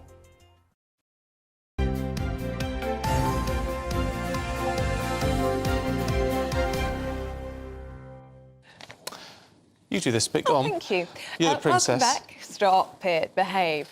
Welcome back. You're watching and listening to Breakfast with Stephen and Ellie. It's time for sport and showbiz this morning. Aidan McGee and Stephanie Tetchy are both here. Good morning to you both. Good morning. Let's kick off with a little bit of Crystal Palace, should we? What's going on? Exactly. Well, we speculated yesterday as to who might replace Patrick Vieira back on St Patrick's Day. Of course, the former Arsenal league title winner, the Invincible in 2004. They were due to go to Arsenal tomorrow, which they're still going to do with Vieira in charge. Obviously, that's not the case anymore. Remember, we spoke yesterday about how they might take a manager who's out of work. Well, Roy Hodgson's been out of work since the end of last season when he was with Watford, and he could be set for an emotional return to Selhurst Park at the age of 75. Now, he's a lifelong Crystal Palace fan. He played for the club back in the 60s. He managed them very successfully between 2017 and 2021. At the age of 75, he could become the oldest football manager in the Premier League that we've ever seen, I think. Do you think this is a good move?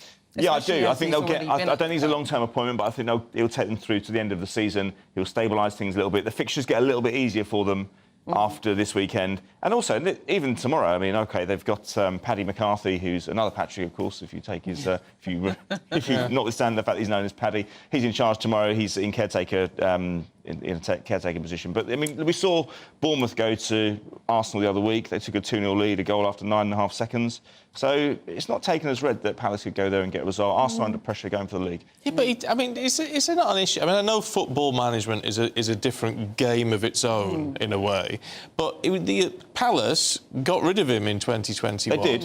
Yeah, but you run out of... I'll tell you, Roy Hodgson's a case in point, actually. Back in 2007, I got a call to say he was going to Fulham. Right, Fulham were in desperate trouble. We hadn't seen him in English football for about 12 years by that point, and we were thinking, what on earth is behind this? Where they dug him up from? And then suddenly he goes in there, he rescues the situation, he gets the Liverpool job on the back of it, then the England job after a successful spell at West Brom. So sooner or later you realise that new and different isn't necessarily better, and you go back to the person who was doing a good job in the first place. That same month in 2007-8. Newcastle appointed Kevin Keegan. It wasn't as successful, but again, they went back to someone original. There's only a certain number of people who can do the job. Yeah, but there's no shortage of managers in football. Yes, but wouldn't it be better to get someone fresh? Well, fresh means unproven. Now, we do live in an era where potential means a little bit more than proven at the moment, but it's a big risk when you've got all that money, all that prize money, hundreds of millions of pounds resting on Premier League survival, and then you put it in charge, put someone like me in charge, a rookie, you know? So you can't do that. Well, talking about fresh being unproven... Yeah. James Bond. We need a new one. We need a fresh one. No, it's been like a year and a half since we saw Daniel Craig do his last outing as 007. And this week, we've got a new frontrunner who's come in, who's put his name in the ring to play the next 007, and it's Aaron Taylor-Johnson. And I'm not familiar with him. You would know his he's been in a movie called Kick-Ass Star, and he's married to Sam Taylor-Johnson as well. But bookies, he had secret meetings with Barbara Broccoli last year. Apparently, Ellie's face was too funny. He's not Bond. Sorry. I think he's Bond. Have you seen those Calvin Klein pictures? No, he's not Bond. Idris Elba. It's got to be. Oh, he keeps on denying it. And apparently Aaron's had secret auditions with Barbara Broccoli, who is the producer of 007. Apparently she's been quite impressed with it as well. So apparently he is a front runner, but beneath him is Henry Cavill. Henry Cavill. I think Henry Cavill has really got... He looks the part. I think he looks the part. Is the franchise getting a bit tired now, do you think? No, I don't. I just think it's... What are you talking about? Well, you can't get bored of Bond, but... Now, he looks more like... He looks like Bond. You need that suave look, you know? Definitely, and he's not going to be playing Superman anymore, so he is available for a franchise. But I do take your point, Aidan, it does feel a bit boring, this talk on who's going to be the next Bond. How they're going to be able to move the franchise on is yet to be seen, but I think it's just one of those franchises people will never get bored of. When do you think we'll find out, Steph? I feel like we've been talking about this for so long. It's always a new person, but we never know who it's going to be. I don't think we're going to find out anytime soon, Ellie. I think maybe next year, because they haven't planned the plot. They haven't put a release date on a new movie, and with all the casting, it takes quite a while. Is this part of the technique to get us all really interested? Well, I think, it's one of those things where there's so much excitement on what the new movie will be about, and obviously we saw Daniel Craig killed off, sorry for anyone who hasn't watched it, in the last movie. Well, supposedly killed off. So how do you pick it up from there? I don't know. It's very intriguing. Do you regret turning it down, Stephen? Yeah. I know. It's a bad move. It was a bad move. I'd have been all right at that. You don't have to be an actor to play Bond, because look at what's his face who did On Her Majesty's Secret Service. You're quite keen on the cars, aren't you? Lazenby. Yeah. George Lazenby. He wasn't an actor. It's 87. Oh. Yeah, is he something like that now? No. Timothy Dalton. That's Timothy Dalton. No, Lazenby was a long time ago. Yeah. And I think Joanna Lumley was one of his Bond girls. Oh, right. I think. But that was a long time ago. But he wasn't an actor. He wasn't an actor? No. Well, I'll tell you who was my favourite Bond. Piers Brosnan. I liked Piers Brosnan. From Cavan in the the best. Republic of Ireland, yeah. Yeah, and you've got a story about him as well. Leads us very nicely on. Yeah, last night he was out for dinner with his wife Shay, and they were heading to Scots in Mayfair in London, and they were swarmed by 15 protesters from Animal Rebellion, and they're closely linked to Extinction Rebellion. So while they were going for dinner, these activists came into the restaurant and they were holding placards trying to kind of promote the benefits of a plant-based diet. Apparently, they were campaigning to end animal farming and fishing, which shouldn't go down too So were they well. targeting those two specifically? No, or they were just targeting the restaurant, but Piers Brosnan had to be there at the same time. I love the fact that they did post online afterwards saying, dine another day. Which, you know, clever. Someone's clever. But I mean, what I showed, they just start trying... You know, if you want a plant-based diet, I'm all for it. Go for it. But you don't need to get in other people's faces over it. And, you know, they picked the wrong restaurant because Scots have come out and said all our seafood suppliers adhere to strict government guidelines and all of our fish on our menu is sustainably caught. Right. So they've attacked this restaurant, and actually it's quite a sustainable restaurant. So wrong place, wrong time, I'm afraid. Yeah. But there was a lot of drama, and the police were involved in lifting some of these protesters out by their arms and legs. Yeah, they did. None of them were arrested. There was 15 of them, so it seems like they just walked away with a slap on their wrist. That's all they get. Can we talk about Snoop Dogg? Oh, yeah, well, go on, then. I was going to throw back to Aidan for a bit. No, Snoop Dogg. Sorry, I really This is amazing, though. Sorry, So darling. amazing. Snoop Dogg, he had the right Scottish welcome when he arrived at Glasgow Airport. He arrived to someone playing bagpipes for him, actually. It was quite cool. Actually for him? Yeah. Oh, is there a video? Here it is. Yeah. Have we got some sound? Sound would be helpful. Oh, the sound would be great. But No, I don't think so. he was welcomed by Ros Ainsley, who only had 24 hours to prepare to welcome Snoop Dogg. Here's Ros Ainsley. And he was performing one of Snoop's songs. On the bagpipes? Yes, and that's why he's Still dancing dragging. along to it. It's Yeah. fantastic. It's such a good I wish we video. had the sound. Oh. Yeah, it'd be good if we had the sound. But he's such a good character, isn't he, Snoop Dogg? I mean... Quite funny. He's touring in the UK at the moment. Did he know? Did he know that there was going to be a performance? No. It does look a little bit, What a welcome. little bit taken aback. I mean, it's that fantastic, though. I love stuff like that. I do. I wish I had a welcome like that every time I arrived at an airport. You do. One day. Come on, One you day. do. I bet you do. You will. It's interesting with the pipes. Bagpipes there. We had Irish pipes yesterday. We did, yeah. Oh, it's all going off. He did do a bit of Flower of Scotland, didn't he, as well? Yes, he did. Keeping it traditional. Well, you need a bit of that. Yeah, definitely. You need a bit of that. It'd only be Need to right. educate the American rapper. Yeah, well, exactly. Exactly. You're talking about all things international, though. Six Nations, Aidan. Yeah, I know. Well, England go to Ireland today, looking to salvage a bit of pride. Stephen, 53-10 they were beaten at Twickenham last week, a chastening experience. A worst defeat in a rugby test international for 113 years. It really would have told the new coach, Steve Borthwick, that there's work to do to try and get this England team up to scratch. It probably gave him an insight into just how bad things were getting under the previous coach, Eddie Jones, who's gone back to Australia with his tail between his legs. But look at Ireland. They could win the Grand Slam today. They could win the Six Nations with a clean sweep. France go at 2:45 earlier in the day against Wales. They're expected to win that game. So there will be a bit of pressure on Ireland going into that. But the genesis of that Ireland team, #1 in the world, they've promised a lot before and failed to deliver at World Cups. But this is the genesis of that Leinster side, which is been so important in European rugby. But they're looking strong, aren't they, Ireland? I mean, Oh, they really massively, are. massively. I mean, you know, you're talking the quality of the Six Nations has been good this year because you've got teams #1 and 2 in the world. Ireland have beaten all the Southern Hemisphere teams recently. They went down to New Zealand and won against the All Blacks down there. That doesn't happen very often. So they may just be coming of age. The performance against France the other week was very impressive. If they win it today in Dublin, it's the first time. It won't be the first time they've done the Grand Slam, but the first time they've done it in Dublin.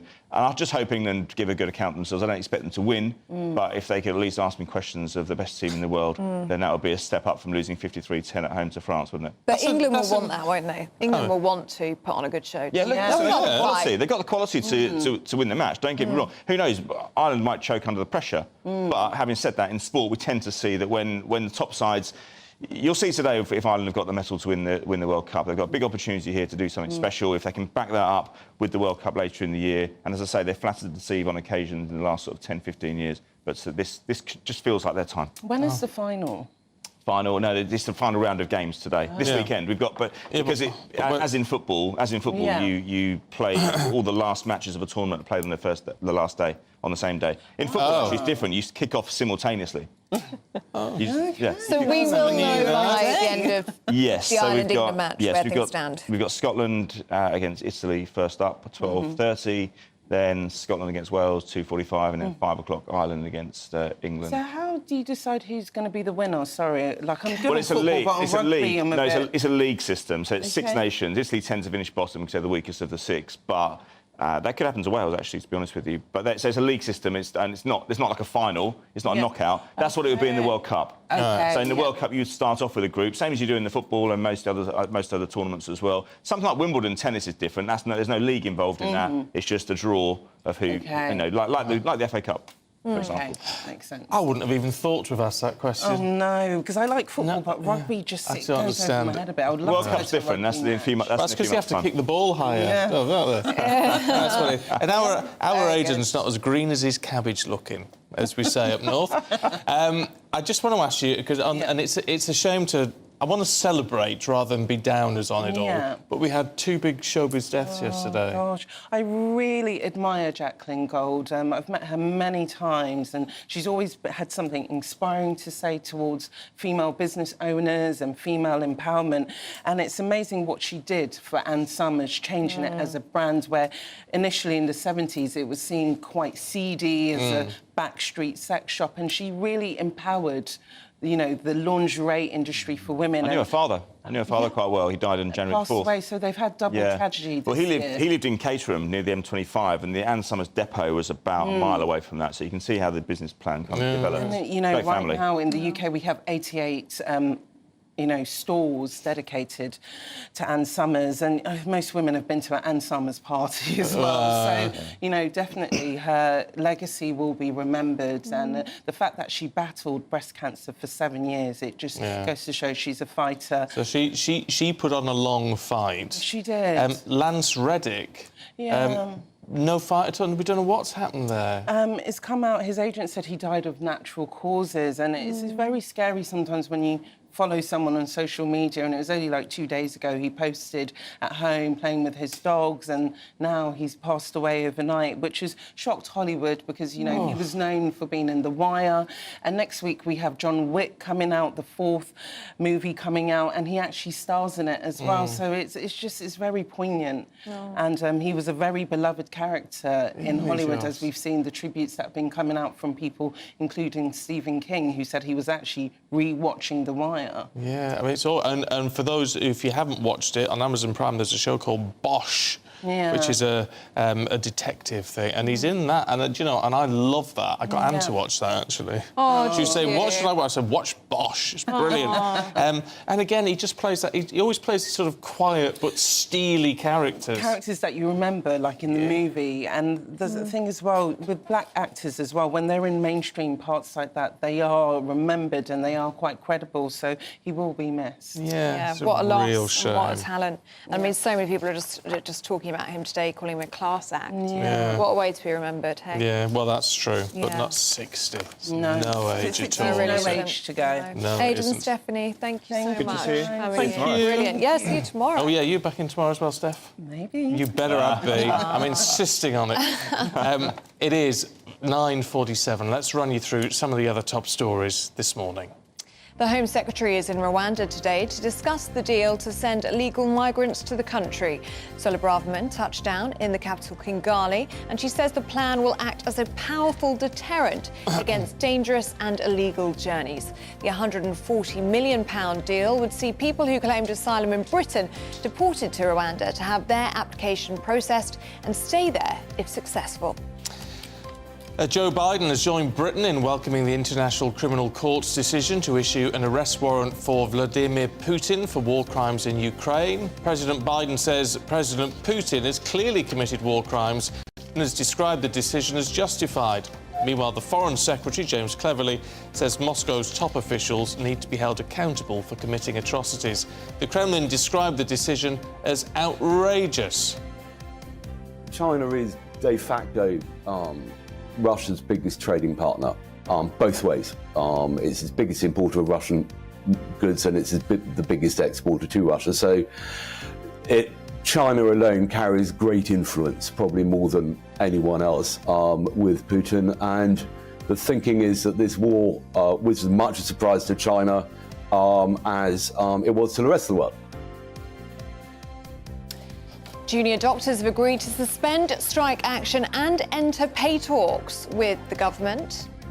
More than 175,000 appointments had to be postponed to protect emergency care during this week's doctor strike. An NHS boss described the three-day walkout as unprecedented.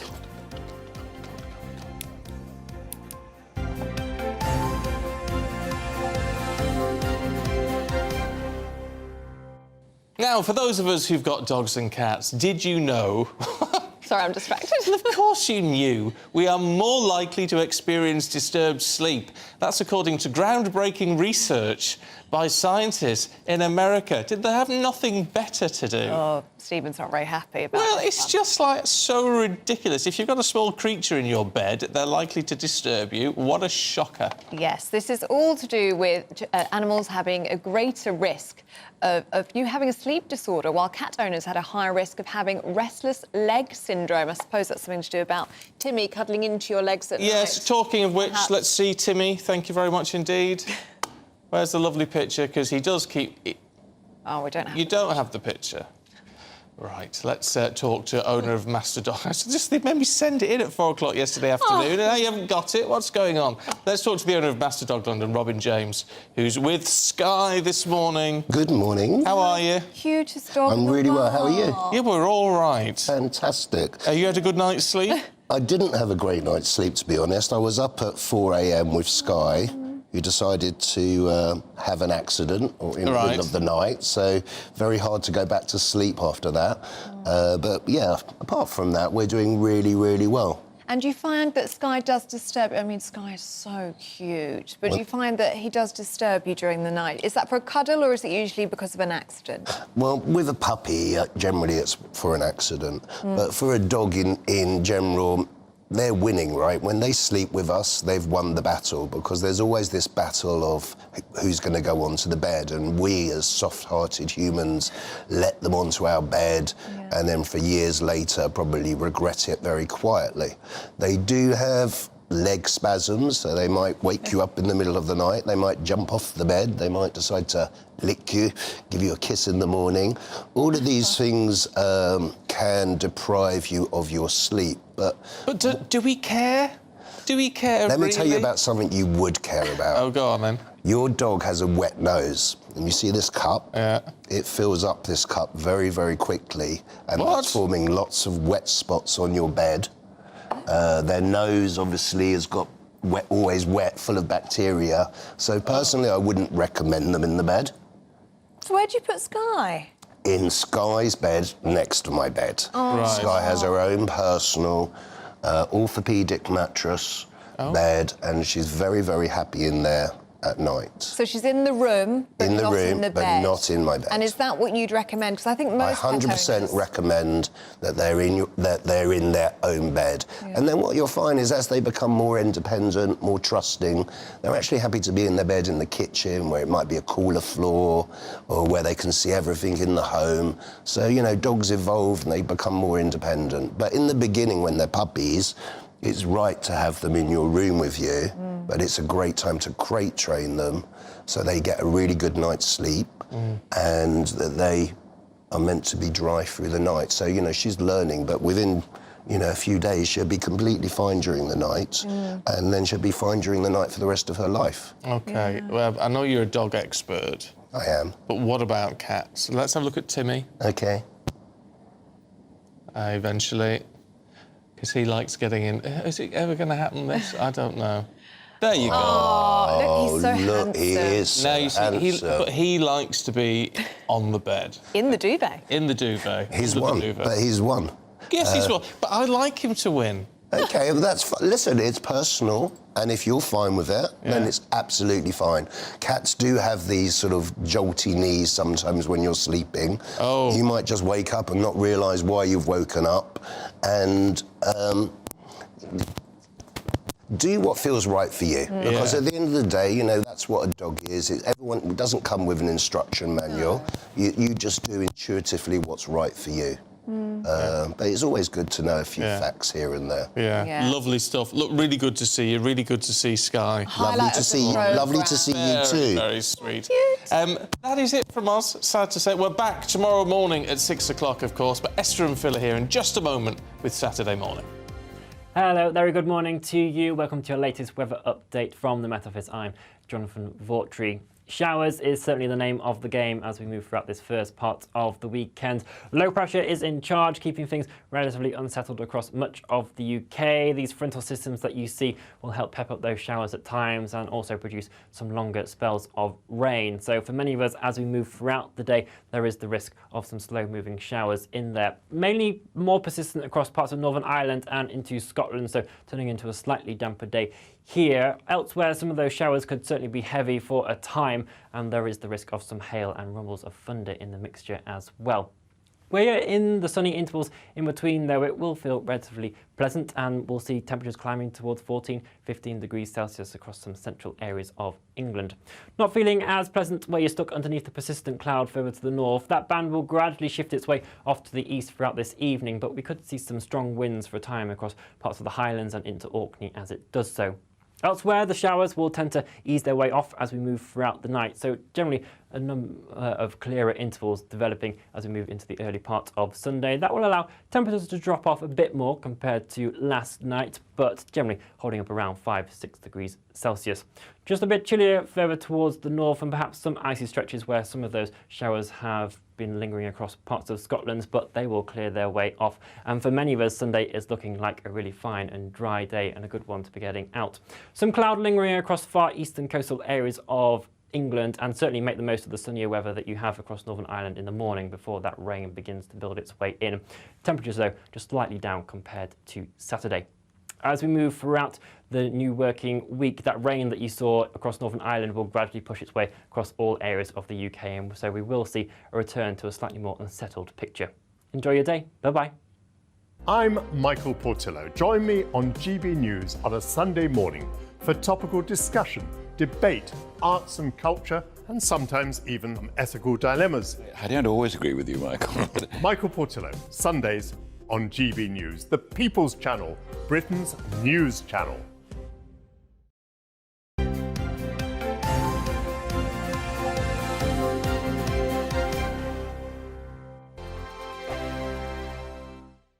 I joined GB News because I was sick and tired of not hearing my views being represented, not just mine, but so many people that I knew and spoke to. I just couldn't get my voice out there. I couldn't say anything. I couldn't do anything. Whatever the narrative was, I kind of had to follow it. GB News is there to provide a voice for those who have been ignored by the establishment media. We think different things, we've got a different style. GB News is here to be optimistic and positive about the future. It's real kind of dynamic and flowing, with the audience very much at the heart of it, like a big family. Here at GB News, we talk about the things that matter to you. Hearing the voices from right across our towns and cities, especially our towns. All sides of the argument represented with a heavy dose of opinion. We're on a mission here to make a difference. And the GB News family really is here for you, and whatever time of day you can watch or listen. Britain's watching. Britain's watching. We're proud to be GB News, The People's Channel, Britain's news channel. Monday to Thursday, 9 p.m. till 11 p.m. Join me, Dan Wootton. I'll bring you the sharpest takes and hottest debates. Okay.